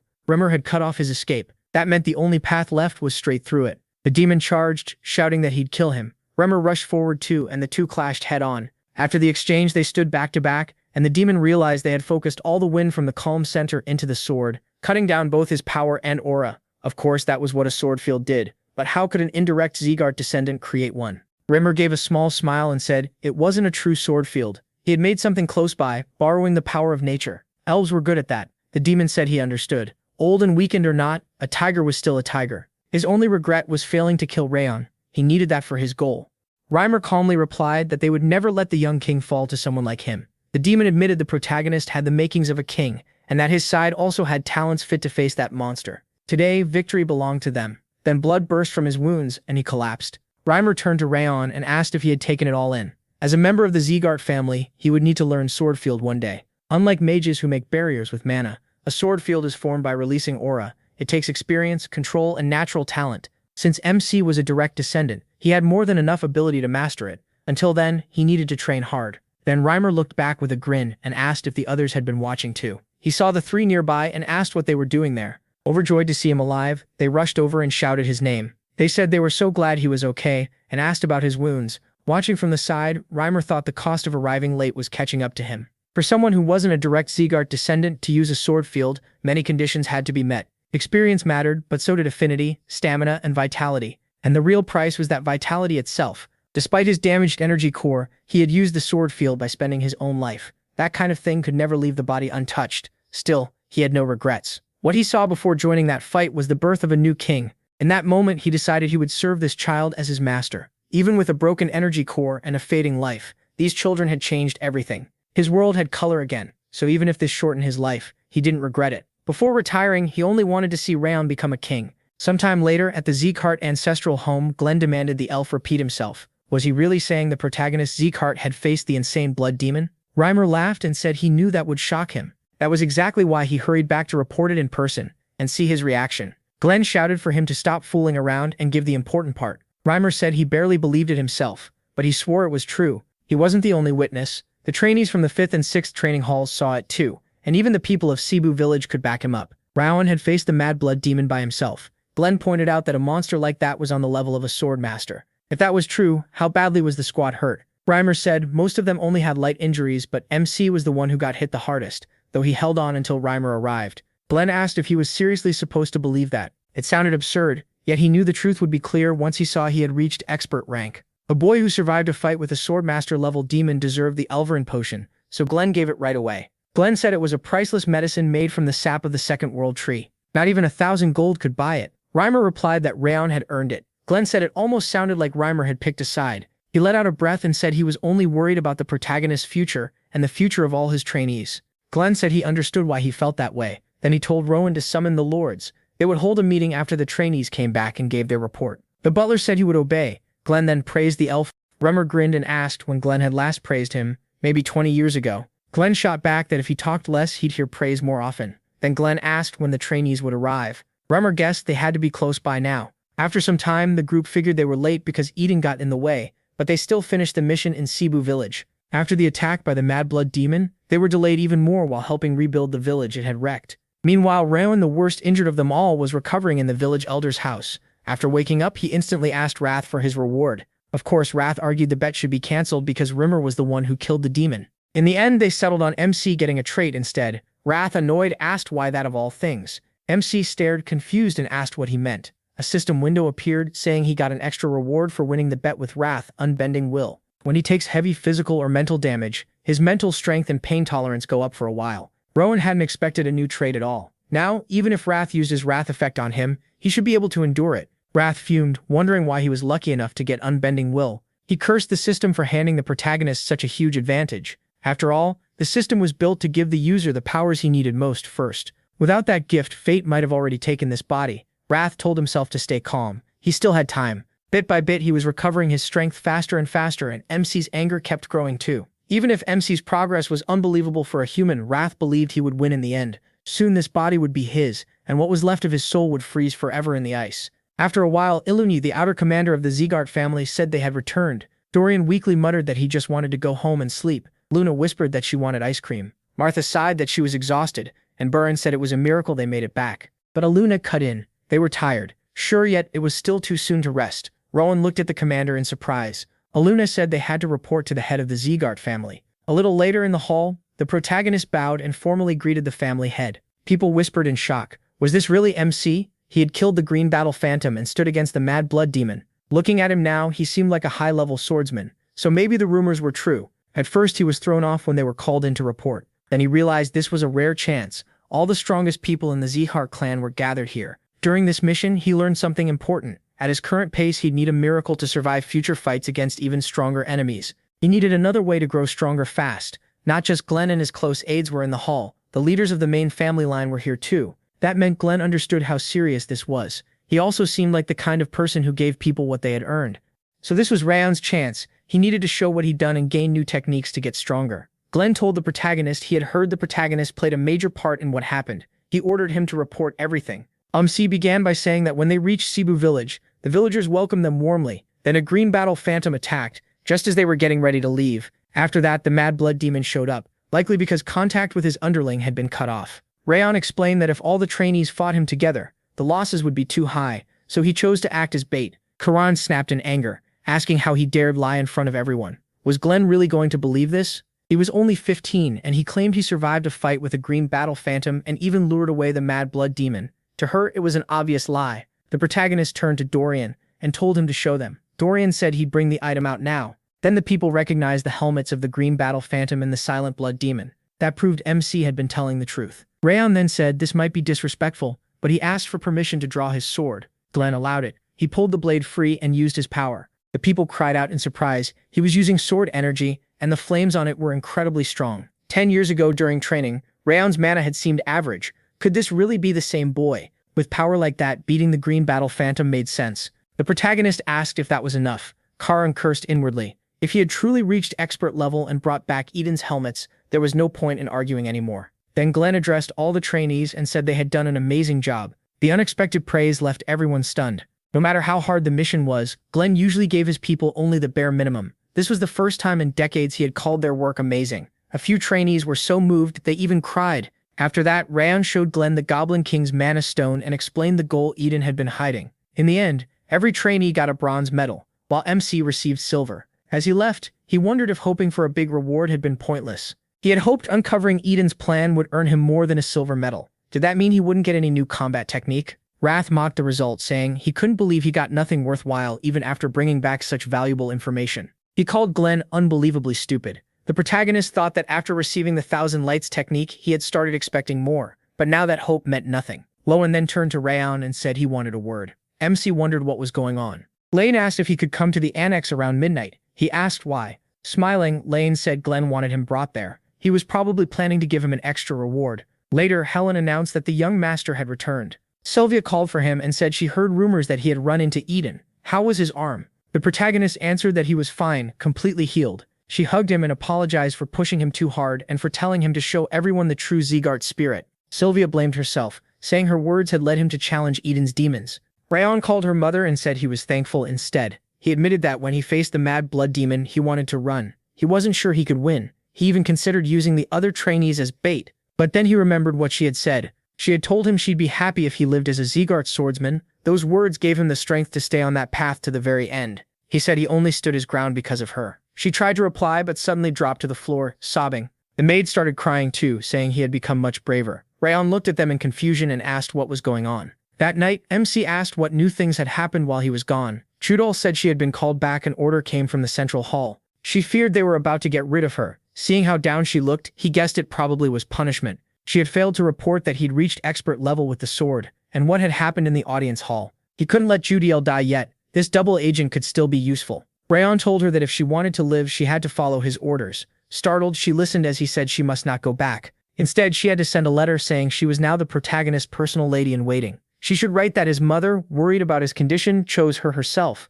That would make them hesitate to touch her. They might even think keeping her close to him would help them gather more information. If they ever started doubting her, she should say he had almost fully recovered. Only Glenn and Instructor Rimmer knew that for sure. That way they believed she was still useful. If she agreed, she needed to send the letter right away and act as confident as she could. Juhail said she understood. Wrath then remarked that every move she made showed fear and doubt. Why did MC want such a useless spy? MC replied Juhail isn't useless. She could become great bait for Karin, and he felt like he was looking at his old self. He couldn't stand by and watch someone get used, then tossed aside. Looking out the window, Rayon asked what the plan was for today. A little later, he smiled to himself. Then he told the clan head that he had come because of his summons. Glenn told him to skip the formal talk and ask straight out what movement skill he used on the mission. Rayon wondered why Glenn brought that up. Carefully, he explained that movement is life or death for a martial artist, so he used river step, the basic footwork taught to beginners. Glenn said that kind of technique can still help later on, but for a master, it was too simple and weak against strong enemies. To the protagonist, that sounded perfect. Glenn had already decided on a reward for exposing Eden's goal. Glenn said he would personally teach him a movement technique that fit him better. MC could hardly believe it. Glenn was going to teach him himself. Glenn warned him to watch closely. He would only show it once. As Glenn began, Rayon realized he was seeing the footwork of the strongest warrior on the continent. It was a rare chance. The moves were unlike anything he'd seen. Smooth and fast, strong yet subtle. Those wide flowing steps felt beyond anything else in the world, and even after a short look he was completely drawn in. He knew he never could have grasped this on his own, not even with the Ring of Fire pushed to its limit. Glenn called it the Step of Supreme Harmony. Then the system window appeared. The Ring of Fire had detected the technique, and the protagonist had learned its first stage, True Paradise. Afterward, Glenn asked if he had managed to see it. Raisin apologized and said his level wasn't high enough to understand it all. He said he only barely caught the first step, then asked if that was really enough. Glenn said that was all. This was his reward for revealing Eden's motive, and whether he mastered it or not was up to him. MC bowed and thanked him for the chance, then took his leave. Later, he laughed softly and thought he never expected Glenn to teach him the Step of Supreme Harmony. Wasn't that fascinating? After all, Glenn had created the technique himself. Rayon wondered if he could really master something that difficult. Glenn, meanwhile, was sure the protagonist had already understood at least half of it. That meant the first stage, True Paradise. He had grasped it by instinct. The whole Step of Supreme Harmony is built on that first stage. MC might not know how important it is yet, but in time he would figure out what to add to that first step, and one day master the whole technique. Several days passed after Glenn showed him the Step of Supreme Harmony. Rayon kept training with the system's help, but still couldn't fully learn it. Then Wrath reminded him that he had already said he wouldn't master a technique like this. He had thought a few tries would be enough, but he still couldn't do it. Then Sylvia suddenly called his name as she jumped over the fence and demanded to know what he was doing there. She told him to rest, while Wrath was shocked enough to wonder if her power core was really damaged. She snapped that he had promised to rest until he was fully healed, and the protagonist tried to calm her down. To him, his own mother was scarier than a demon lord. In the end, he had to put the step of supreme harmony aside. Even when he tried sneaking in practice, Helen and the other maids watched him closely, never letting him train. Rayan thought it was too much, though honestly, resting like this was kind of nice. Then a maid rushed in and announced that Raiden Zagart had arrived. MC thought that should be Baldur's son, Glenn's fourth son. He asked what he was doing at the annex. The maid nervously said she didn't know. Before Rayon could get there, he heard that Raiden had already started getting violent with Sylvia, and his expression changed. Soon, Raiden complained that an important guest had arrived, yet the servants were a mess and claimed they never got any notice of his visit. Sylvia said they truly hadn't received a letter. Irritated, he asked if she was calling his head butler a liar or him. She quickly said that wasn't what she meant, and asked him to wait while they prepared everything. Sylvia and the maids started cleaning up. Raiden, furious inside, thought this was all infuriating. He had destroyed the White Blood cult's base, so he expected the whole family to focus on him. Instead, no one cared. That bastard Raywan had stolen all the attention. How could a half-blood take what should have been his? Spitting on her hand, he shouted, asking how much longer he had to wait. Helen fired back that even as a member of the main house, he was going too far. Raiden hit her and demanded to know who she was to raise her voice at him. He wasn't just from the main house, he was her master. Even if he killed her, the worst he would get was 2 days of house arrest, and she really thought she could step in. Sylvia shouted for him to stop. Judiel turned to Sylvia and cried out that it was too dangerous. She refused to let anyone hurt her. Right then he appeared with a sword in hand. Raiden sneered and asked if he had finally shown up. He said he had come to see him anyway, so the timing was good. But what was with the sword? Did the protagonist really plan to point that thing at him, a direct descendant? He ordered him to put it away, before this got worse. He proudly introduced himself as Baldur's son, and the master of the Central Martial Arts Hall. Raiden rushed him and asked if that was supposed to matter. At the last second, Raiden's butler blocked the strike and called him a dog. MC answered with a punch to the face. Raiden yelled, asking if he even knew who he had swung his sword at. He said of course he did, then took his stance and said he was cutting down an arrogant trespasser. He shouted back in panic that this was insane. He was the rightful owner of this place. Raiden kicked him in the stomach and said he was wrong. Raiden gasped that he had gone mad, but the protagonist told him nothing here belonged to him, and this annex wasn't his either. Raising his sword, MC declared it belonged to him and his family. Raiden screamed in fear, but suddenly Yahello stepped in and ordered him to stop. He thought the man's clothes marked him as one of the Heavenly Sword Order. Why was a swordsman under the clan head's direct command here? Raiden shouted that if he was from the Heavenly Sword Order, then he should execute this trash at once. A half-blood had dared attack a direct descendant of the clan head. Raquel replied that they only follow the clan head's orders and told him to calm down. Raiden stared in shock. How could the family's watchdog disobey him? The butler whispered that he needed to stop before he made things even worse in front of a Heavenly Sword Order swordsman. Grinding his teeth, Raiden turned to the protagonist before leaving and said he wouldn't forget this day. Raiden would regret ever daring to treat him like that. He swore he would make him suffer humiliation and pain worse than death. After that, Helen apologized to Sylvia, saying she had failed in her duty and it was all her fault. Sylvia told her she was wrong. She had acted bravely and done nothing wrong. She said Helen shouldn't worry and promised to handle it. MC said he would take care of it himself. He didn't think this was just a simple provocation, so he asked them to trust him and leave it to him. The next day, Glenn told them they could rise. He said he had heard rumors about the disgraceful scene yesterday. Raiden claimed every word was true. He said he had sent a letter asking to meet him, but the annex wasn't ready for him, and its people had treated him rudely. Then he and his butler had attacked him, and he could have died. The protagonist thought he was a better actor than swordsman, nothing like what Judiel had said. Then he politely told Glenn that Raiden was lying, though the memory of his shouting and insults still burned in his mind. Raiden angrily grabbed his collar and called him trash. Raiden told him to stop and warned him not to forget where they were. Since their stories didn't match, Glenn said he would call a witness to settle it. Raquiel greeted the clan head and said he would report what he saw. He explained that young Master Raiden claimed he had sent a letter, but no letter ever reached the annex. He added that Sylvia and her maids had been gardening as usual when Raiden suddenly stormed in and started complaining. MC was stunned. He had expected Raquiel to side with a direct descendant, not the people of the annex, but he was telling the truth. Then Glenn turned to the shaken Raiden and said things clearly hadn't happened the way he claimed. Had he really been exposed? Raiden shouted that what mattered was that a member of a collateral line had attacked a direct descendant. This could shake the family's order. Glenn said that was a serious issue, and since both sides had acted wrongly, both would receive punishment. He yelled that this was no real punishment. If Raiden was spared, he could still become a problem for the family. Raiden told the clan head he would accept whatever penalty came, but first he had something to settle. Glenn asked what he meant. Raiden said Raiden had shamed his mother in front of everyone, and even laid hands on the maids. Yet he still hadn't paid for any of it. The clan head frowned and reminded them that both sides would be punished. Then he asked if they really meant to keep this going, his power pressing down as he warned them to remember who stood before them. Raiden felt like the whole hall might cave in under that pressure. Still, he said he understood, but Glenn himself had called this sacred ground for swordsmen. Since Glenn believed a swordsman should speak through his blade, he asked for permission to settle it in a duel. After thinking it over, Glenn said that would be worth seeing, so he approved it. The duel would be 1 week later in the Central Training Hall. Both of them were told to get ready. Later, Baldur Zeegart, master of the Central Martial Hall, heard the whole story with his arms crossed, so they really chose a duel. Raden told his father that Raden Zeegart had been arrogant enough to challenge him in front of their grandfather. If Raden won, he could destroy the protagonist's energy core. If the protagonist won, then Raden and his butler had to apologize to the Annex staff. On top of that, the masters of the Central Martial Hall would be banned from going near the Annex. Baldur said that no matter how gifted MC was, he was still Sylvia's son by some wanderer. He needed to learn what a member of the main family branch really was. Raden said there was nothing to worry about, he'd only been caught off guard before, and he was no match for him now. He had already reached intermediate expert. Baldur laughed, clearly pleased. Still, he warned his son not to go too far and kill him. Ruining his life as a swordsman would be enough. He should leave Raden with no hope for the future, and Raden smirked that he would. Later, the protagonist trained in the garden while Sylvia and Helen watched from the window. Helen worried that the young master had challenged Raden to a duel. Would he really be okay? Raden was already an intermediate expert, while MC had only recently become an entry-level one. She thought they should stop him before something terrible happened.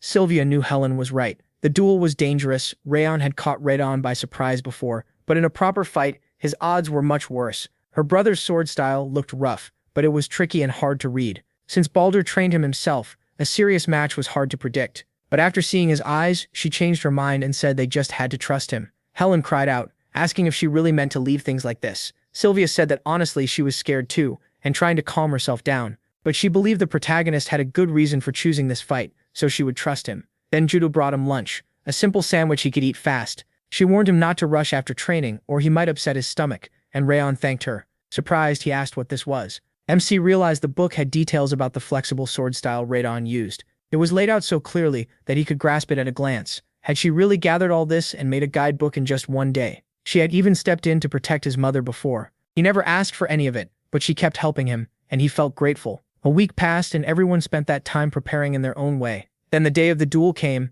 and the whole family gathered to watch. Raden smiled to himself, thinking he had waited a long time for this. Rayon had no idea how badly he wanted to finish him. He planned to wreck his body so badly he would never hold a sword again. The referee called them up if they were ready. Raden sneered that he wanted to see the loser's pathetic face, but he said he wouldn't get the chance. The referee declared the duel had begun. Raden rushed in with a smirk and mocked Rayon for acting so confident, but after using his movement skill, he suddenly lost sight of him. The protagonist appeared behind him and said that this was his first death. Raden was stunned when had he gotten behind him. Raising his fist, MC said today he'd die as many times as he deserved. Then he slammed a punch straight into Raden's face. Raden reeled, wondering what just happened. He hadn't seen a single move. Raden asked how long he planned to stay on the ground and told him to get back up. Raden had said he was meant to die many times, so this one was for lying about the letter. Furious, Raden swung his sword and called him arrogant trash. He swore he would regret not ending it earlier. They charged again, and then Raden lost him a second time. He was sure he had only grazed him. Rayon struck his face with the hilt of his sword and told him he was on the left. That one was for ruining the flowers his mother grew. He hit him again and said this was for trampling them. Then the protagonist drove another punch into his face for hitting Helen. Raden couldn't understand what was happening. This trash was only supposed to know the flexible sword style and river step. Rayon was a lower-level expert, so he should have been weaker. Then why was he losing? Helen watched beside Sylvia and thought MC could have ended the duel in one blow. Instead, he kept giving Raden chances to stand back up. It was like he wasn't fighting just to win, but for them. Helen started crying, realizing he was releasing all the anger from the insults they had suffered, even for someone like her, just a maid in a place where bloodline meant everything. Rayon had challenged and crushed a direct descendant. Watching her son, Sylvia thought her father had only ever valued strength, and that was why this family had grown colder and crueler over time. Even as a direct descendant, she never felt she belonged. In the end, she broke under the pressure and ran away instead of facing it. But maybe that was not a mistake. Now she could see another way to use her strength to break the order of this rotten place. He, her own son, had shown her that. No matter how weak you are, your spirit has to stay strong. No matter who stands against you, you fight to the end. After a while, the judge announced that Rayon could no longer move. The duel was decided. The winner was Rayon Zeegart. Baldur shouted at his son for bringing shame on their family. Raumur cheered, shouting that he had said the protagonist would win. Dorian yelled that this was exactly what he expected. Luna called out his name, and Martha and Byrne shouted that they knew he'd do it. Rayon noted that he had served the Zeegart family for a very long time, but this was the first time he had seen so many people openly support a collateral descendant, no matter his rank. Glenn thought being praised by allies without regard for status was impressive. But what shocked him even more was that, despite his lack of experience, Rayon had used the Step of Supreme Harmony, a movement art Glenn himself created through years of hard discipline. Most masters needed half a lifetime to learn it, yet MC had done it in only a week, and he was earning this much support while still so young. Their family had always chased strength above all else. That mattered in noble society, and even Glenn could no longer change that way of living. Rayon, as a collateral descendant, had felt the unfairness of that system himself. Maybe one day he would be the one to change this family from its roots. Rising from his throne, Glenn said the result was clear. Now all that was left was to carry out the terms they had agreed on.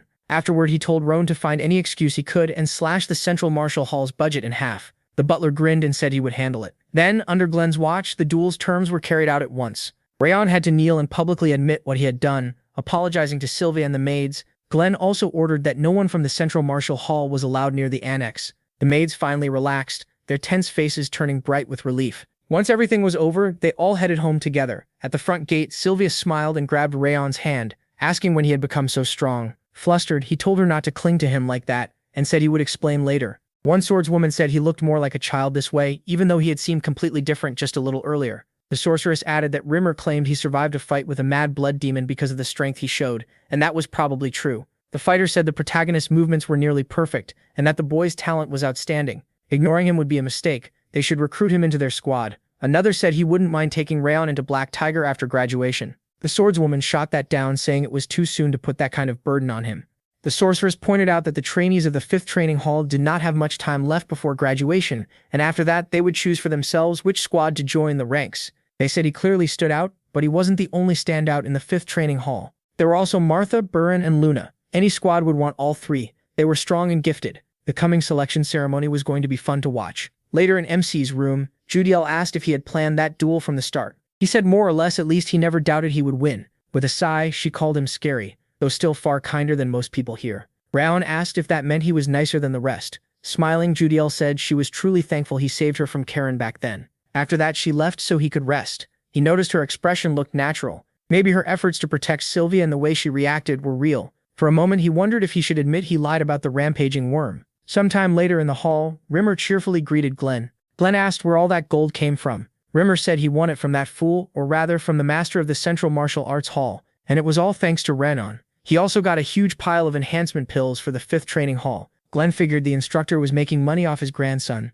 Still, he knew Rimmer wasn't here just to brag, so he told him to get to the point. Rimmer nodded and said he had a proposal. Glenn asked what he meant. He had already given him full control over training. Rimmer said this wasn't about training. He wanted permission to change the graduation exam for the trainees. Glenn repeated that he wanted to alter the exam and told him to explain. Rimmer said the current test was simple, either earn the instructor's approval or duel another trainee. But these trainees had already fought the Owen Knights, and on their second mission they killed in a real life or death battle. They had already done far more than normal trainees, so the 5th Training Hall needed a new kind of test. Glenn found that interesting. Ryber said he wanted to make it a survival exam. The great Zekart name wouldn't save them there. If they could survive on their own, that would prove they were worthy of becoming true knights. Ryber grinned and asked if that wasn't a great idea. Glenn studied him for a moment and said he had changed. Rymer looked confused and asked what he meant. Glenn said that after his energy core was destroyed, he retired and stayed out of sight for a long time. But after meeting this year's trainees, he wasn't dull anymore. Now he was full of energy and eager to teach. Rymer laughed and said praise like that was embarrassing. He added that he agreed with Glenn. His mood really had gotten brighter. He denied it, then admitted it almost felt like he'd found a talent for teaching. Who knew? Maybe one day someone he trained himself would sit in the clan leader's chair. Glenn asked if he meant Rapso. Reamer said who could know for sure. It might be Buren, Martha, or even Luna. Glenn smiled and said that was amusing. He gave him 1 week to prepare the exam plan. If he failed, this whole talk meant nothing. Reamer smiled and pulled out some papers, saying he had already prepared it.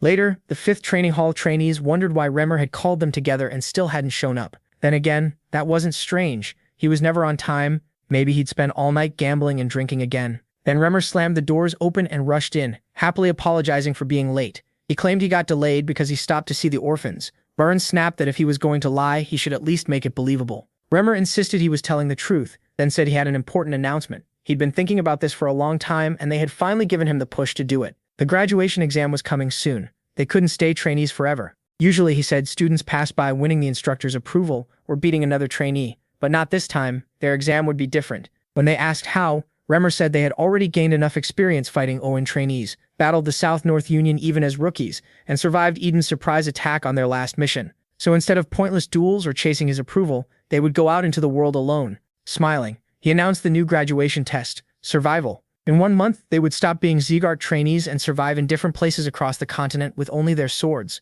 Of course, anyone too afraid could take another exam instead. Luna turned to Rayon and asked if he would join this test. The protagonist said of course he would. Luna answered that she would too. Burun said the instructor must have a reason for choosing this, so he was in as well. Martha said she'd been surviving her whole life, so she was ready. Remmer looked surprised that not just MC, but all of them decided. So fast, had they even stopped to think about where he might send them? He warned that he especially was the top trainee, so his choice could sway the others. They might follow him without thinking.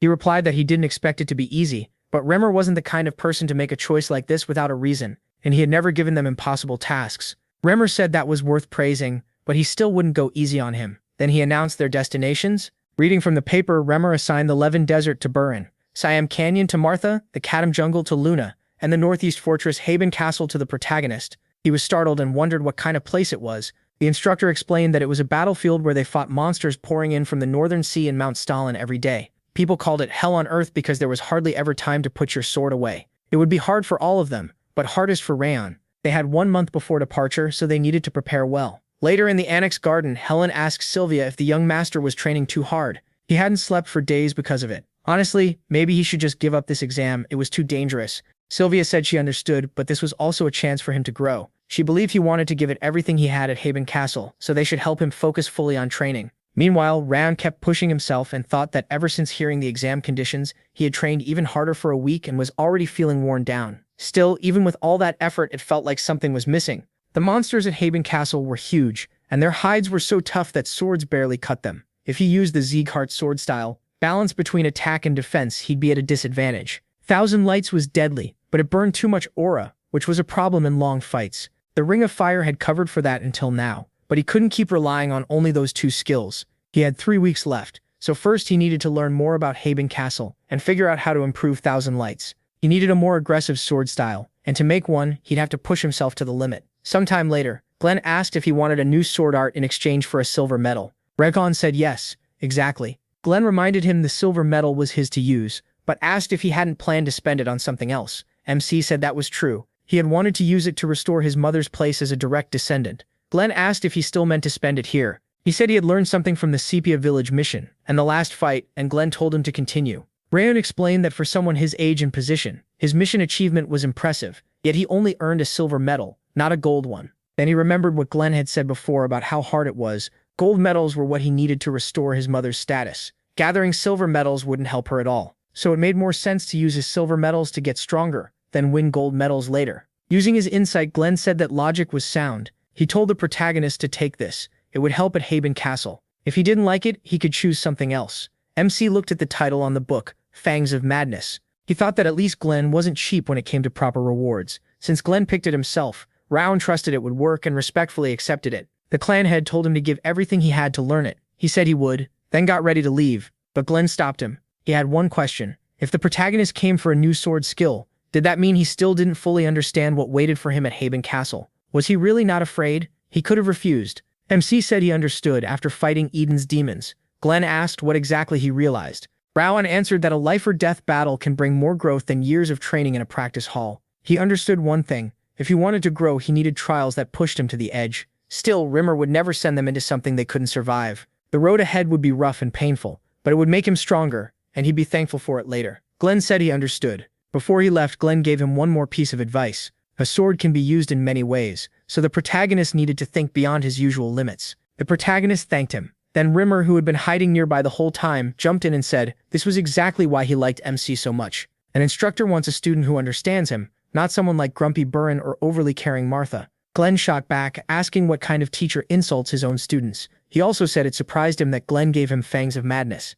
Rimmer laughed and said that kind of gift was worth a gold medal. Glenn's love for his grandson clearly had no limit. Glenn replied that he talked too much. Still, he admitted Rimmer had been quieter lately. Then he warned Rayon that just like its name, the sword style was savage. Whether the protagonist could master it or not would depend on him alone. Glenn had already done enough by handing over the book. Rimmer just smiled and said Glenn would definitely help anyway. His care for his grandson was obvious. Glenn suddenly roared that he'd had enough of him. If Rimmer was talking this much, then he must be fully recovered from his last battle. Panicking, Rimmer begged him to stop and claimed he still wasn't healed. Glenn raised his hand and coldly said Rimmer looked fine to him. That meant it was time to teach him a lesson. Rimmer quickly begged for mercy and soon a terrible scream echoed through the hall. Later, back in his room, Rayon looked over the silver metal sword art and thought it was far too good to be called a silver-level reward. Fangs of Madness really fit its name. It was a wild style like a beast sinking its fangs in, charging straight in to deal deadly damage with pure instinct. This wasn't something you learned from theory, it had to be earned through real fighting, so Rayon kept dueling the other students to get used to its brutal style.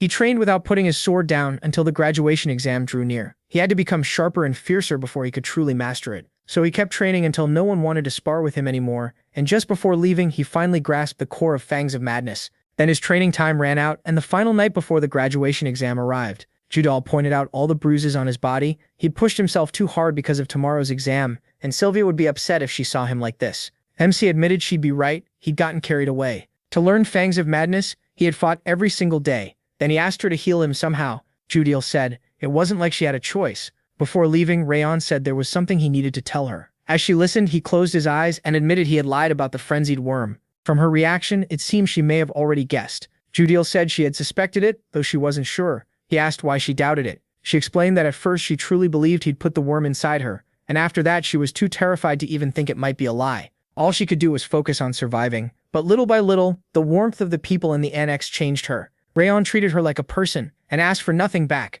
He even helped her avoid suspicion in the Central Martial Arts Hall. After living there, she realized something. The way he acted around Sylvia and the way he looked at her were all meant to protect the annex. That was when she started thinking there had never been a worm at all. She had no proof, but she still wondered why he told her that lie. The protagonist said it was because she had changed. He had been watching her closely too, and the fake mask she used to wear was slowly fading. When Rayon went wild in the annex, she risked herself to protect Helen and Sylvia, and that was real.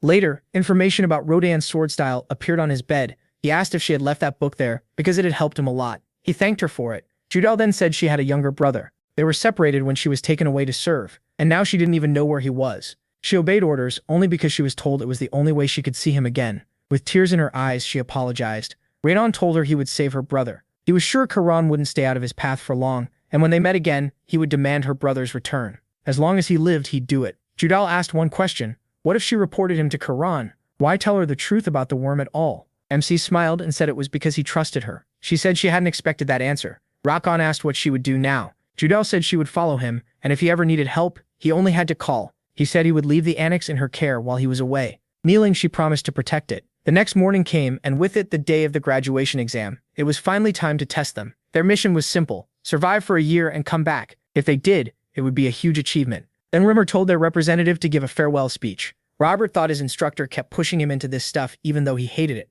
Still, the protagonist stepped up and said people always say what doesn't kill a fighter makes him stronger. Maybe fate threw them into it, but they had faced a real battle and survived. They escaped death while doing their duty, and that proved they were stronger now. He told them to keep growing and bring honor to the family and the 5th training ground. The graduates shouted that they would come back for sure. Remmer watched with a smile, thinking he had known from the start that Rodan was different. His skill wasn't the only special thing about him. He was calm and steady, far beyond his age, and he had the power to affect the people around him. Even with all his success, he never got arrogant and always trained harder than anyone else. What Rodan showed in their last fight looked a lot like Fangs of Madness. Watching him never got boring, because he always went beyond expectations. Reimer thought about how Mem-C had beaten all the others and even managed to wound his own mentor. What a bold kid. He just hoped he would come back alive. It would be a shame if they missed the rise of a new king. Then the protagonist told everyone it was time to bow to their instructor together. They all thanked their instructor with respect. Reimer smiled and said he'd be waiting for their success. They had to come back safe. Baran turned to Rayan and said he'd train until he dropped this year. He hoped he wouldn't disappoint him. Martha agreed.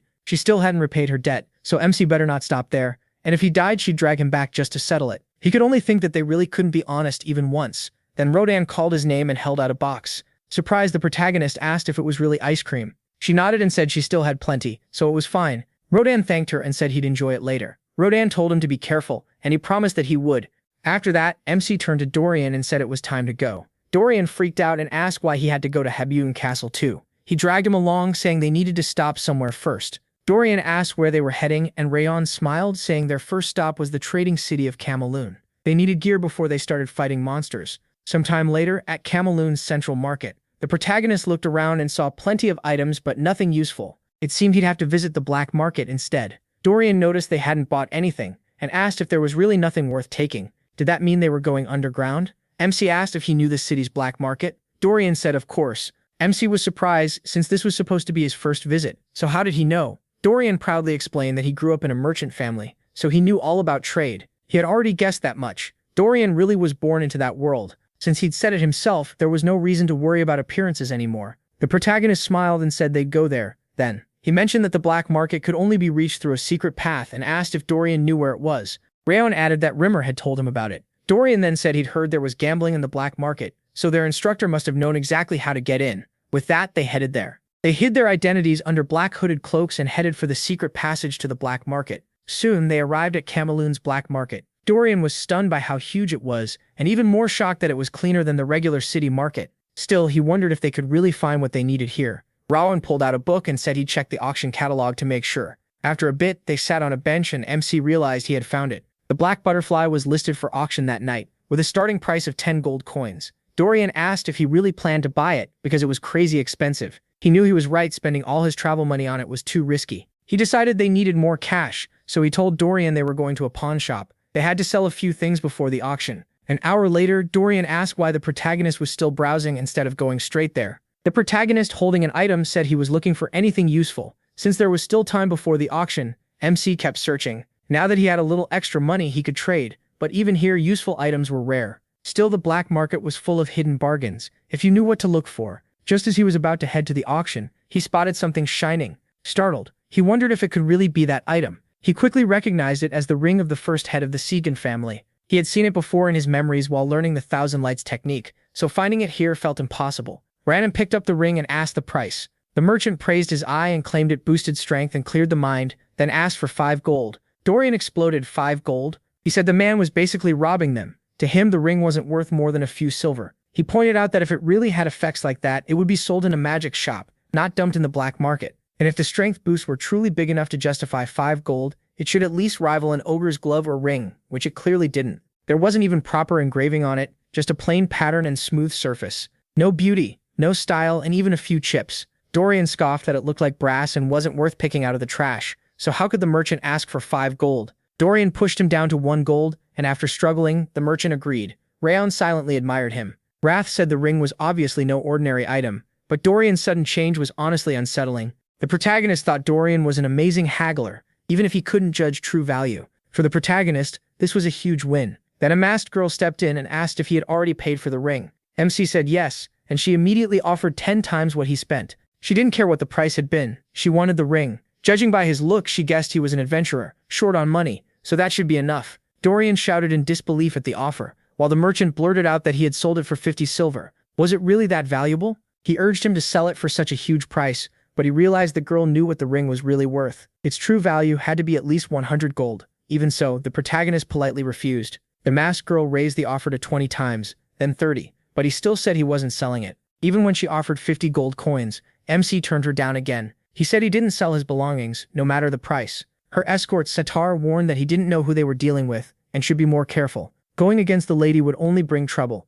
Rayon asked if he was supposed to change his mind just because her status was high. He didn't care who they were. Everyone should follow their own path. The masked girl snapped back, asking who he thought he was to act so proudly. She told him to stop resisting and hand over the ring, while she was still being polite. He looked at her and said the real arrogance was trying to take someone else's property against the owner's will. Did she really want to stain a noble's honor over this, or could they part ways peacefully? She warned that he had no idea how cruel the world could be, and should think hard about why people bow to others. Unless, of course, he wanted to die in some alley with no one remembering him. The protagonist said if that was all she had to say, he was leaving. Annoyed, the masked girl turned to Satar and said they were going to the auction house right now. She explained that this area was usually for people coming from the pawn shop, so if he was here, he was probably heading to the auction starting soon. Whatever he tried to buy, they were to outbid him. Sometime later at the auction, the auctioneer announced a winning bid of 70 gold for Data's necklace and congratulated the buyer. Next came a silver mana stone and a ring of violent flames, both sold, and the auctioneer moved on to the next item.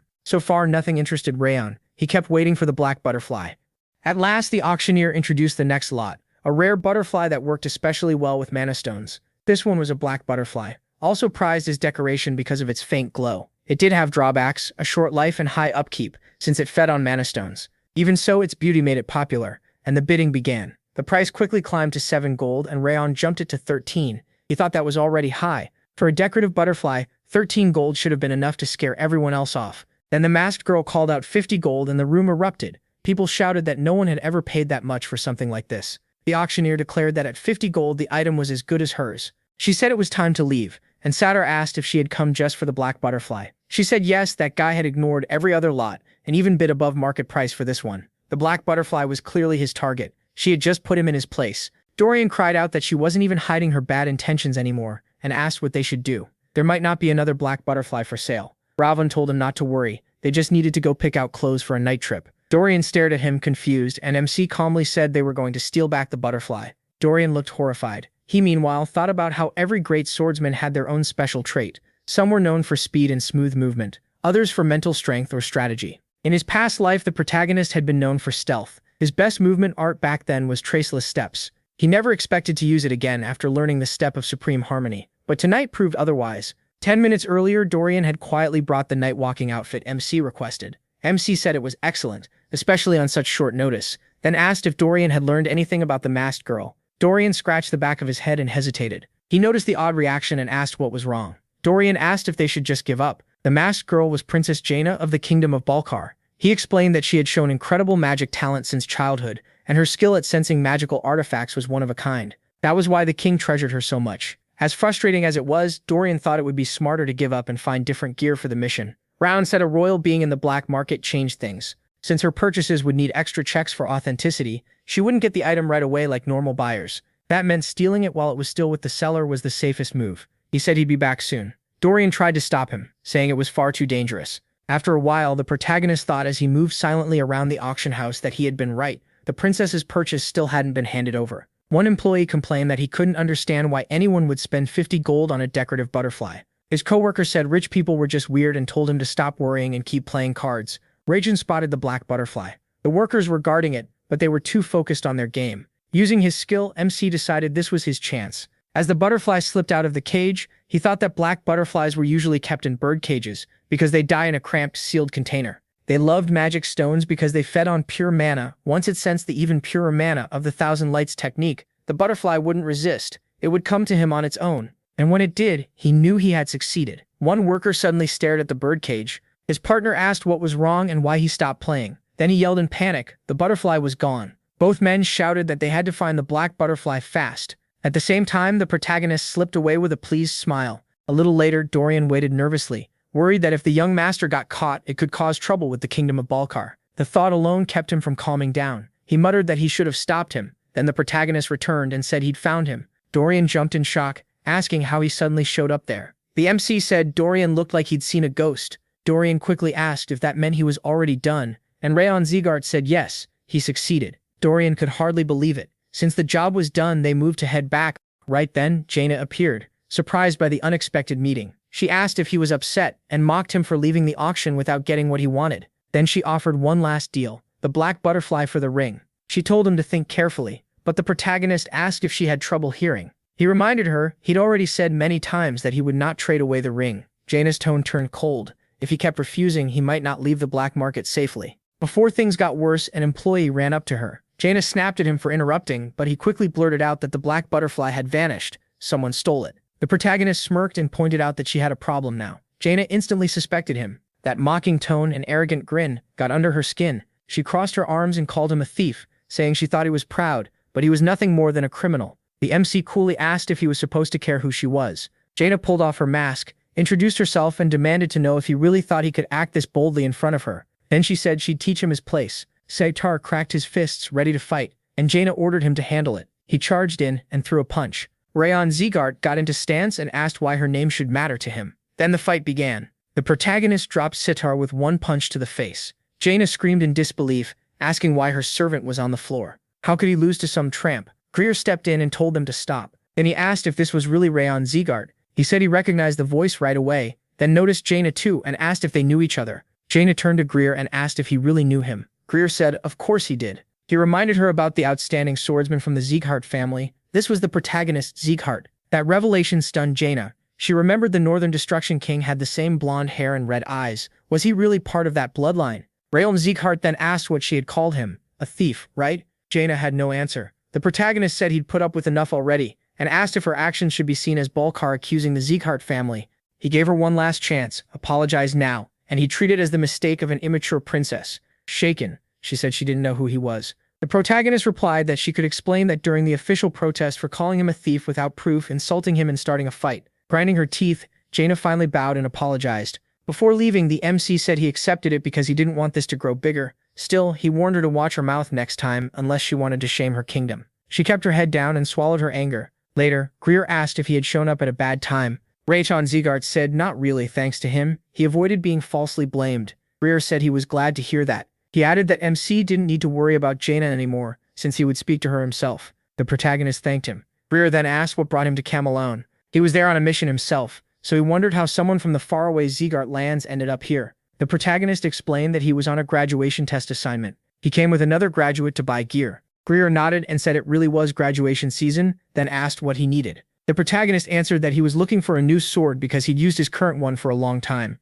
Greer said he knew a good place, a small workshop in Cameloon's Western Craft District. It wasn't fancy, but the smith there was excellent. He even wished he could introduce them himself. Sadly, his mission kept him busy. The MC thanked him for the tip, and as they parted, Greer told him to visit Owen someday. Rayan said he would after the graduation exam. Greer wished him luck. Once he was gone, Dorian let out a long sigh and said they'd barely escaped trouble. He still couldn't believe how reckless that was, but the protagonist reminded him it had all been planned. Even so, he admitted Greer's help had been lucky. Dorian asked if they were heading to the workshop now, but the protagonist said no, they'd go tomorrow. He still had one more thing to do tonight. That night in his room, the MC said it was time for the black butterfly to do its job. The black butterfly can absorb mana, but it can't make that power its own. The two colored buds can't store mana either, but together they can do something special. Once the flower takes in the mana gathered by the black butterfly, it becomes a rare elixir mixing fire and water energy. Rayon brought the flower to his mouth, thinking that only a few people knew this secret. Even he had learned it only through memories tied to the Thousand Lights technique.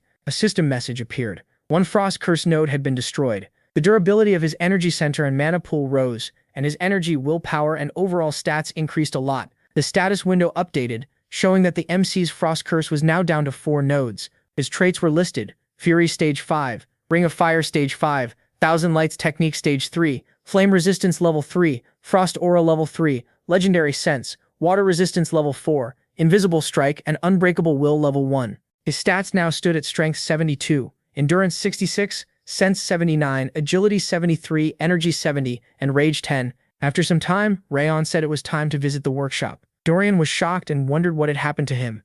Over just one night, the protagonist's energy and aura had grown by a huge amount. At first, Dorian had only been curious about him. Back then, the protagonist was treated like a disgrace and looked down on by the Direct Line and the rest of the family too. Even so, the MC endured all of it in silence and poured everything into training. After getting close to Rand, Dorian came to understand something important. More than anyone in the 5th training hall, the protagonist truly deserved the name Zegart. That was why, even after going separate ways, the 5th training hall still looked up to him. Dorian thought that if he had even a little of the protagonist's strength, he might solve his family's problem. But that wasn't the reason he followed him. The protagonist turned and asked what Dorian was thinking about so seriously. Once they got the sword, they would have to keep moving right away. He told him not to slow down because they still had a long road ahead. Dorian smiled, thinking that was true. As long as Rayon stayed by his side, he could keep getting stronger. With them together, there was nothing to fear, and Dorian shouted that he was already moving. The protagonist calmly replied that he also wanted to see Dorian's flowing sword style on the way to Haven Castle.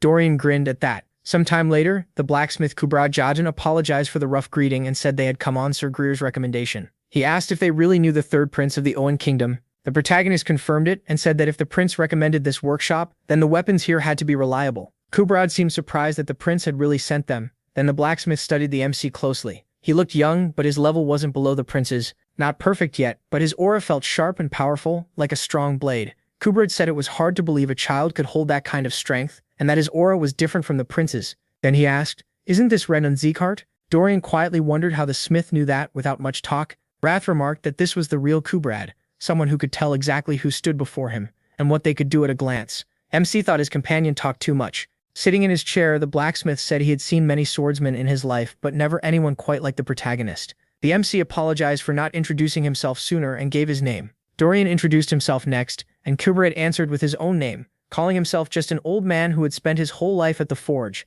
Ray Baron was stunned. Was this really Kubrad? The man who forged countless masterpieces for Owen and Balkar and became famous across the continent. He never expected to meet him in such a humble shop. The blacksmith asked what they wanted. The MC put a hand to his chest and said he needed a sword fit for the journey ahead. Kubrad asked if he wanted his first true battle sword. The protagonist said not exactly. First he had to pass the test that would earn him the right to be called a swordsman. He added that someone had already promised to forge his real battle sword. The blacksmith then asked if that person was Velkon. The protagonist nodded, confused. Kuberad lit up and said he knew it. Velkon gave up retirement to forge the protagonist's sword. Kuberad said he couldn't take Velkon's place by making MC's first true sword. So for now, MC should pick a temporary one for the test. He promised every weapon here was top quality, and Dorian grinned.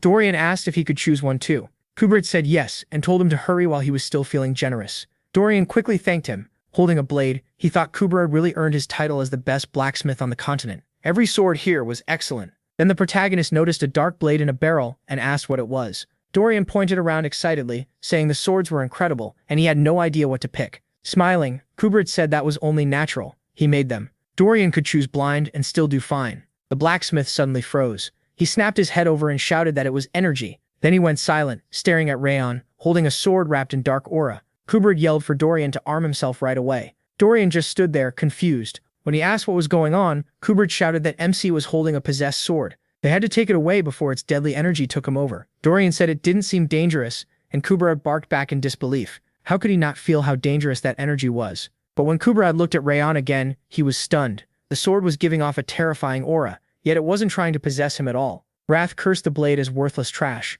Furious, he shouted that this thing dared go after a body that belonged to him. He marched up to the sword, calling its nerve unbelievable. Wrath said he'd freeze it and smash it, but he told him not to touch it. Annoyed, Wrath yelled that the freak was trying to take his body, so why wouldn't he interfere? He even claimed the protagonist would have been possessed without him. The protagonist calmly answered that his body wasn't Wrath's, and the blade wouldn't have consumed him anyway. Kuberad asked if MC was alright. MC said he was fine, then added that this dagger was clearly no ordinary weapon. Kuberad said it was a failed piece. He didn't know if he had been hurt, but the blade was definitely possessed. He explained that there had once been a small southern village, called Siren. Its people served the sacred tree of Fellow and lived peaceful, trusting lives. Then the white blood cult attacked. Half the villagers were killed, and the rest were taken. No survivors were ever found. After hearing what happened, Kuberad used a branch from a fellow to forge this blade in their memory. But it became a terrible mistake. The moment the weapon was finished, its pale blade and hilt turned red. Instead of honoring the dead, it brought back the villagers' hatred and bitterness. No one had ever been able to withstand its malice and deadly energy.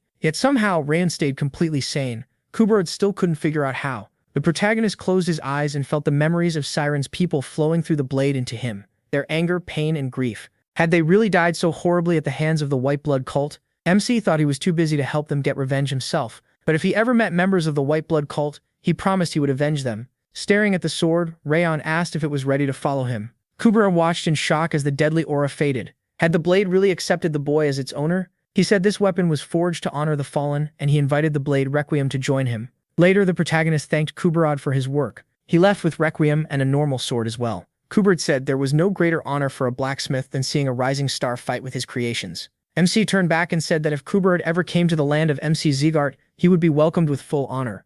Kuberad wished him luck on the exam, and hoped all would go well. As he watched them leave, he thought that Rayon had not only endured the possessed blade but made it his own. Was it some kind of bond between the blade and his mind, or was his spirit just that strong? Either way, Kuberad felt the protagonist Zegart would shock the world again. After leaving Camelon, they kept heading north for several more days. Snow covered everything around them, and once they got used to the endless white, Haven Castle finally came into view, the place where they would take the final exam. Rayon let out a breath and said they had arrived. Dorian covered his mouth and asked what that smell was, while Wrath cheerfully called it the true scent of a battlefield. He even said it was refreshing. MC looked at Dorian and asked why he was already complaining when they had just gotten here. To him, the trip hadn't even been that bad. Dorian stared at him and shouted, asking if he was serious. Ever since they left Camelon, the cold kept getting worse, and he only moved faster like freezing weather meant they should train harder. That wasn't all. Whenever they rested, Rayon kept picking apart Dorian's sword skills, and during his night watch, he swung his sword right next to Dorian's ear. Dorian barely slept, so of course he was upset. Wrath grumbled that even a broken watch is right twice a day. The protagonist had really gone too far with the training. He didn't even let Wrath rest. Then Tarion Barradoon, the deputy commander of Haven Castle's defense, asked if they were the reinforcements. He pointed out that they were late, and introduced himself in a stern voice. Tarion made it clear that while they stayed here, they would answer directly to him. MC agreed and asked for his guidance. Tarion glanced at Dorian and asked if he was alright, but MC said this was normal for him, so there was nothing to worry about. Tarion told them to follow him. He urged Dorian to get up already, but Dorian dropped to the floor and muttered that he wanted to go home. As they walked through the castle, the protagonist thought it looked far more vivid in person. the walls scarred by collapse and repair, and the air thick with dust, blood, and the stench of burned bodies. It was exactly how Judiel had described it. There was no way she could have seen this herself. So how did she know so much in such a short time? Just then Yua, who worked at the Frosty Branches Tavern, turned and noticed Rayon. Carrying a bag of food, she said she didn't recognize them. Were they new reinforcements? Her grandfather asked why she had stopped, and told her they needed to open up. She answered that she was going. Yua ran off, and MC glanced to the side. A little later, Tarion announced their arrival as he entered the room. He said the reinforcements the commander mentioned, the Rayon Zeegard trainees, had arrived. The castle's commander Milinj Braydun welcomed them and introduced himself. He recognized the name at once. This was the same Milan, known as the North, the man who had defended Haven Castle for over 20 years. Wrath noted that those eyes belonged to a real warrior. The protagonist quietly asked if he felt it too, and Wrath said only someone who had spent decades in war could have eyes like that. Milan folded his arms and said only the people in the room knew they had arrived. To everyone else, their presence was secret. He also knew why Rimmer sent them here, to gain real combat experience and return stronger. Then he warned them, this wouldn't be easy training with a kind teacher. There would be no hot meals or soft beds, only freezing wind and endless battles. If they came expecting comfort, they could leave now. Dorian instantly raised his fists and asked if leaving was really allowed. Raytheon answered first, saying they came to grow stronger, and he would accept any battle or situation. Milan said he liked that attitude. But they were soldiers now, and they would start from the bottom like everyone else. He turned to Charles and ordered him to place the 2 in the 3rd Reconnaissance Squad. Charles said he understood, and Milan added that they could be given any mission or fight. After that, Charles was told to show them their rooms and he led them out. Once the door shut, Tarion said he didn't like them. Milan asked why. Tarion said Dorian had been trembling in fear, while Rayon was way too calm like he was out for a walk. In his eyes, they would bring nothing but trouble. He even mocked the flower bracelet, asking what kind of warrior wore that, and said they should just send them back. Milan cut him off and said he understood the doubt, but appearances meant nothing. They had survived the brutal Zeegard training, so they weren't as weak as they looked. Milan said they should watch them first and judge later. He told Tarion to keep an eye on them, and Tarion agreed. Then Milan said the only thing he didn't understand was why someone had asked for weekly reports on the boys. Tarion wondered if it came from Instructor Rimmer, but Milan said no. The letter looked like it came from the head of Zeegard himself. Tarion was stunned. The commander said the Northern King of Destruction was watching them himself, and Milan confirmed it. Glenn had ordered reports on everything they did. It was the first time the chief wanted every little detail, and even the commander had no idea why. A little later, Rayon stared at the room in shock. He asked how Dorian had fixed it up so fast. Dorian happily raised a hand and said he did it while MC was in the bathroom. He was baffled. Just a minute ago, the place had looked awful. He pulled back the curtain and asked where Dorian got it. Dorian proudly said he brought it with him. Rayon noticed it came in different colors too. Dorian nodded, saying it was a must-have. He had red, yellow, and green, then asked which one the protagonist wanted. The protagonist could only wonder what kind of magic bag Dorian was carrying. Then Rodden, the captain of the reconnaissance squad, stepped in and asked if the newcomers were done unpacking. After introducing himself, he said he knew they had just arrived, but there was no time to rest. Orders had come in. They were heading out on an expedition. Meanwhile, back at Zeegard Castle, Glenn asked why Rimmer had come. Rimmer grinned and said he already knew everything. Glenn had secretly put people on Rayon to see how he was doing. Glenn rubbed his forehead, annoyed, thinking he never should have let MC go to those gambling houses, if that was where this got exposed. He told Rimmer to keep quiet, but Rimmer just excitedly brought up how incredible he was. He said the protagonist had even made use of the 2 colored buds from the Claw mission and beaten Princess Balkar. Glenn dryly replied that the protagonist really was an amazing thief. What was so great about wrecking things with a princess from a nearby kingdom? Rimmer shot back that she had started it, and Rayon only answered in his own way.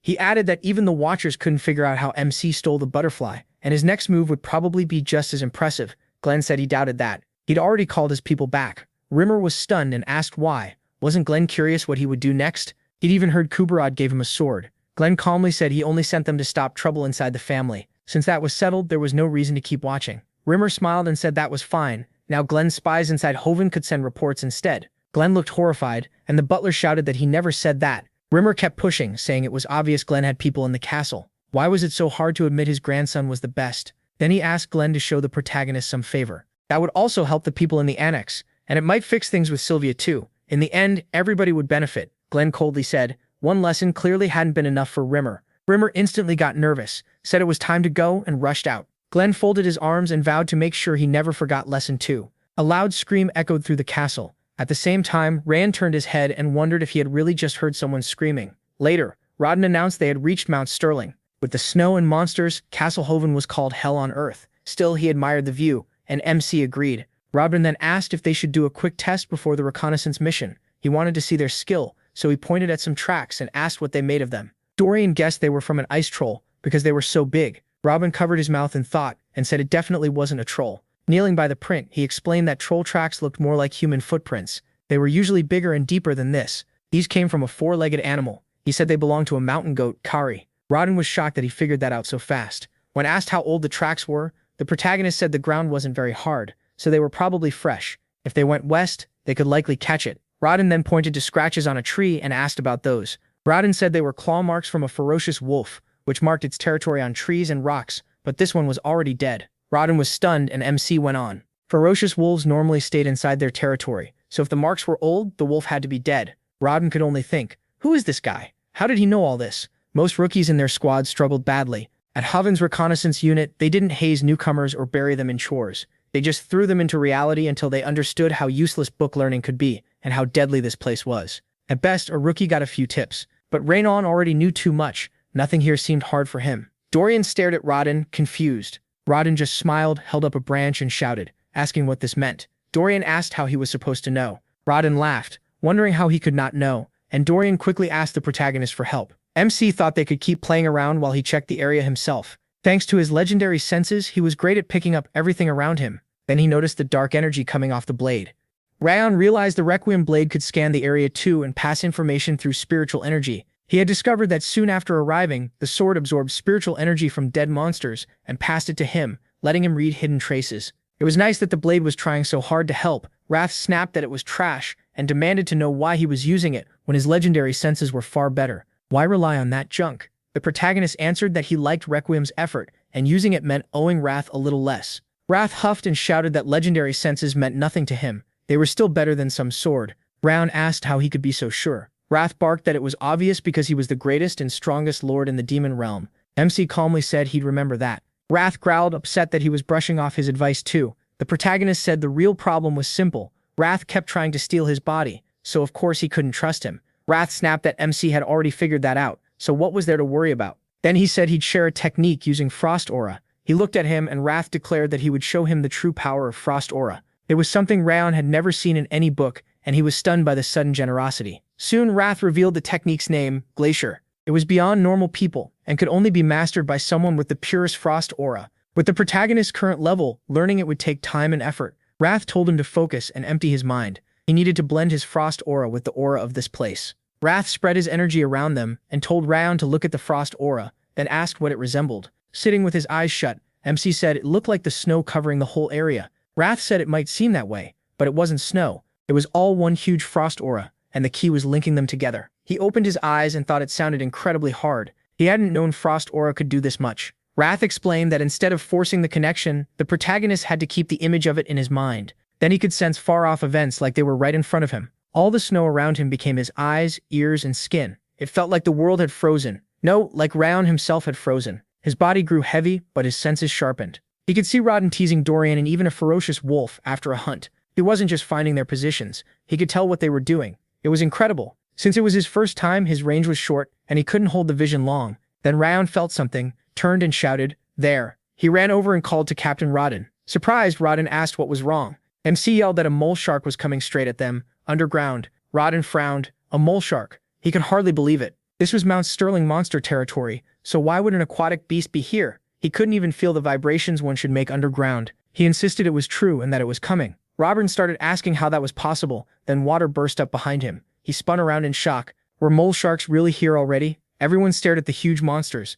Robert forced himself to stay calm. Only he and the two rookies were here. He had to get them out and alert the squad somehow. As he tried to move, one monster let out a growl. Robert panicked, wondering why his legs had gone numb now. Of all times. Then Rayon flashed forward and slashed the monster in an instant. He said he'd hold them off, and Robert needed to warn the others. The protagonist knew the captain still didn't trust him, but at the very least he should trust MC's blade. Robert pulled Dorian with him and told Rayon to stay alive. He only needed to dodge and hold out until backup came. He stared at the mole sharks without panic, and muttered, "Guess it's time." The monsters charged at once, but the protagonist used fangs of madness and cut them down. He realized the technique worked even better than he thought. Normally monsters like these needed aura to beat, but now his swordsmanship alone was enough. Robert leaped aside in an instant, and the monster smashed into the ground hard enough to shatter it. He understood why his frost aura had linked with the area around him. That let him read their moves and use his sword better. So this was the glacier. He needed to train it more. Real fights would sharpen that sense, As MC struck again,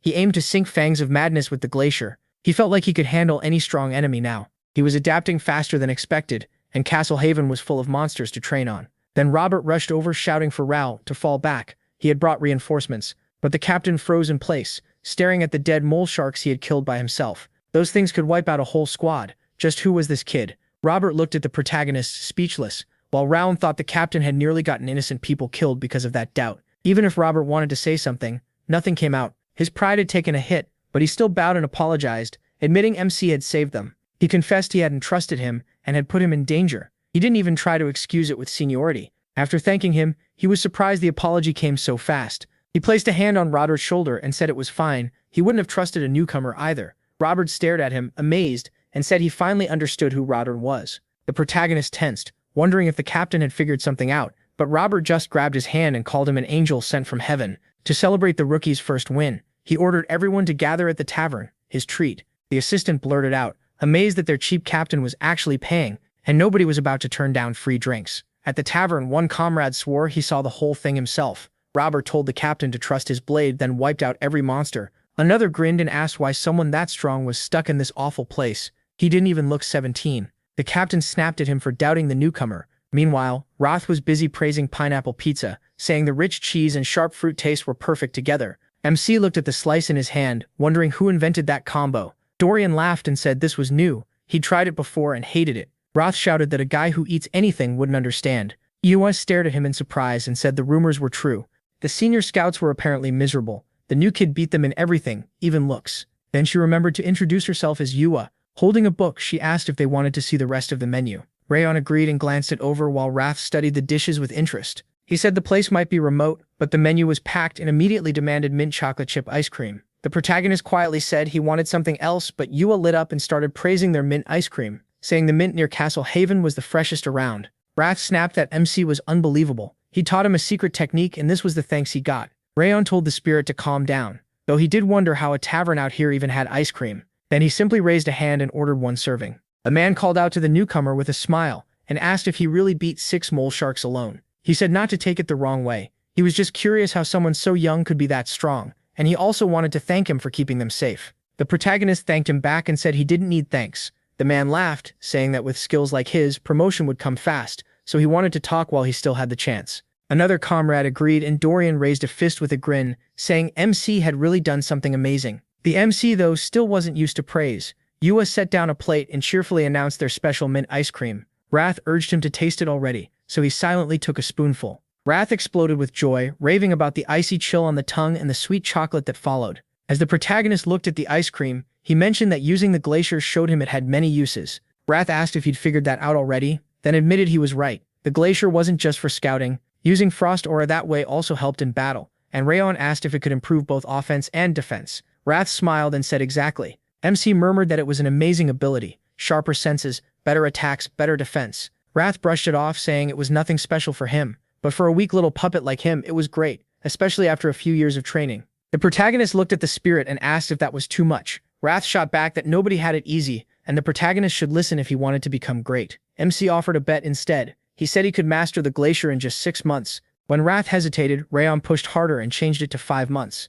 That did it. Wrath quickly accepted. A system message appeared, saying Wrath had accepted the bet. Later he suggested that Dorian head back to the dorm, and Dorian agreed. But Yua stopped them, saying she had something to give them before they left. She handed over a bag of cookies and said they seemed to like the pineapple pizza, so she used the leftover fruit to make pineapple cookies. Rayon accepted the bag and thanked her, while Wrath praised the pineapple girl. Yua smiled warmly and said she hoped they liked them, then asked them to come back anytime for more. The group waved goodbye and said they'd meet again. At the same time, back in the snowy forest, the second reconnaissance squad ran hard through the snow. Their captain knew this was an emergency. They had to get back fast and report to Commander Millen. Ice trolls had appeared nearby. Some time later, at the castle, Radine announced, without meeting their eyes, that they'd been ordered to eliminate the ice trolls. Dorian freaked out, asking if this was really another mission. They had just finished the first one yesterday. The captain said he knew the timing was rough, but the order came from above, and he couldn't change it. Dorian still asked why, and the deputy explained that the second reconnaissance squad had found 13 ice trolls near underground mine number 4, maybe more. It was better to strike first. Millen pointed out that the 4th mine was close to the 5th. Terrion said that was why they would deal with the trolls first, then check what happened with the mole sharks at mine 5. The commander said he had a bad feeling, and told his deputy to go along. Tarion agreed, and Millen ordered him to take his men and the Wolf Squad mercenaries, wipe out the trolls, then inspect the northern sea before returning. When reconnaissance came up, Tarion cut in and said he'd also take the third reconnaissance squad. Millen asked why, and Tarion answered that he'd heard Rayon had killed all the mole sharks alone on the first mission, doing it in minutes without a scratch. If that was true, he'd be a big help now. He also wanted to see the protagonist's skills for himself. Hearing that, the protagonist remembered saying he was ready for any challenge. As Tarion left, he told them to get a good night's sleep and be ready. The door shut sharply behind him. Dorian panicked, saying they were going to die at this rate. They had only just come back from the first mission. Why were they being sent out again so soon? Nearly crying, he turned to Raydol and asked if ice trolls really couldn't be beaten with a sword. MC said that was mostly true. Ice trolls had thick skin built for brutal cold, so without aura in your blade, killing them was nearly impossible. On top of that, like other trolls, they healed fast. Under his blanket, Dorian groaned that he couldn't take this anymore. He was sure he'd die on this mission and should probably write a will. He sat on the bed and told Dorian not to panic. With his speed, a few trolls were nothing. Dorian shouted that this was not helping. Ryan said there was another way, and Dorian quickly asked what he meant. Gripping his sword, the protagonist said the best cure for fear of ice trolls was simple. Fight him first. After that, trolls would look like cute little elves. He lifted his blade with a scary aura and said they were starting now. Dorian gave a nervous smile, then he blurted out, "Seriously? What was MC doing?" Compared to him, the trolls sounded weak. He hurriedly said goodnight, and Wrath muttered that Dorian was a strange guy. The next morning, at Hoven Castle's main gate, Tarion checked the list and called for roll. He asked how Dorian was doing. Looking exhausted, Dorian said he was fine. Anything was better than fighting him. Then Beto, leader of the Wolves mercenaries, walked over and asked if this was Radin. He introduced himself and said he was happy to meet him. Beto added that all his men wanted to test themselves against the protagonist. With a smile, he said he had no idea MC was part of the reconnaissance squad. MC answered that he was glad to meet him too. Beto shook his hand and said he was looking forward to working together. Then he waved and said he had to go check on his men. He only came over to introduce himself before the mission. Wrath immediately said he didn't like Beto. In his view, eyes like that belonged to traitors. Maybe not always, more like 8 times out of 10. So even Wrath sounded a little unsure. Wrath figured that idea had really stuck in Wrath's head. Still, he had to admit Beto's eyes made him uneasy too. Since they were traveling together, he decided to keep watch on him. As the troops got ready, Yoa came down the road carrying a box and apologized for being late. She said she brought the food they ordered. The soldiers lit up and told her she got cuter every day, and her cooking kept getting better. One of them patted her head and called her the pride of Hoven Castle. Rothan watched with a small smile. It was obvious everyone adored Yua. To him, she was basically the castle's mascot. Yua called out to young Master, the protagonist, handed him a bag and said she and her grandpa made jerky. She proudly told him to take it. Surprised, MC asked why he was getting one. Yua said it was because this was his first trip, and if he liked it, he should buy more from them later. He gently patted her head, thanked her, and said he was sure it would be great. Yua beamed and told him to visit, since they had lots of tasty things. Tarion then called everyone to attention and ordered them to line up. Before leaving, he gave a short briefing. Their first job was to kill the ice trolls. The second was to scout the area between Mount Sterling and the Northern Sea. Most of all, they needed to finish without anyone getting hurt. At that moment, Wrath noticed something. Wrath quietly asked what it was and where he was staring. Wrath said a faint aura was coming from the mountain, but he could still feel it. Could it really be him? A second later, Wrath shut that down and said it was nothing important. Then Tarion ordered everyone to move out. Later, a soldier from the vanguard raised his hand and told the scouts to unpack the bags and carry them. He warned them not to lose even one, saying they should treat the bags like their lovers. The others mocked the scouts, saying people like them wouldn't understand. Rathon turned to the captain and asked why the vanguard was making the scouts carry their gear. Rathon said this was the protagonist's first mission with them, so he'd explain. The attack squad saved its strength before battle, because they were the main fighters. That had been the rule for a long time. It was annoying, but scouts had no choice. They had no power and no status, so they just obeyed. Rathon added that it used to be even worse. They also hauled bodies and handled cleanup. In places like this, strength ruled everything. It was unfair, but that was reality. Rathon calmly thought it made no sense. Scouts risked their lives too. They were often the first to walk into traps or meet the enemy, yet they were treated like animals. He had believed everyone on the front line worked as one team, but clearly that wasn't true. Rathon said the attack squad was the problem. He believed most of this hazing came from their commander, Edquil. MC looked at the commander and realized this was the man poisoning the ranks.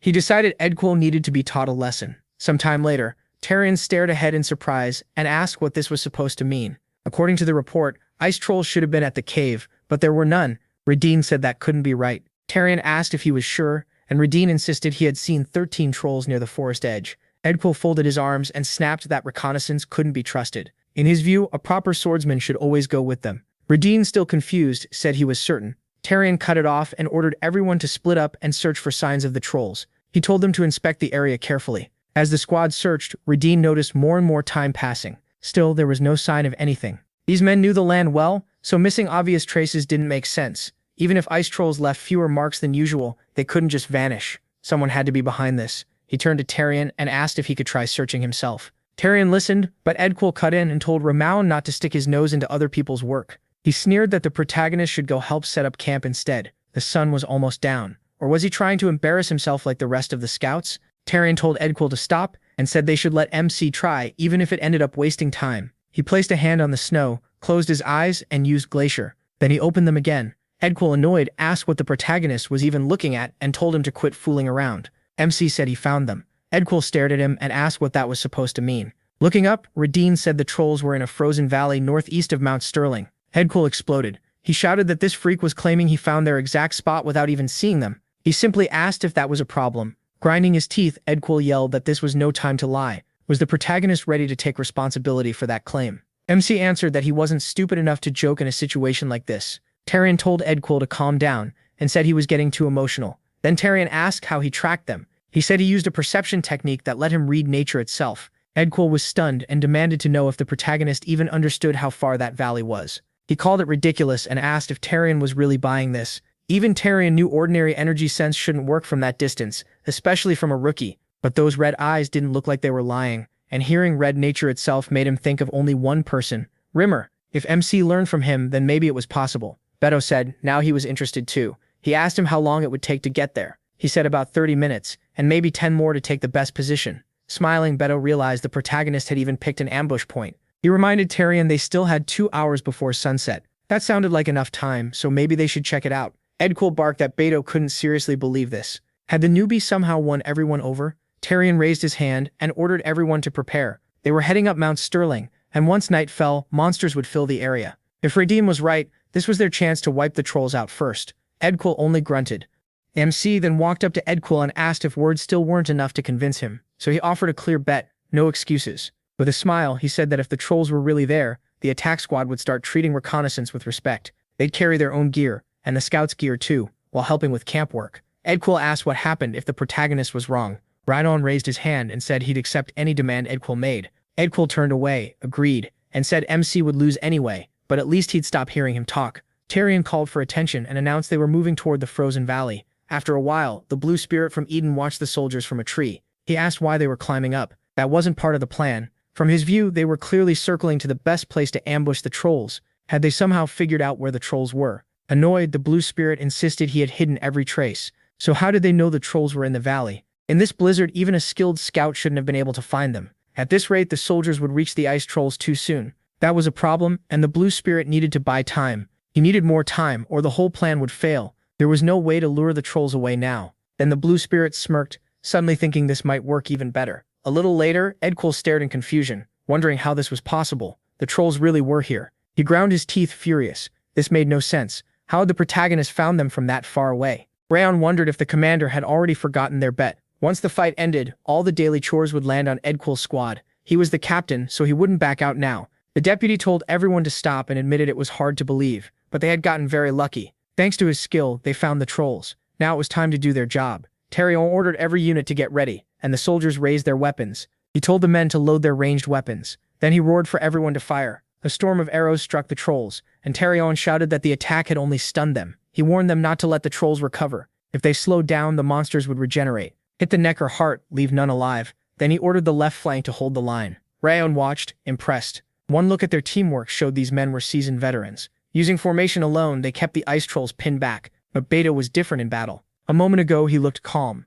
Now his whole presence had changed. Maybe that strange feeling came from Beto's real nature pushing through. Dorian called over asking why the protagonist was just standing there. He was usually the first to charge in, so why was he holding back now? MC answered that their job was to protect the scouts. They needed to stay in place. Besides, he had another enemy in mind. Dorian blinked and asked what that meant. Rayon told the scouts not to move any closer and to support from the rear only. The captain swung his sword, ordering the swordsmen to stop the trolls' rush while the crossbowmen kept them distracted. He smirked to himself. The ambush was working perfectly. The trolls never got a chance to recover and stayed completely confused. And it was all because of that rookie, the protagonist. When this was over, he'd have to buy him a drink. Then Rayon felt a terrifying aura. He quickly turned, thinking that feeling wasn't his imagination. Looking at the trolls, he realized what it was: an ice troll warrior and a shaman. The warrior leaped up to attack and the captain froze, shocked they could still move like that. Sword raised, Rayon knew he couldn't dodge. Beto instantly stepped in front of him and struck the warrior first. Tarion shouted at Rayon to get a hold of himself,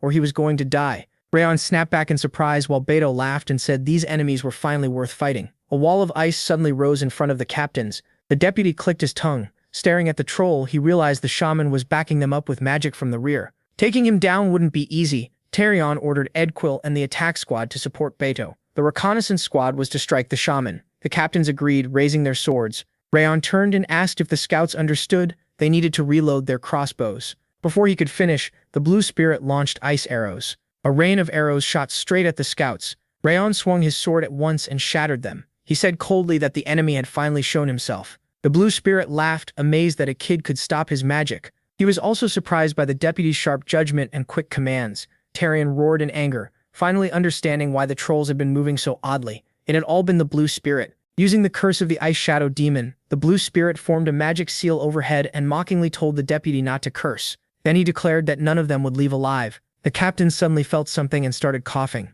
They dropped to their knees at once, and Edquil gasped that a brutal cold had pierced his body and he couldn't move anymore. The blue spirit said that for their great revival plan, he would send them all to the next world today. Smiling behind his mask, he ordered them to die. But Rayon suddenly slashed at him, and the blue spirit cried out in shock. How could MC still move under the curse? He said he didn't get it either. He'd spent his whole life under a far worse frost curse. Then he used Fangs of Madness and Wild Dance of Fangs, smashing the enemy with a heavy strike. Landing lightly, he said one thing: anyone who depends only on curses is helpless up close. Edquil stared in disbelief. Had the curse really broken? How did Rayon escape something even the deputy couldn't resist? Tarion sharply declared that the battle still wasn't over. He ordered everyone to wipe out the trolls before they could regroup, and the soldiers obeyed at once. A little later, Tarion looked at the blue spirit and asked if he was disappointed. He still hadn't managed to kill even one of them. Then Tarion demanded answers. Why had they attacked? Speak now and maybe he'd grant a quick death. The blue spirit laughed, saying he didn't need mercy.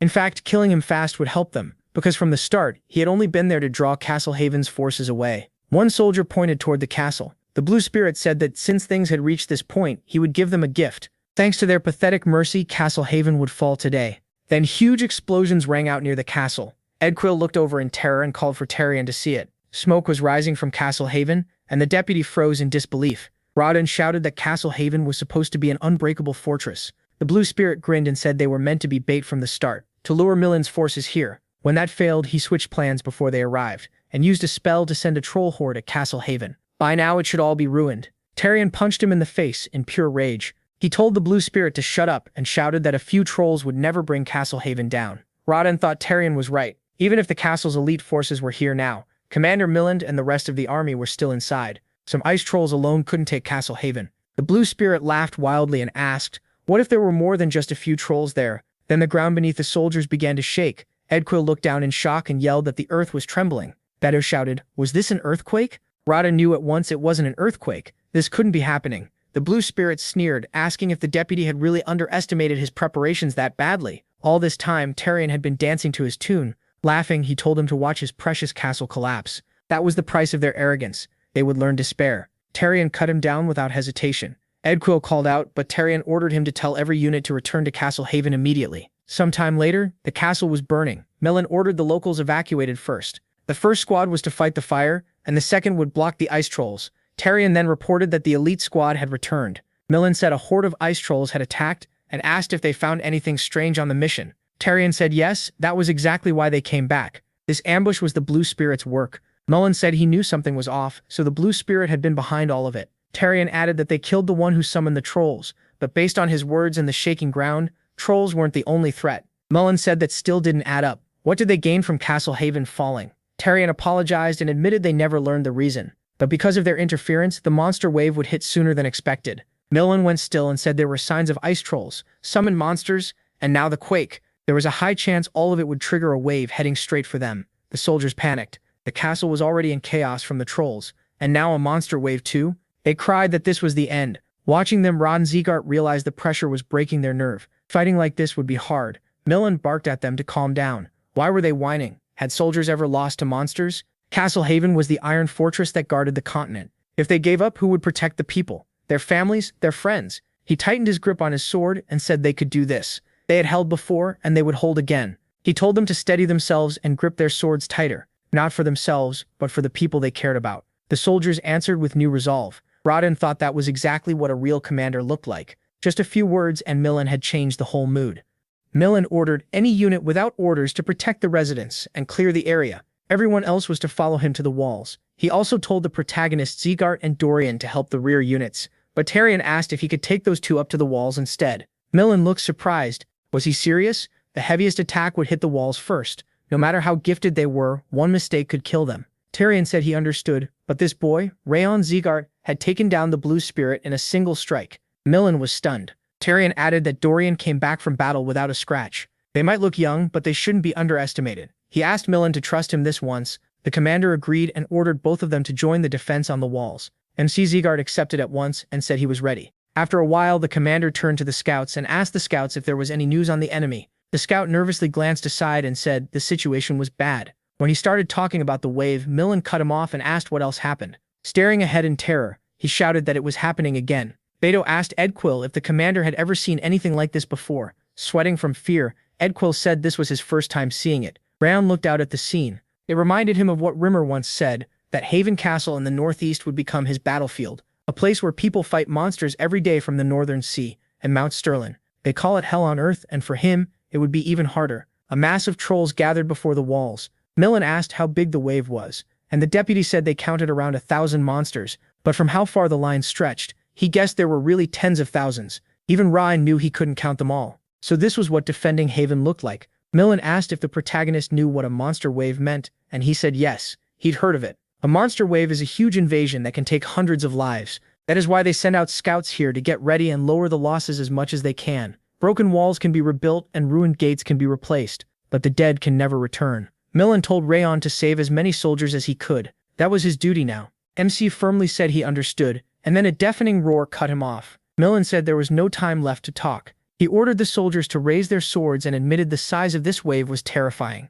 Still, Haven had faced this before. They would endure it and win. Lifting his sword, Millen shouted that they would celebrate together after the battle. He placed shield bearers and spearmen on the walls, while archers gave cover. Then the commander brought down his sword and ordered them to attack. The trolls answered with furious roars as a storm of arrows flew at them. The shots sank into monster flesh and they howled in pain. A scout checked through binoculars and yelled for everyone to look. An orc was charging in. It was headed for the gate and they had to stop it. Their arrows couldn't pierce it. Then lightning slammed into the orc and Millen shouted for everyone to stay calm and hold the line. He would handle the gate. Hearing that, a soldier yelled for the others not to panic. The commander was still with them. Then more soldiers cried out that enemies were climbing the walls. They had to stop them before they got over, throwing them back with aura the moment they came close. An orc climbed onto the wall and raised its axe. One soldier dropped in terror, screaming for help. Rayon rushed in and struck the beast at once. The orc crashed down. He asked if the soldier was hurt, and the man said no. As he got back up, he thanked him. The protagonist glanced aside and thought this really was hell.